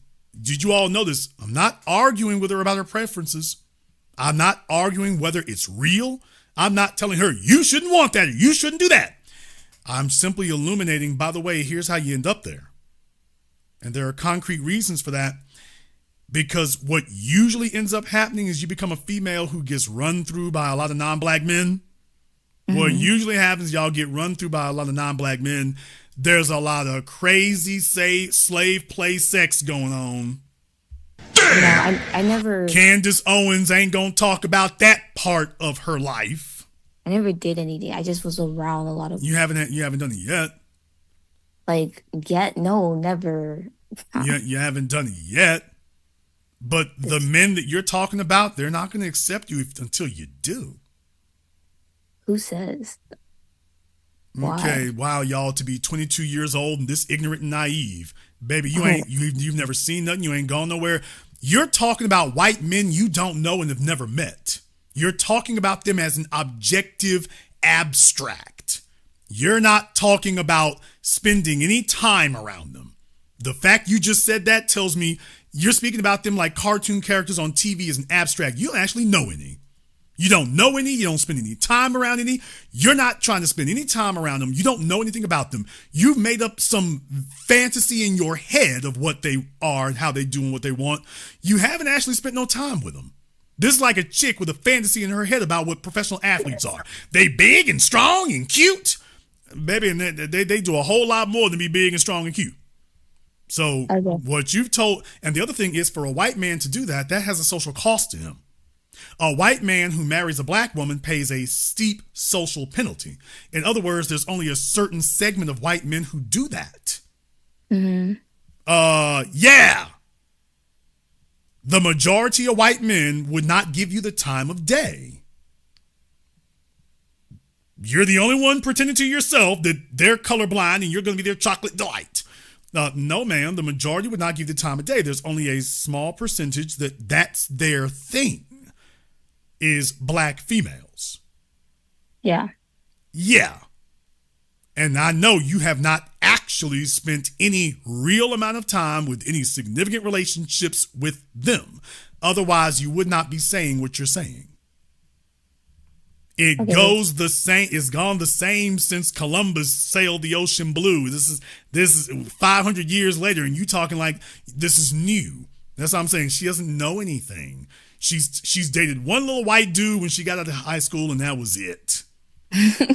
She has not had a real adult relationship with a white man who has options.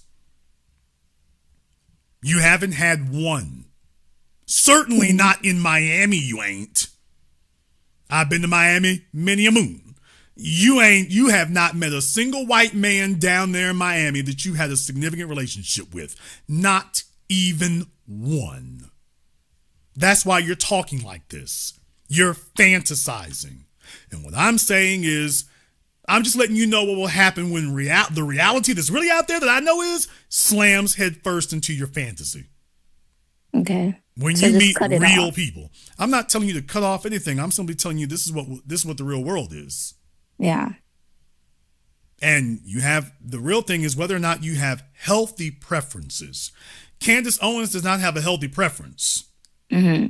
Because the truth of the matter is, Candace Owens does not talk about white folk and white society the way she does about black people. Now, there's your first big ass warning sign. But I don't listen to her like that. Stop. I just listen to clips like earbuds. Okay. Brake pedal. Okay. The reason we call them bed wenches and sellouts and whatnot is, by the way, if you were being egalitarian, you would be going, I would see video after video and show after show where you're talking about all of the myriad of issues and problems in white society. When they talk about white society, they always leave out the word white. Mm-hmm. So what they're telling you is that if white people have an issue, well, it's just political or social. It's not racial. When they talk about black people, they always racialize it. So what you're saying is that there's a problem with black people because they're black. That's the root of the issue. They keep racializing it. When she talks about white people, it's never racialized. The only time she's ever done that is with Jewish folk. And we see how that's going. But with white people, we sit up here and can point out all the time, but they never racialize it with white people. No white man would marry her if she did. So that's why you're doing all that self-hate talk, Candace Owens, because that's what Zaddy is looking for. That tells him you're a safe negress. That's what you have to do to make them feel safe with you. If you want something that badly, you're unhealthy. You are obviously sick and unhealthy. How are you going to expect that white man to love you more than you yourself love your people? So him being white, he can be a member of white society. You have to fight tooth and nail to convince him you're not a member of any society. Think about that for a few moments. Her husband gets to be white. Candace Owens does not talk about being black. She doesn't get to be black. Her husband gets to be white, though. That's not healthy. That's not a person with a healthy mindset or a healthy relationship. A master-slave relationship is not a healthy relationship. It's functional. It's not healthy. And in order for you to make that work, just understand these are the hurdles you have to jump. Mm-hmm. The Sage Steels and the Malika Andrews and whatever, that's the hurdles that you have to jump, because there's a certain type of male. You're not thinking that that's what he's on. That's what he's on. And you're going to bend over forward and backward to accommodate that. And I didn't say you won't be able to, but there will be a cost to chasing these unhealthy fixations and fetishes. Because the real thing is, baby, please explain to me how a white male can understand you better than a Haitian or black male does. Explain to me how that's possible. It sounds like my family. What was that? You sound like my family, like even my friends. Okay, that's a very basic, logical, mathematical question that you should be able to immediately respond to. Hey, can you explain to me how this man that you don't know nothing about and he's not from your background, explain to me how he knows you as well or better than the people you were raised with? Explain how that works. It's true. I think, yeah, you have a valid point. Then how? Well, that's what I'm saying. This is mathematical. So how did we healthily arrive at this conclusion that this is your preference? I have no idea. I really don't know. Of course you do. How? I really don't know. How's your relationship with your father? Let's go back to your the stepdad trap. Yeah. Yeah. I feel like I don't know how I ended up there. You know exactly how you ended up there. So you saying it still ties to my dad? This is basic Freud, ma'am. A female who has a has a father figure that she respects doesn't talk like this. As black men, we don't like white females who talk about they love black men. We recognize that, but throw it off like it is. Dudes will sit up here and take advantage of it for sex, but that's not a compliment. Yeah. We know she one of the bad ones. That's not good. There's nothing good about that. As men, we understand that. That does not mean that there's not a bunch of fellas out here who won't take advantage of it sexually, but they're not confused when they run it with that garbage. We know what the time is. We've always known. It comes from somewhere. Okay. And in your case, it comes from somewhere. When you say something like that, that's a female who does not have a strong black male figure that she looks up to and admires and respects. Yeah, that's true. Because if she did, then she would be the first thing a daughter wants to do biologically is to honor her father. And the way in which she honors her father is to carry on his legacy. Okay. In the words of Dr. John Henry Clark, how do you produce a black family between the thighs of a European? There's nothing wrong with being European. I'm asking a mathematical question, though. I'm just asking a mathematical one. Now, if a female who doesn't come from that background and wasn't raised around that goes this far out of her way, she's responding to something. She's making a conscious effort. I want to go the different direction. Oh, wait a minute. This all sounds very familiar. She was not happy with her mother's behavior, so she's made a social decision to go a different direction. And I strongly suspect that she's not happy with her father's way of doing things, or stepfather. And now, what do you know? She's making yet another conscious course correction. Now that she has the authority and autonomy to do so, she's now making conscious decisions. Now, whatever they did, I'm going 180 degrees in the other direction. Yeah. Sometimes we need to turn the steering wheel all the way around. Other times we just need to turn the steering wheel slightly to the right. Okay. Sometimes we need to do that. I'm not going to tell you what to do or what not to do. You are a grown woman at this point. Yeah. Which means you also have the ability to make your own decisions and your own mistakes. What I will tell you is one thing. Please understand that whether you like it or not, you do live in a world that sees you racially. Candace Owens pretends that garbage as long as she did. The second she got fired from the Daily Wire, all of a sudden she started talking about being black again. Now, ain't that amazing? How many of y'all got to sit up here and realize this heifer lying to us? Skip Gates, ain't no blackness, ain't no racism. Soon as them white folk put him in handcuffs, it's racism, it's high-tech lynching. Clarence Thomas, same thing. Folks sit up here and play these games right up until the society doesn't let them play it. Okay, then what that means is you're lying. You're lying, and when the chips come down, you'll finally tell the truth. Yet when a person is that screwed up in the head, opportunistic politicians will promote them and put them in positions of authority because they know they're screwed up in the head. My job is not to play along with them. I don't know what your family background is in that regard. I don't know the details of it. No family is perfect. That's a lie. There's no perfect family dynamic. There's no perfect family. I don't want to say necessarily proud, but I'm certainly acknowledging the fact that you're making conscious decisions to make course corrections. Yeah, I think admirable. Most people are so prideful and they're so emotionally invested in themselves and they're so emotionally fragile that they keep doing the same thing even when it's not working. Yeah. And so you're making decisions to course correct early. That's great. But if your course corrections have led you in unhealthy directions with unhealthy motives, please understand it usually turns out badly.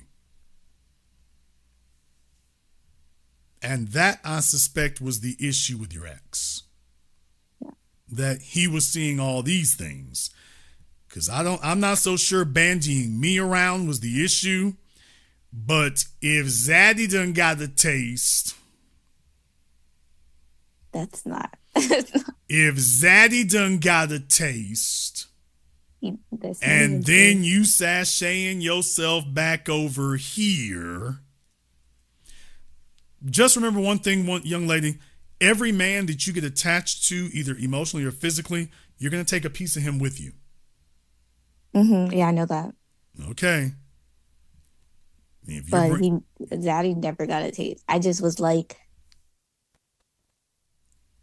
what you were telling me, I kind of I understand where it was coming from. I didn't know it was still with my daddy issues and stuff like that. That's what I was like, okay, now it's making all sense. She said Zaddy didn't get the taste. Lie. I'm so serious. I was just like you said, I was fantasizing over a white man when I was with my ex. That's literally, I just wanted that relationship, that biracial relationship. I thought it was gonna be the best feeling. Why? Because it was just I never had it. It would be nice to experience. Okay, you've never had sex with a non-human being either. I don't think you're sitting around fantasizing about that, or maybe you are. I don't know. I'm not going to use the B word here, but yes, it's the word that rhymes with feastiality. Okay. So I'm just saying there's a lot of experiences you haven't had that I don't think you're sitting around fantasizing about. So why are you vicariously idolizing that particular experience that you've never had? What is it that you've seen that leads you to believe it's so desirable? I basically, because of my dad didn't give me a good impression. Okay, I understand what you didn't see. What was it that you saw over there that has led you to believe that it's so desirable? Because there's a whole bunch of things you've looked at, but this is one you settled on. Okay, you must have seen something. I said the internet. Oh boy. I thought this was I know now, okay. I know you're not supposed to believe everything. She's not being totally honest, but only because she's not able to be totally honest. So I'll tell you all what it really is. Okay, first of all, how many friends do you have? Friends? 3. Okay, not really. All right. Do you have your degree yet? No, not yet. Okay. But you've been in school the whole time? For 2 years? Yes. Yeah, I'm in nursing though. There you go. Years. So she's diligently pursuing her education and career. She doesn't have a lot of friends. Oh. You're suffering the typical disease of being the brainy black girl. No, culturally, your family and whatnot done fell off a little bit too, but you are actually a typical brainy black girl. And these are some of the growing pains that you go through because you're telling yourself that non-black men are, quote, on your level. So these are some of the pressures that you all tend to run into and tend to gravitate to. And it's a mirage. But you don't have enough experiences yet to be able to determine that. Your social circle is small, but that's not the real issue. Your experiences are limited. Mm-hmm. That's the real thing. You're trying to make a lot of long-distance, long-term decisions at 22 years old with a very limited amount of information. Jason, I went to Catholic school when I was a girl. Do you realize how little of the American population is Catholic? No, she's not overweight. She's none of that. What I'm saying is that even with these things you've had, these are all niches you've been in. These are all niches. You haven't really moved around a lot outside of it. Let me give you a case in point here. So your folks, y'all, now, were you born in America or were you born in Haiti? I was born in America. Okay. You spent your life in Southern Florida? Yes. Okay. So you all like North Miami? Hollywood. Yeah, that's north of Miami. Yeah. Thank you. Okay. You're on the coast, but it's North Miami. All right. Yeah. That's where the Haitians are, y'all. So it's just, they're not really in Miami. They're really north of Miami. You got some of them who try to intrude Miami. It's too damn expensive. So Miami Beach, you know, when you cross that damn bridge, it's like, okay, the Haitians and all y'all over there on that other side where the billion-dollar resorts are. Oh, that's over there. So I bring that up as a point there because I want you to understand I know your experience. So I understand that. But that also tells me something else. You're 22 years old. Now, did your family come from Haiti to Florida? Or did they come through by New York? No, they came from Haiti to Florida. Okay. So you all have been down there the whole time? Yeah. How many times have you left the state of Florida?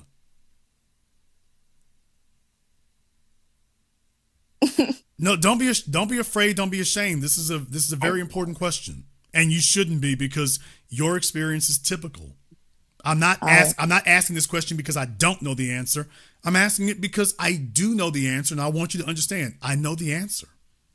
Okay. You didn't get where you are emotionally and mentally here by accident. I want you to know I'm not guessing my way through this. This is typical. Okay. How many times have you been outside the state of Florida? Never. Okay. It's not that.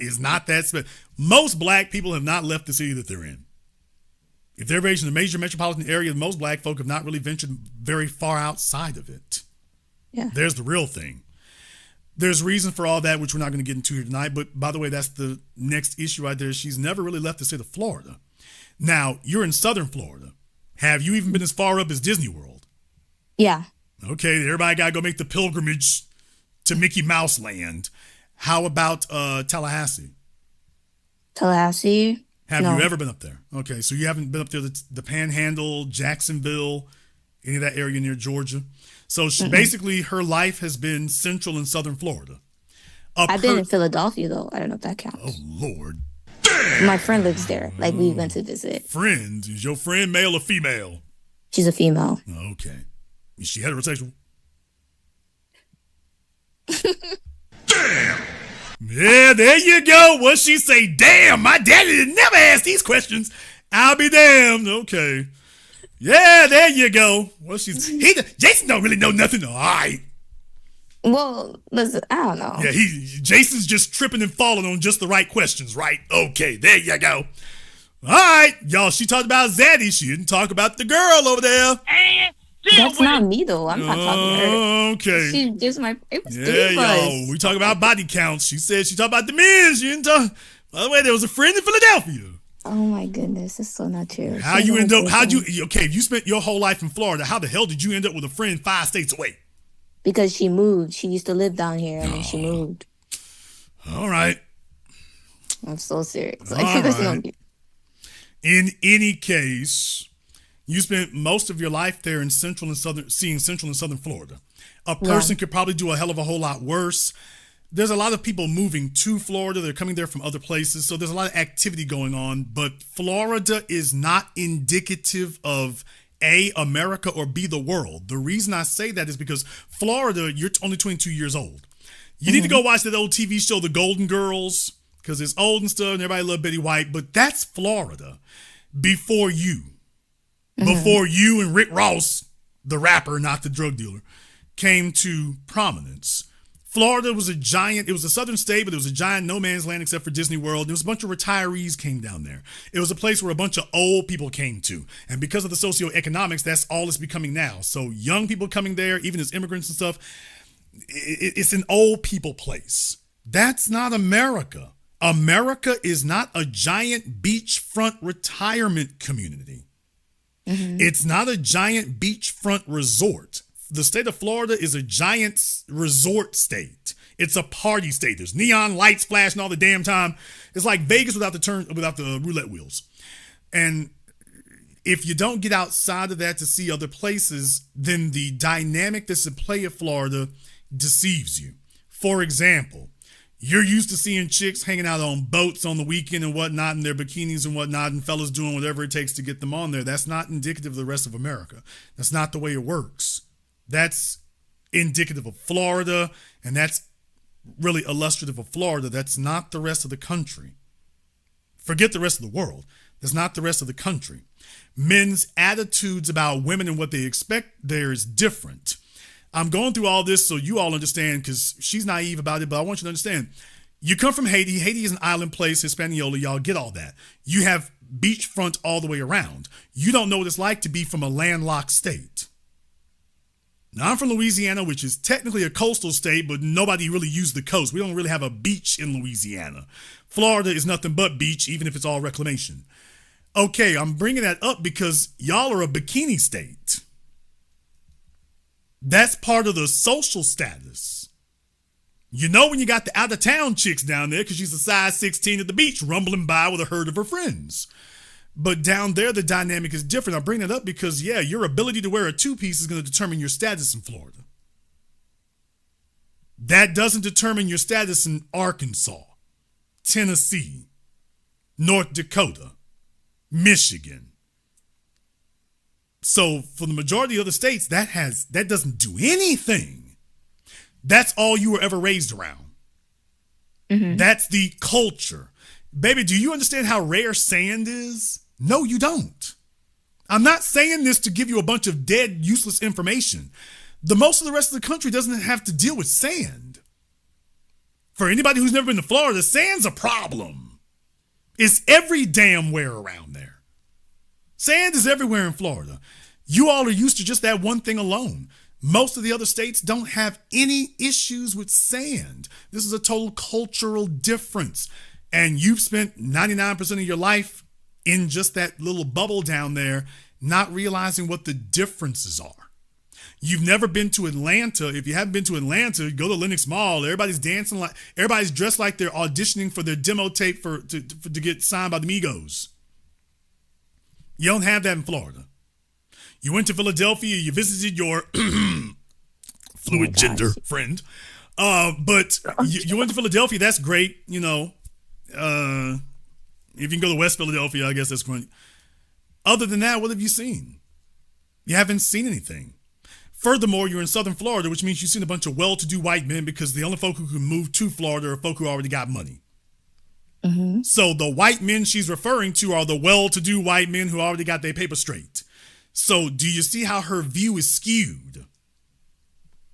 This is some of that, you know, Sally Struthers black orphanage stuff here where all the white men are rich. And that's not reality. So she's seen a bunch of well-to-do white men. She ain't actually had to go scrap to get one. So of course it's all idealistic. If she had some experiences, she'd see it differently. Hell, if you went up to Tallahassee, you'd see it differently. If you actually spent some time. So that's what I'm saying. She's really a product of not having a lot of experiences. The good news is I don't think she's in danger of getting pregnant anytime soon. So I don't think any silliness like that's going to jump off necessarily. But the whole thing is, the sooner she gets an accurate view of the world, the sooner she can make some realistic decisions. And then if you want to zaddy yourself on out, go right ahead and do it. Oh my gosh. But at the very least, make sure you make decisions with your eyes wide open, because it's going to be a hell of a thing for you to wake up at 30 years old and realize you were wrong. I've had folk who come through the Black channel and whatnot. I've had folk who came through here. They done cooned themselves out and messed themselves up and whatnot, and then realized they were completely and totally wrong. Now they are not only socially disaffected, but people see them as not really desirable, because they see that as, okay, you only want to fool with Black folk because it didn't work with the folks you wanted it to work with. That's a hell of a position to be in at 25 or 30 years old, having to squirm your way back over because, okay, well, let me go kick it with the niggas because I couldn't get what I wanted over there. It's going to take, it's only a specific type of white man that you were talking about before. There's only a specific type of Black male who's willing to take a chick like that. I don't care how low your body count is. I don't care how perky your breasts are. I don't care how little cellulite you have. There's only a certain type of Black male who he's going to take leftovers from a chick who wishes she was somewhere else and it just didn't work out. By the way, how would you feel if that were a Black male approaching you? He ain't dated nothing but Cubans and Latinas and white women. But then there were 2 messy ass relationships he was in. Now he wants to date nothing but Black women and he's talking to you. How would you feel if you knew that?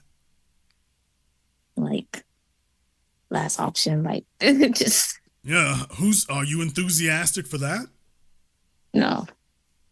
Okay, I just want you to understand that people are not taken out of a toy box with no history. They're human beings. They have their own experiences. They have their own feelings too. And if you approach them and they were your last option, well, just understand that they're going to feel the same as if you were their last option. Okay.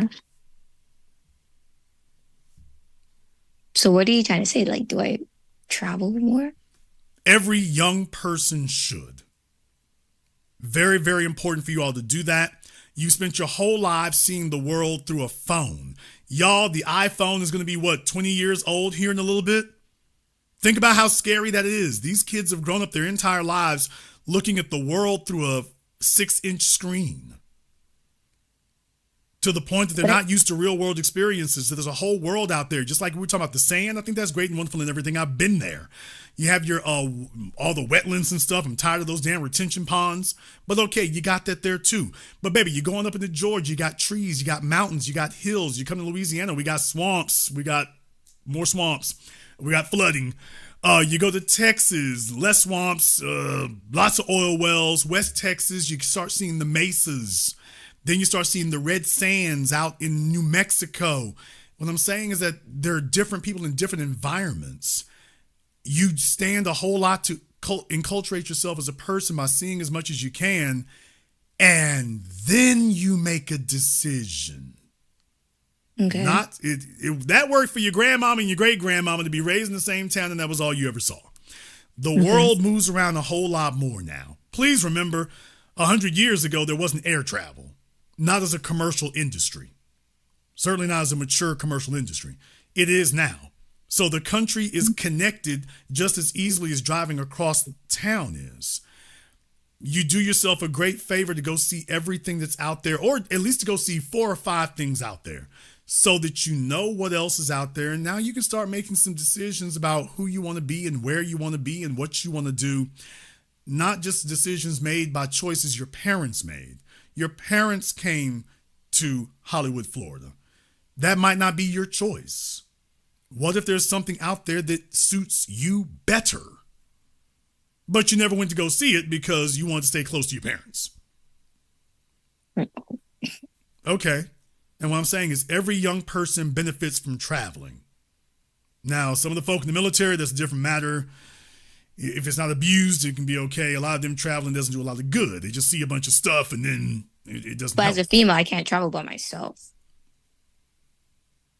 Well, I mean, I certainly don't want you hanging out in dark alleys in Philadelphia by yourself. No, I don't want you doing that. But there's nothing wrong with that necessarily, because here's the thing. I mean, you can go with your girlfriends. That's great and wonderful. But I don't know if that's indicative to learning social skills. Okay, so you say I have to be like traveling by myself. I'm not going to say you have to travel by yourself. That might not be a great idea. I mean, a single female driving around the USA, if you have a flat tire, then what? I would hate to think that I gave you advice and you're sitting up there driving through White Sands, New Mexico or whatever, and you have a flat tire. I would feel terrible. So maybe you don't have to necessarily do that all the time. That's not necessarily it. But what I am saying is that when you get where you're going, are you going to be shackled at the hip with another female or another dude? Do you see what I mean? Yeah. Because just understand, if you're with another person, that's going to be the surest way to make sure other people don't talk to you. Oh, okay. Why would a man want to come up and talk to you if you're with another chick? He doesn't know if that's your girlfriend. He doesn't know who that is. I'm just saying it's not conducive to that kind of things. It also doesn't give you freedom in that regard. Although it can be useful to have a wing woman, that can be useful. If you bring another person with you, you need to be clear about what their agenda is or what your purpose is for having them. If them being there inhibits you from dealing with other people, just be ready to ditch them when you get where you're going. Or at least have some distance or something. So the travel part by yourself, the in-between part, sure, I probably don't want you by yourself for that. When you get where you're going, you really want to be able to learn how to operate in any environment. Because I'm just telling you right now, you can't decide how the world is going to be. You have to make the right situation. You can't, okay, let me go here, and if I see the right situation, I take advantage. You have to, as a female, you're actually able to create the right situation. Okay. A man walking up to a woman, and that can be creepy, unfortunately. For a female, though, most men are not going to have a problem with you walking up and talking to them. It goes smoother for you.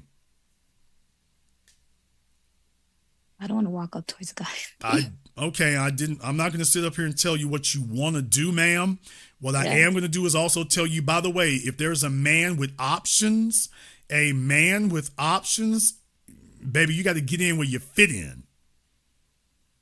So I got to pursue him if he has options. I'm just telling you, a female does well if she learns how to push events. If you see, quote unquote, the right guy, and in this day and age, you're expecting him to walk up to you with all these chicks out here making phony ass Diddy and Jay-Z in trouble right now. A bunch of chicks was beating down the doors 20 years ago. Now they're talking about he raped me. So I'm just saying, this is the environment that you are in. So as females today, this idea that you can be the little maiden sitting over there and that the men are just going to walk up to you, they've done turned this into a damn sexual battle zone out here.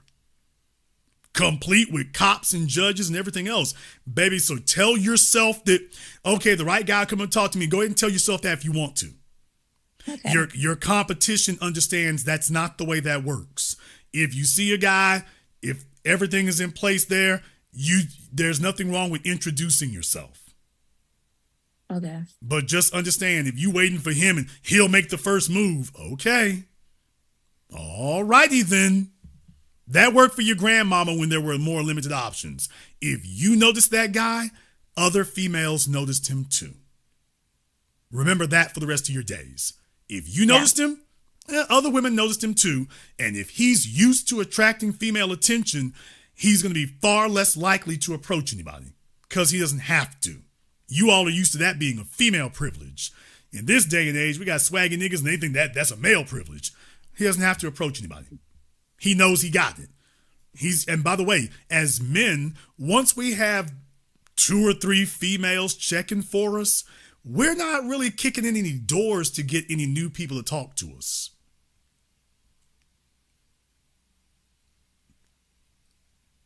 Okay. I got 2 or 3 females now. I'm not really kicking in any doors to, hey, baby, what's your name? I'm not doing that. I don't have to, and I don't feel the need to, and it's not necessary. I got enough going on right now. I got too much going on, actually. But I got enough going on here right now. So what I'm saying is that, by the way, yeah, if you see a guy, I'm not going to sit up here and tell you, him come talk to you, baby. If he got options, you'll be waiting till you're a skeleton. That's it. That's the way it is. That's what I mean. That I know you just got out of grade school with that. You haven't had enough interactions among adults to see that that's not what's happening out here. You're used to an environment where the boys still have to chase the girls. You haven't spent enough time out here throwing elbows and realize it's cutthroat out here. You ain't felt. She has. Here's the issue. I know you don't have a bunch of friends because you ain't had a chick try to steal your boyfriend yet. There you go, baby. You ain't been nowhere. You ain't seen nothing. You sitting down there in damn me Boca Raton, Florida, while she pretending she in Hollywood. You down there in Boca Raton, Florida. You ain't had a chick try to steal your man yet. You haven't had that kind of action happen yet. That's how I know you haven't seen very much. Now, that wonderful naivete, she's got that light in her eyes, by the way, y'all. She got that light in her eyes. That wonderful naivete is nice, but you're going to see some things. That's how I know you haven't really thrown any elbows, because you can't tell me about a chick who tried to steal your man. Or at least you were trying to talk to him, and then she cut in. Yeah, no. You're going to feel the first time that happens, you're going to start hating women the first time that happens. It's probably already happened to you just don't know.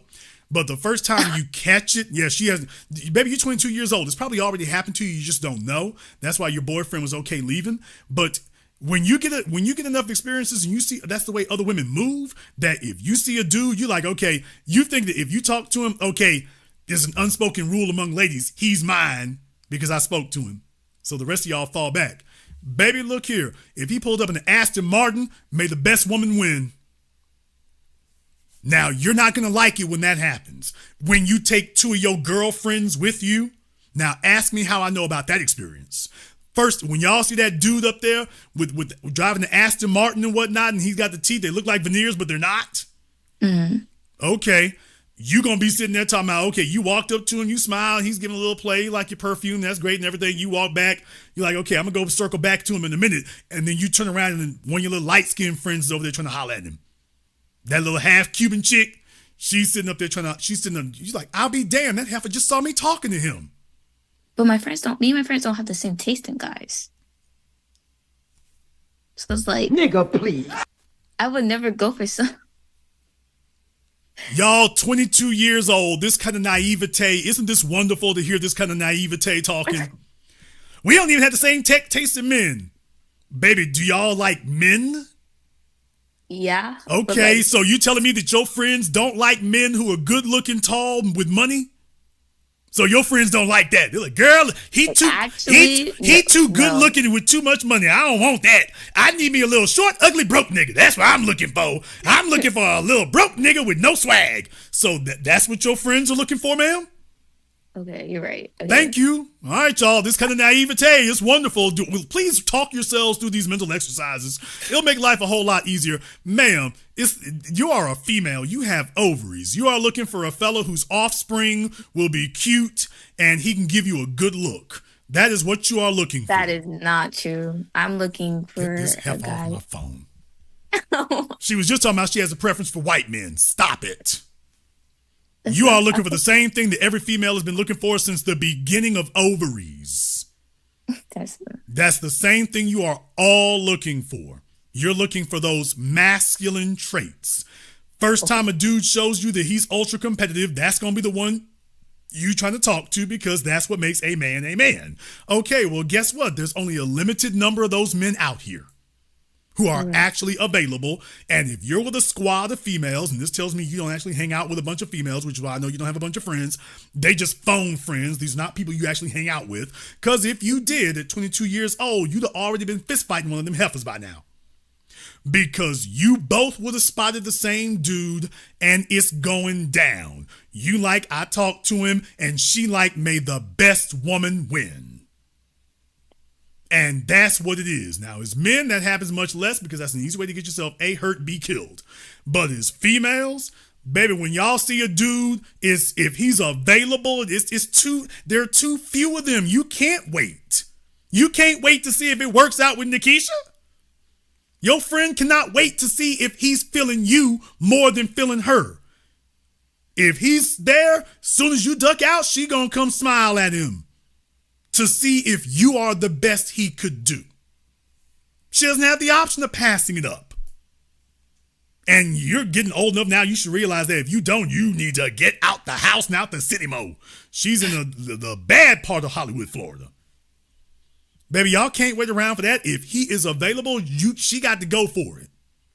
And that is what it is. You mean to tell me if you and two of your female friends, if Michael B. Jordan was at the damn Nike store, you'd be the only one who would talk to and the other two would fall back. That's what you're telling me. No. Thank you. We don't all have the same taste in men. Lie. Okay. You do now. Yes, if he is successful and good looking and looks available, all of you want him. Now, all of you might not approach him, but I'm just telling you right now, as you all get older, it's like, man, look, it's bare knuckle. It's cutthroat. She would rather lose you as a friend than lose him as a prospect. And deal with it, nigga. That's crazy. Oh, that's life. That's womanhood. That's Every crazy. female, to the ladies in here right now, if I'm telling the truth about that your girlfriends would rather lose you as a friend than to lose a producer as a prospect of a man, if I'm telling the truth when I say that, give me the high heel emoji in the chat room. If I'm telling the truth about that. Baby, there's not a female in here over the age of 30 that doesn't know that. Your girlfriends. Baby, every female will tell you, most of their relationships broke up over a man. Especially if he was desirable, it's going down. She would rather lose you as a friend. You know why? Because he can do things you can't do. Yeah. We like hanging out with you and watching damn me soap operas. When she says Netflix and chill, she don't mean you. You know why? Because you don't spend no damn money on females. What? What's the most expensive gift you ever bought for another female?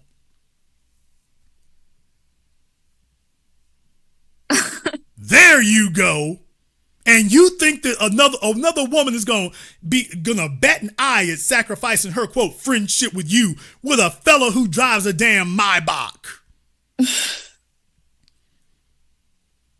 As men, we spend hundreds and thousands of dollars on gifts on a female. Y'all heifers won't buy each other a damn Happy Meal. If you do, you're going to be expecting your funky little $4 back.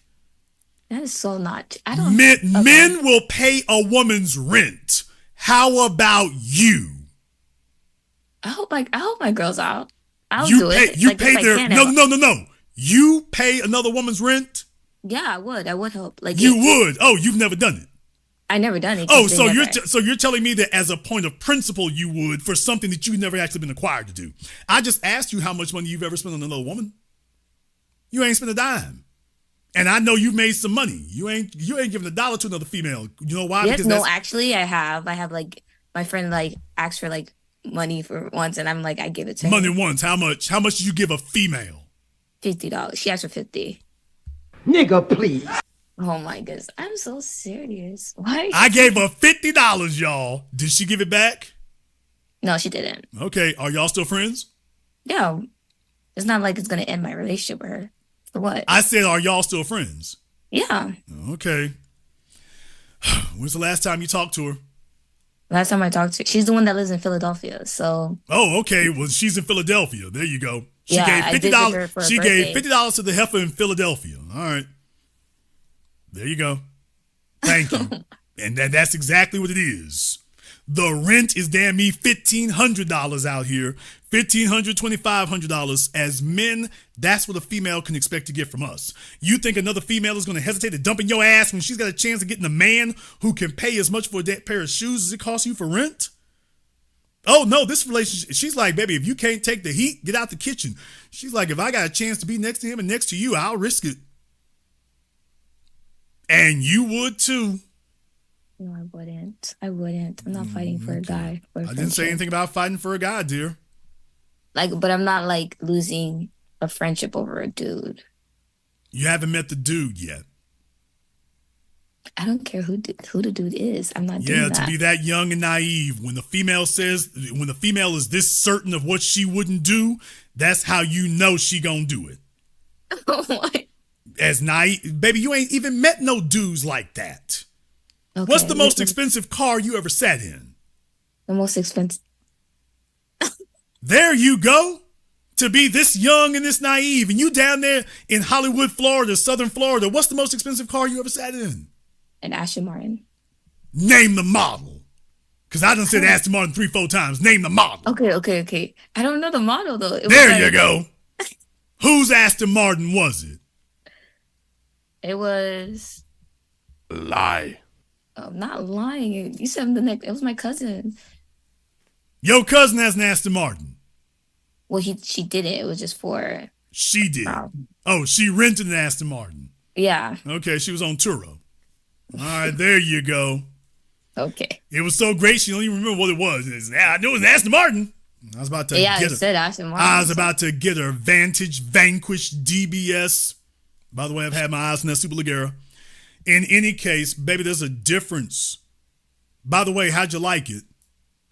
I don't like little cars. I'm not little cars. Oh hell, what the hell was she? No, low cars. I said low, like. Well, it's a sports car.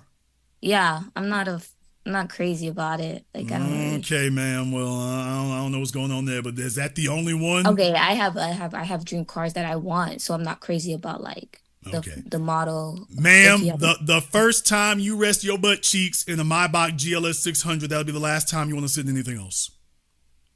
Okay. The only reason you would say otherwise is because you've never been in one. Okay. The first time you sit down in a BMW 7 Series and it's low, that's the last time you'll want to sit in anything else. BMW? I'm not a fan of BMW's models though. To be this young, naive, and talking this silly. Y'all, she's a fountainhead of cuteness, ain't she? It ain't being this silly that damn cute. You've never been in the 7 Series. You've never been in the 7 Series. You've never been in the M Series. You've never been in an S-Class. You've never been in the GLS Maybach. You've never been in a Range Rover autobiography. You've never been in any of those. And what I'm saying is the first time you do that, that will be an eye-opening experience because you'll realize there's levels to things in this world. And if this man is operating at a different level from you, he can teach you and show you things you've never seen. Okay. At that point, yes, you're going to fight over him. Okay. Because he can take you places and show you things that your gal pals simply can't. They can show you the same 4 corners of the block you've been on. This guy's doing things. You can see it. You don't have to question it. It's sitting right there. At that point, that's just mathematics. And by the way, you're female. You are emotional.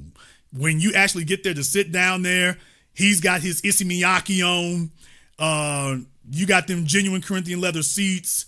He's not talking to you about college stuff. He's talking to you about aspirational international things. He talks about more than just sex. He's talking about how you can improve yourself and where you're going to be as a person in 7 years. For example, I always ask you all the same thing. Take a look at what you're driving right now and then tell me what you want to drive in 7 years. These are not conversations that a 19-year-old or a 20-year-old male has with you. No, they don't. He just wants to figure out what that thong do. He wants to hurry and get back to that. He's not asking you questions like I just did. So a man who has sexual access and isn't just stoked about that all the time, he talks to you about different things. You're talking about nursing. Well, she's only 2 years in. She said she's 2 years in, so that automatically tells me you're trying to go for your BSN. Yeah. I didn't ask you if you were going for it. I told you you're going for it because you wouldn't have said 2 years if you weren't. Now, how do I know that? Not I'm guessing it. How do I know that? So what I'm saying is that when a man starts talking to you like that, it's like, I'll be damned. He actually sounds like he has some authority and mastery over what I want to do with my life. I'll be damned. This is where I need to be. And what I'm saying is that, and then he pulls up in the Maybach, then he pulls up in the Range Rover, then he pulls up in the Escalade. And I'm saying when everything is in place, it all fits. Now you start envisioning where you fit into the picture. You're like, the only thing missing in that car is a female. That's the only thing he's missing. When you meet that guy, you're going to slit them heifer's throat over him. Okay. Because there's a thing that females don't say, because you already talking about being a wife at 22 years old. Okay, what that also means is that you have the idea in your mind that when you meet the right man, you are already going to envision that that is your husband. Now, when you see him and it just clicks for you, that's it. These hoes right here, the knife in the back, here it comes. Okay, I see where you're going. Okay, I see. She about to get it. And you're going to be the one giving it to her. You're like, I'm so sorry I got to do this. Hold your ass still. Let me jug you. Because he's coming with me. Mm-hmm. He's coming with me. It is what it is. One of the things they don't talk about, by the way, this is basic Freud. Sexually speaking, females are usually the aggressors when it comes to sex. What? By the way, it's usually females who initiate it. Nobody wants to really talk about that. If you see him and meet him, baby, it's a wrap. It's a wrap. So, life experiences help. I don't know what happened with your ex-boyfriend, although I think we've already covered that. I would love to see you have more experiences beyond where you are, if for nothing more than so you can shake off some of that bad taste that you've had from some of your formative experiences. Mm-hmm. Go see some things, take some of those rose-colored glasses off, stop deifying them people. That's what got Haiti and the Caribbean and Africa so damn messed up today, is deifying those people. You don't have to hate anybody, but they're just people, for goodness sake. They're not gods, they're not deities, there's none of that stuff going on right there. And if they were honest with you, if you saw how they were talking about each other, you'd be like, I'll be damned, that sounds familiar. They don't deify each other, but they got you doing it. So you need more. I would strongly recommend have more experience. I don't know if I would have you do it right now because you got your nursing thing going on. That's great. That's wonderful. I would love to see you get to a point where at the very least you're in Florida. Go up to Atlanta. Stay for a weekend. Go to Lenox Mall. Just make a trip of it. Go to Atlanta. Go for just one weekend. Go to Lenox Mall. Go hang out. I'm talking about 8, 9, 10 hours. 8, 9, 10 hours. Yes. I want you to go there long enough that you're sick of it, but I want you to go there long enough that you're not questioning or wondering if you've seen everything. Okay. That's very, very important. I want you to go there long enough to do that. You've been to the beach. You already saw that part. I want you to go to a major urban center where there's a lot of black folk there around your age. And there's successful black people there. I want you to start seeing what that looks like. Try to stay off the loop. Oh my God. Try not to go through downtown, so 285 and all that. Try to stay off of it. But other than try to go straight out Peachtree if you can. Go out, for a person just visiting, that would be the first thing I would tell you. You'll get a great cross section of it and stay there for a couple of days so that you can soak it all in, so that you're not pressed for time, so you can see everything. Then take your ass back to Florida. Now you have some stories to tell. Go find one guy to go talk to. You can go to the beard store. If they still got the beard store there at Lenox Mall, y'all can tell me if they still have the beard store there. If they do, that's great. That's wonderful. But there's a bunch of other places. If they had the beard store, that's a good place, by the way. You wouldn't have to worry about fighting off a bunch of other females. Inside Game. There's a store where you're only going to see males. Yikes. Okay, what do you say? Psychology. Ooh, Dad never told me that. Thank you. Just thought I'd tell you. Yeah, there are places where you can find men by themselves. It's not the places. They're not sitting over there by the pink store. And there are going to be guys at the pink store too, by the way. So you're going to see that too. I'm talking about they're there shopping and not for a female. Okay. My point is, if you want advice about that, that would be I would give that to you as an assignment. And that's something go to Atlanta. Go to Atlanta, go to Lenox Mall. Not Perimeter Mall, Lenox Mall. Okay. Good place. Hang out there for a couple of days so you can go see everything. Okay. That'd be a good first step to take. Then go back to Florida, and that'll be the first one. After that, we can try something a little bit different. Okay. Who told you to call me tonight? I told my cousin, he's the one who put me on to you. There you and go. I think he's in his 30s. I'm not sure. But he put me on to you, and he was like, don't be afraid to talk to Jason Vlad, because he did it before. And I was just like, he goes in on people. Really? Come on now. I am a softie. I don't go in on people like that. No, you be making you be like, look it up. And I'm just like, oh my gosh, she's gonna make me. Well, y'all are adults. I'll be damned. I used to have an encyclopedia. I used to have a dictionary that had to flip through to look up words. You all have Google. Yeah. My goodness. And ignorance is not a condition today, it's a choice. Look, I think that's really, really great, especially being 22 years old, because what I did not like about the Kevin Samuels days, I said it. He said that he didn't want to talk to females under the age of 25, but if they were over the age of 25, they were messed up. He didn't want to talk. But now he wants to criticize them. I'm like, no, you need to talk to them before they get there. That's common sense. Unless, of course, you don't know how. I know how to talk to y'all, and it's not an issue for me.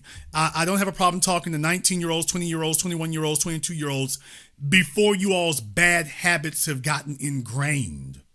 I'd rather spend this last hour talking to you to at least give you an opportunity while you're still impressionable. You're still coachable. You haven't gotten hard-headed and stubborn, and you're emotionally invested in your mistakes. And you don't want to admit that you're on the wrong path, and you don't want to course correct. When you get 25, that's going to start hardening and setting into place.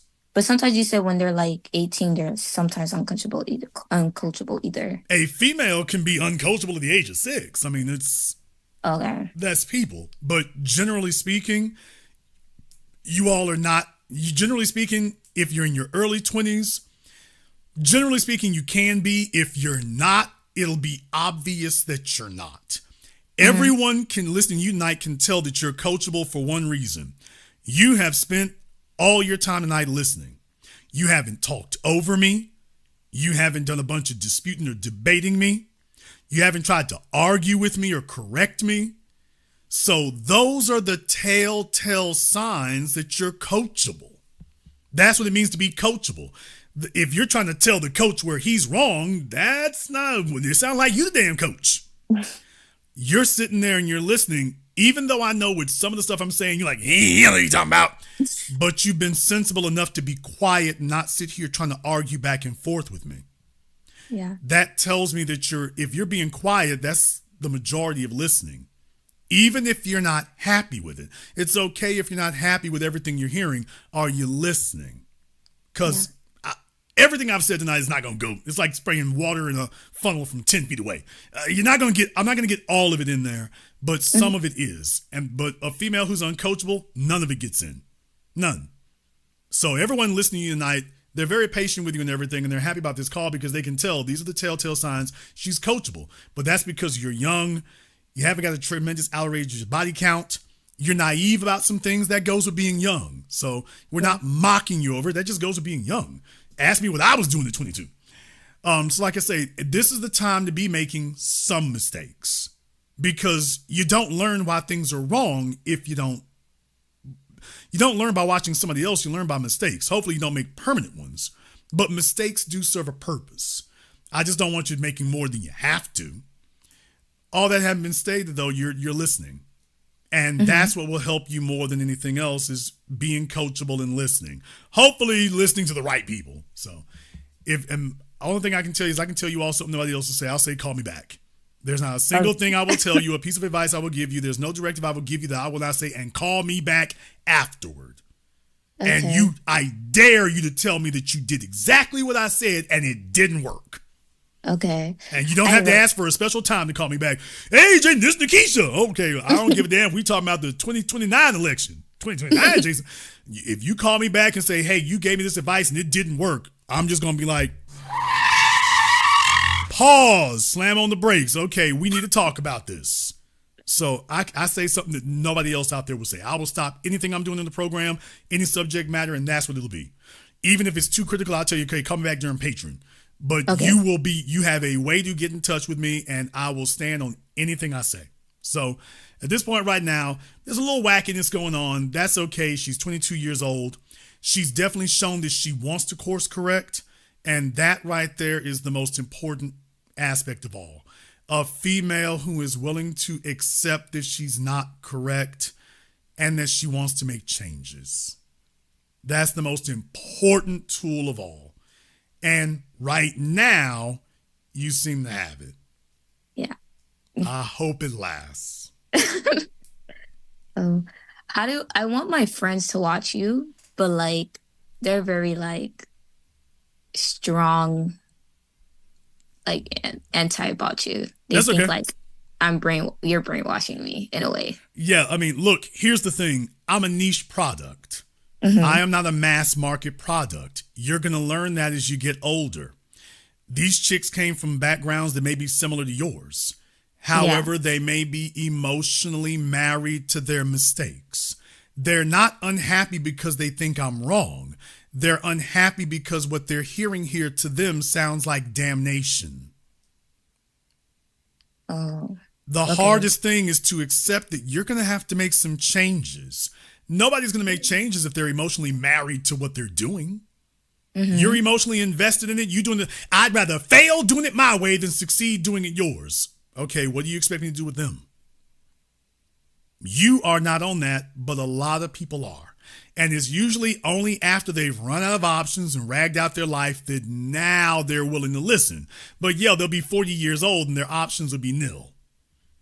You have the ability to do it now when your options are plentiful. But that doesn't bother me at all. It is what it is. Hey, Rolls Royce is a niche product too. So that doesn't bother me. As a matter of fact, I would be worried if I woke up one day and I had 5 million followers. Because by definition, I'm like, okay, something's got to be wrong here. How did I have it's like Fight Club. How did so many of you show up? If I'm still doing what I was doing, how are so many people happy to hear what I'm saying? Something must have changed. I must have become something else. So I don't have a problem with that. However, what I will tell you is, once again, the most powerful way of proselytizing, don't worry about promoting things quite so much. The most powerful form of proselytizing for me is you. Okay. The better quality that you turn out, that is the greatest advertisement for me. Okay. And inversely, if you fail to be able to do that, that's going to be on me too. As far as they're concerned, that's going to be my fault. Yeah. So that's the way that works. I'm not worried about the rest of them. I'm just worried about Nikisha. Okay. You have some work to do. I'd like to hear back from you in a few months. All right. Thank you. Thank you very much for checking in with us tonight. Jason, love the kids. Yes, Jason, you were on there with her for a while. You damn right. You damn right. This is the first time that young woman has talked to a male who's older than her, experienced, talking in her best interest, and he's not sexually interested in her. He's not sexually exploring her. He's not looking to see what he can get. He's not charging. It's just straight up, this is what it is. 99% of females don't have that today. They're talking to a fella, he looking to get something. We need to talk to the young folk out here. Okay, nigga, stop and talk. Stop and talk. And the other thing is, she is just symbolic. There's a bunch of young women who listen to me and a bunch of young men who listen to me, and y'all doing the same stuff she was doing. That's why I say nobody can laugh or mock her. There's a bunch of y'all doing the same thing as her, chasing a zaddy, this, that, and the other. So don't try to act like you brand new and like you a genius. There's a bunch of y'all doing the same thing, and y'all need to hear this too. She's just a representative. You need to hear this too, and you gonna hear it. And that's cool. That's fine. That's great. Yes, I'm going to take out time to do that. Yes, this is very much important to do. You got a whole bunch of young people out here. They have folk who are older than them, but they've lived a bunch of years and didn't get no damn wisdom out of it. Younger people assume that if you're older than them, then you've gained some experience and some knowledge from the years you've been around, and they talk to a bunch of older folk and realize this nigga ain't learned nothing. He doesn't learn nothing. He doesn't know anything. He doesn't have any useful advice to give, just a bunch of damn babble. He's talking a bunch of stuff. He don't know nothing about Florida. He doesn't know anything about Georgia. He doesn't know anything about Kentucky. He doesn't know anything about Texas. He's never been anywhere. He ain't seen nothing. He was in the military. He served overseas. He don't know a damn thing about America. And he doesn't know about people in my age group. See, that's another thing that you get by being single. If I was married, I wouldn't be able to have that kind of insight to it. I'm still out here. I see what's happening from the chicks who are 20 years old and the chicks who are 70 years old. I see the whole damn spectrum. So I can talk to them where they are because I'm still out here and I still see it for what it is. That gives you an insight. Okay, were you paying attention, or was you trying to figure out if there was one you could peel off? It's like, okay, these young women, the best thing they can have is an older male who's seen some things and can talk to them like their father would if he could give them the game. Because most of y'all's daddies are gameless. And deal with it, nigga. I said that. Most of y'all's fathers are gameless. That's why I stopped telling people we need to get more of these fathers out here. I really ease back on saying that because I see what most of the dads are out here doing. I'm like, ooh, hell. A lot of these girls would have been better off with a single mom. So I can't just sit up here and say, hey, wish there was a dad there, because I'm looking at what these dads are doing. But if they have one who can talk to them like their father or their grandfather would, who've been somewhere, and look, baby, I ain't gonna talk to you like no 8-year-old. You out here and whatnot. By the way, I wasn't judgmental. I didn't sit up here and hit her with the bed winch thing, or you doing this, that, and the other. I didn't hit her with that. I'm just like, okay, well, that is what it is. Let me explain to you what the other side of that is, and then you tell me what you're gonna do with it. I just asked her the questions. What does that man know about your experience? Just tell me what he knows about your experience. You see, when you handle it like that, if you're paying attention, just don't reword what I did. Repeat exactly what I said. You all have results from it. Just say it just like that. And by the way, a lot of these folks talking about these young folks, they be arguing with us. She wasn't arguing with me. They're probably arguing with you because they can tell you don't know. When people feel confident that you know, they're going to be more interested in listening.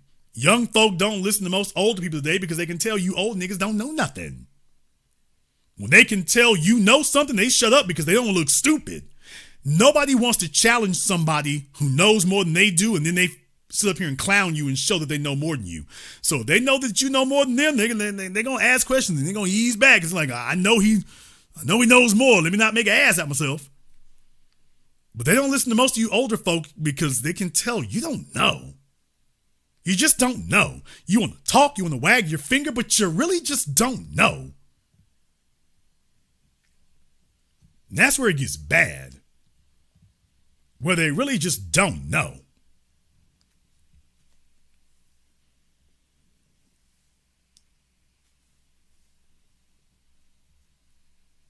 I wasn't hitting her with the nagging thing and whatnot. I'm just like, okay, let me find out where your folks at.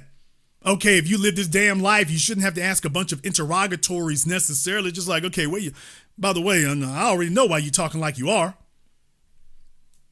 Yeah, where's your dad at? What's your relationship with your dad like? Okay. Don't feel bad, baby. It is what it is. They fumbled the ball. They dropped the ball somewhere. It is what it is. You don't have to be ashamed of that. I mean, it's a very common story. It ain't like you the only one. There's a whole bunch of y'all out here. Whole generations. Okay. Let me give you something to think about. Let me give you something to focus on here. Let me give you something to think about and give you something to reconsider. And then you go test what I said, and then you come back and you tell me what happened with it. If you had more men out here like that, it'd be a different situation. That's the problem, though. Can you just sit down and you talk to them and you be all right with it? That's the problem with going online. You sit up here and go online and talk to them, and niggas trying to slide the DMs.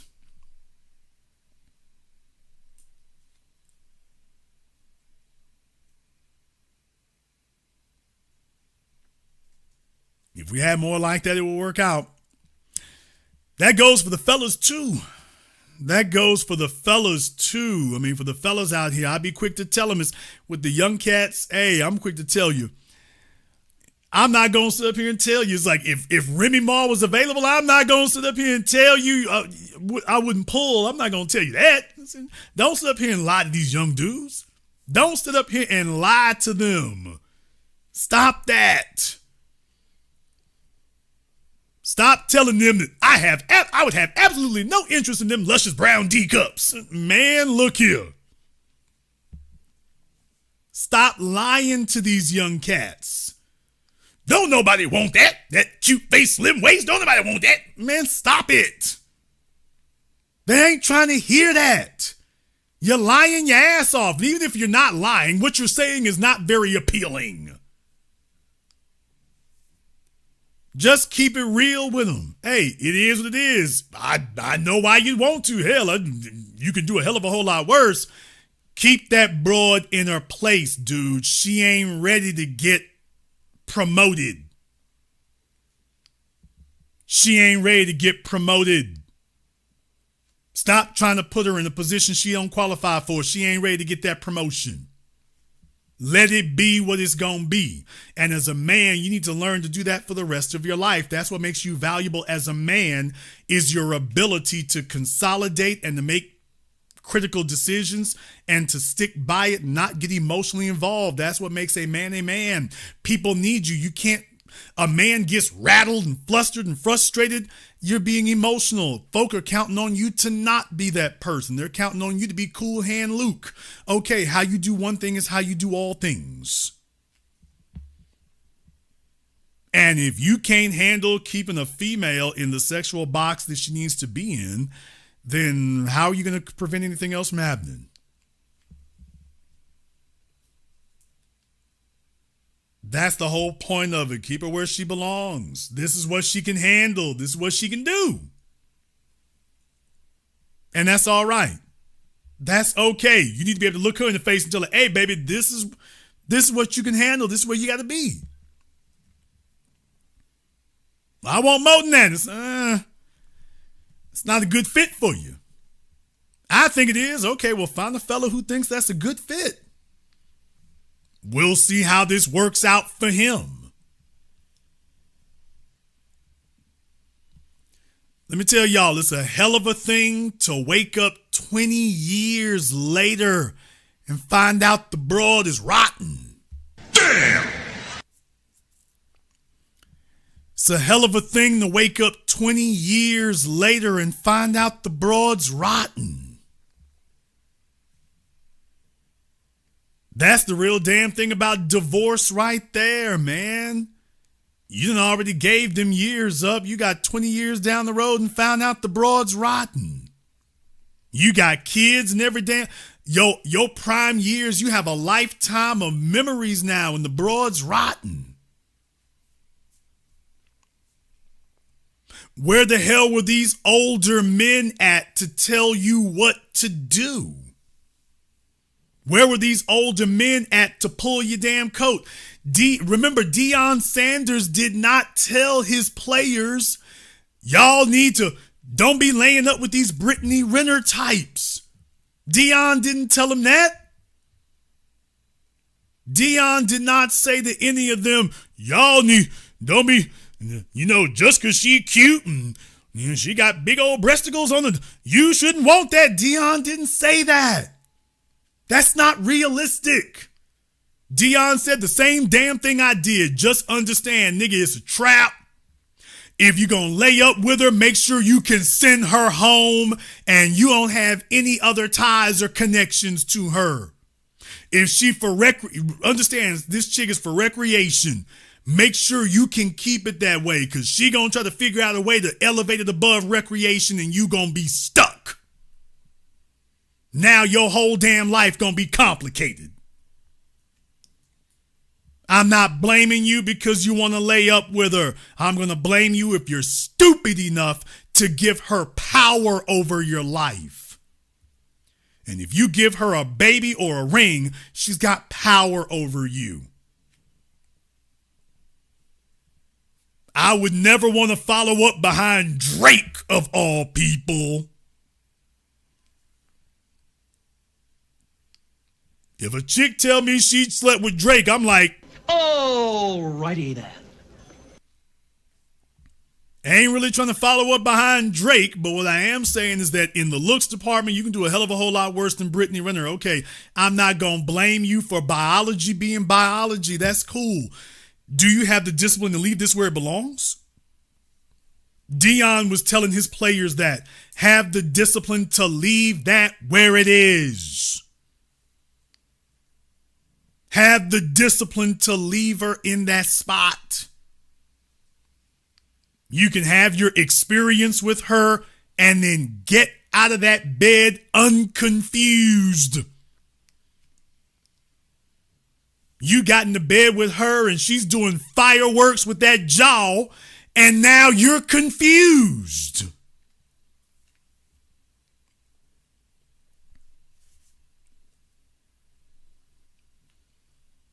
She's sitting here giving you the jackhammer thighs and it's like, oh, you ain't never had that before. Now you're confused. Damn, I don't want nobody else getting this. She's got a body count longer than a Christmas receipt at Walmart. And you talking about you don't want nobody else. She done sat up here and gave you the Shake Shack between her legs, and you talking about, ooh, well, that was good. I don't want nobody else getting this.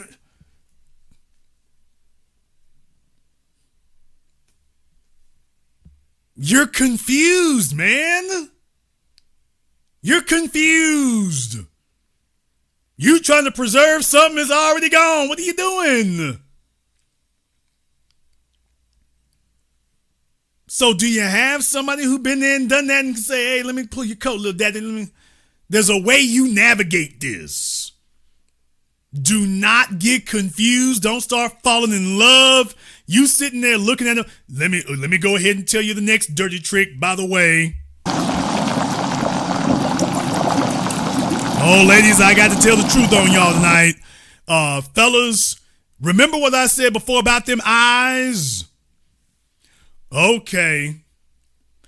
Bunch of you fellas here, by the way, them chicks, they know what the hell they doing. She gets her hair did. She gets her best perfume. She's done made sure she's gotten cocoa buttered up so she is nice and silky smooth. And she jumps into bed with you and she wants to make sure you're staring her straight in her eyes. Because now she's a human being. She wants to make sure you're gazing into her eyes. She wants to make sure you've made a connection to her. This is what I mean by the damn females or the players and the dudes that are being the simps out here. You don't know what it's like to have a hoe. Did he say hoes? I damn sure did. And deal with it, nigga. You don't know what it's like to have a hoe get her hair did, her perfume done. She's silky smooth and she's making sure she got a leg lock on you and she's staring you dead in your eyes.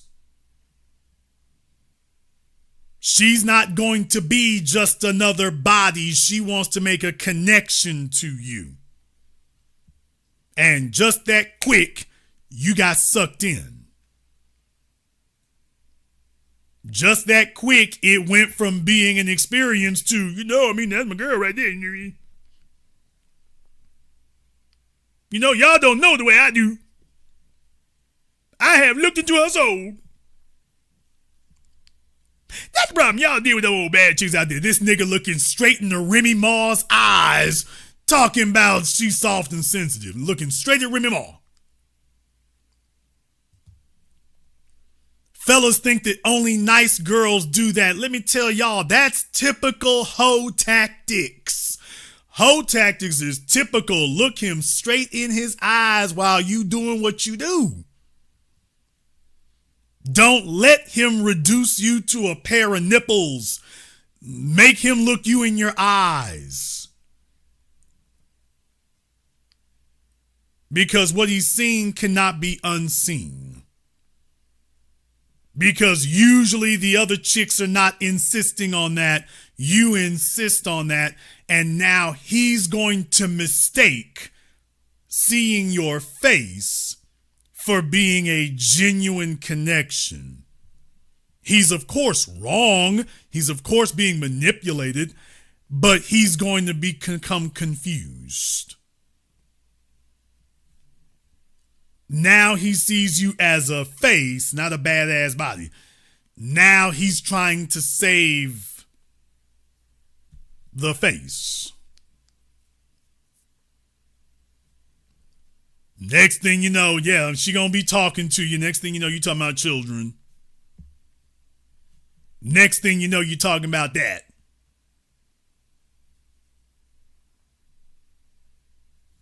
Fellas have not been told that's the way hoes operate. That ain't true. My mama good. I got a good mama. Only bad girl don't want to look at you like that. Only the good girl do. See, she's softening up. They think that's a soft woman right there. Only a soft female look you in the eyes right there. Only them street bros, they don't do that right there. They don't like that. Prostitutes don't like to look at you. Okay.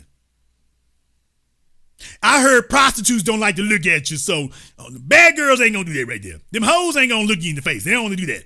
They're just trying to get what they want and get on. It's okay. All right.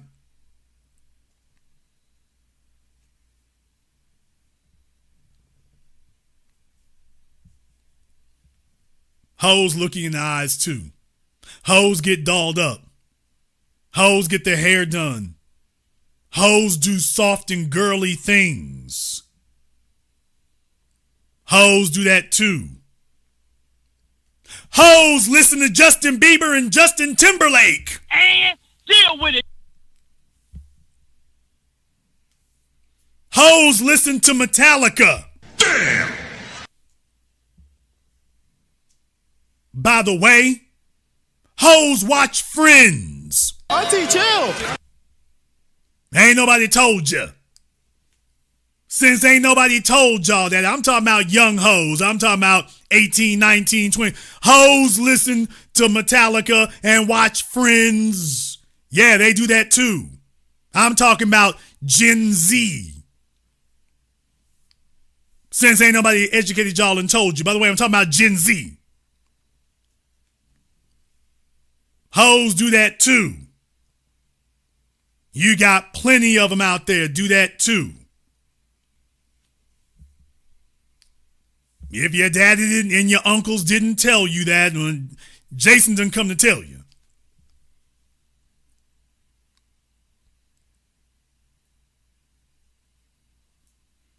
Plenty of hoes going to Panera Bread.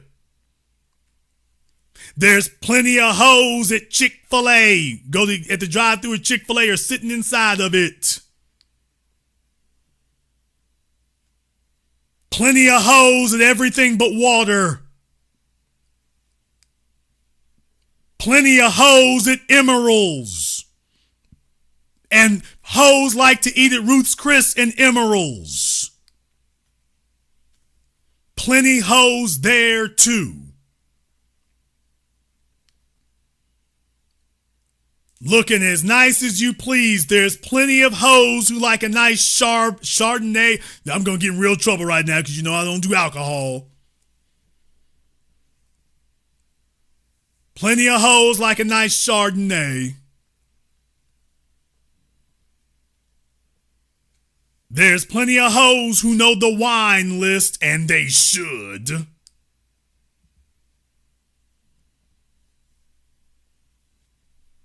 Plenty of hoes like Pilates. Well, I'm going to get in real trouble tonight. Oh, the hoes are at Trader Joe's. They like to be at Trader Joe's. They like to be at Publix. They like to be at, what's the damn other one? I forget. Evergreens now. Whole Foods. The hoes like to be at them kind of places too. Evergreen, Whole Foods, Chipotle. Hoes like to do that too. No, it's Whole Foods, not Whole Foods, but on some days of the week. Oh, they love they Wawa. Only there's a new one coming online now. We'll see. I don't want to say the name of the place yet. There's a new chain that's coming online now. They do like car chargers. That's set up for that. We'll see if they make it. We'll see if they make it. Hoes like to go to them places. The places where you see the little square teachers hanging out at. Hoes like going there. Hoes like that too. Hoes like going to the organic food store. Hoes like going to the farmer's market. In case you didn't know. Hoes like that.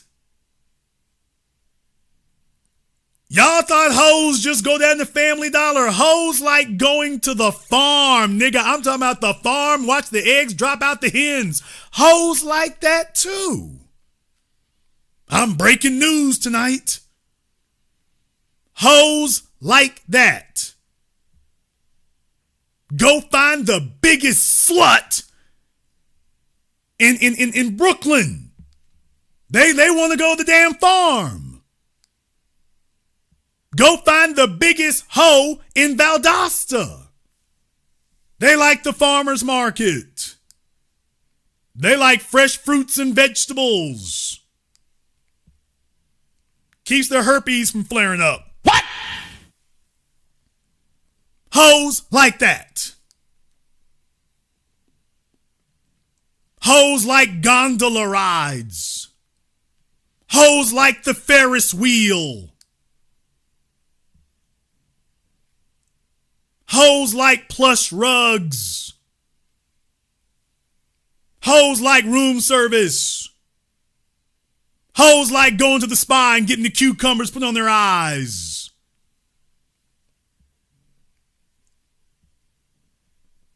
Hoes like all that. Yes, some hoes like tofu. Yes, yes.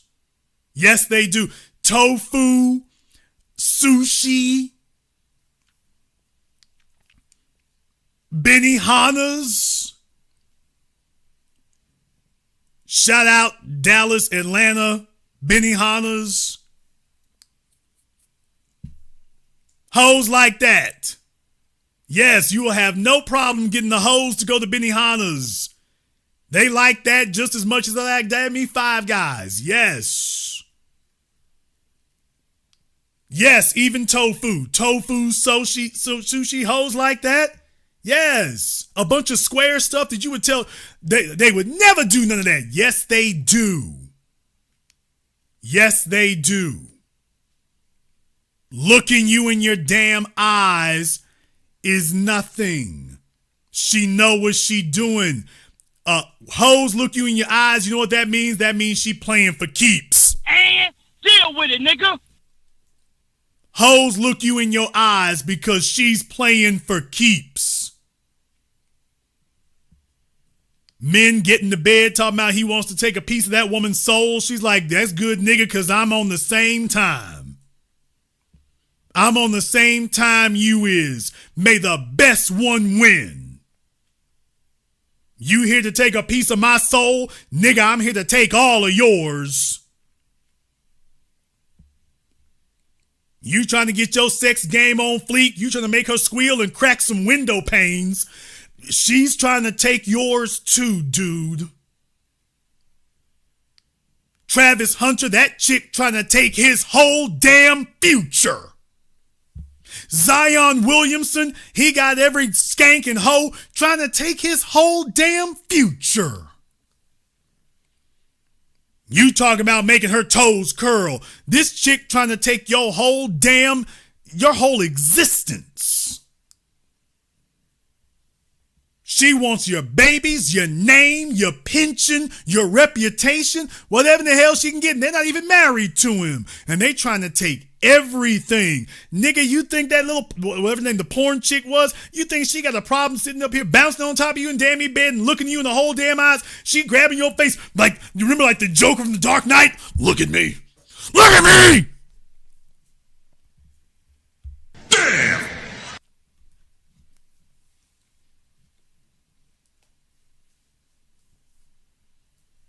Grabbing your damn face like Heath Ledger.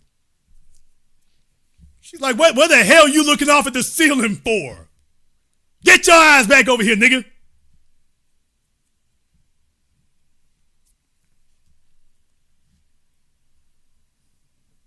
They would never look at me. That wouldn't happen.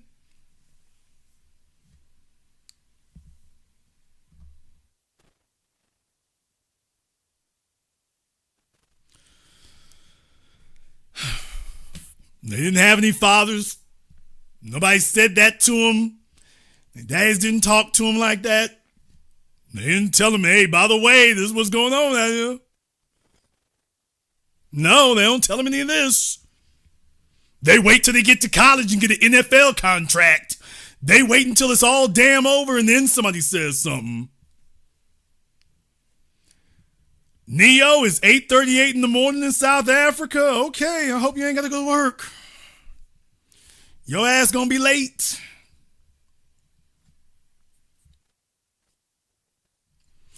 We've been on for almost 5.5 hours. I guess I had to make up for last week. I know I did a program Monday. kind of had to make up for last week there. A whole lot been going on, so I'm chopping it up. I'm trying to make some things happen. I'm trying to get some things going, but yeah, whole lot been going on. Hey, look, I told you I was going to touch on this. So all the folk nagging me about Travis Hunter, we did that. All the folk about Remy Ma and Papoose, you have now received the definitive dissection on that issue. So now you got everything you need to know about that. What am I at right here? Oh, I want to thank everyone, and I do mean everybody who has contributed to a nice program on PayPal, Super Chat, Venmo.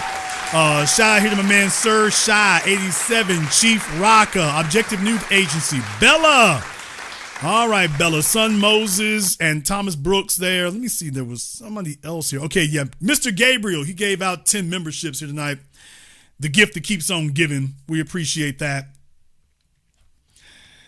Oh, well, you have done it again. 5.5 hours here. All my long haul truckers, my night shift nurses, my warehouse workers, my self-employed people, my stay-at-home parents, we have gotten you through another shift. At least halfway through it for most of y'all there. So don't say I never did anything for you here. I hope I saved more relationships than I've broken up. But if I did break it up, it was probably on its way anyway. But it ain't my fault. If you are new here to the business, welcome to the program that all your favorite YouTubers, black, white, red pill, black pill, dead pill, and otherwise listen to. Click that red subscribe button. Click that yellow notification bell. Join us each and every time that we are here. If you haven't been to our Patreon, the link is in the description. We do it every weekend, 12 noon Central Time. You are, of course, invited to join us. I get to do some things over there I don't get to do on YouTube, so it is what it is. Get in where you fit in. I want to thank all of you for tuning in tonight's program, live or recorded. Although if you were here live, you got the game. Everybody else listen to it later here. Yeah, you missed it. I want to thank all of you who are in the chat room here. Thank you for liking, subscribing, and sharing. And this concludes tonight's broadcast of The Business. I am your host, your brother, your humble servant, Mr. Jason Black. And until next time, my brothers and my sisters from all around the world, remember, handle your business or your business will handle you.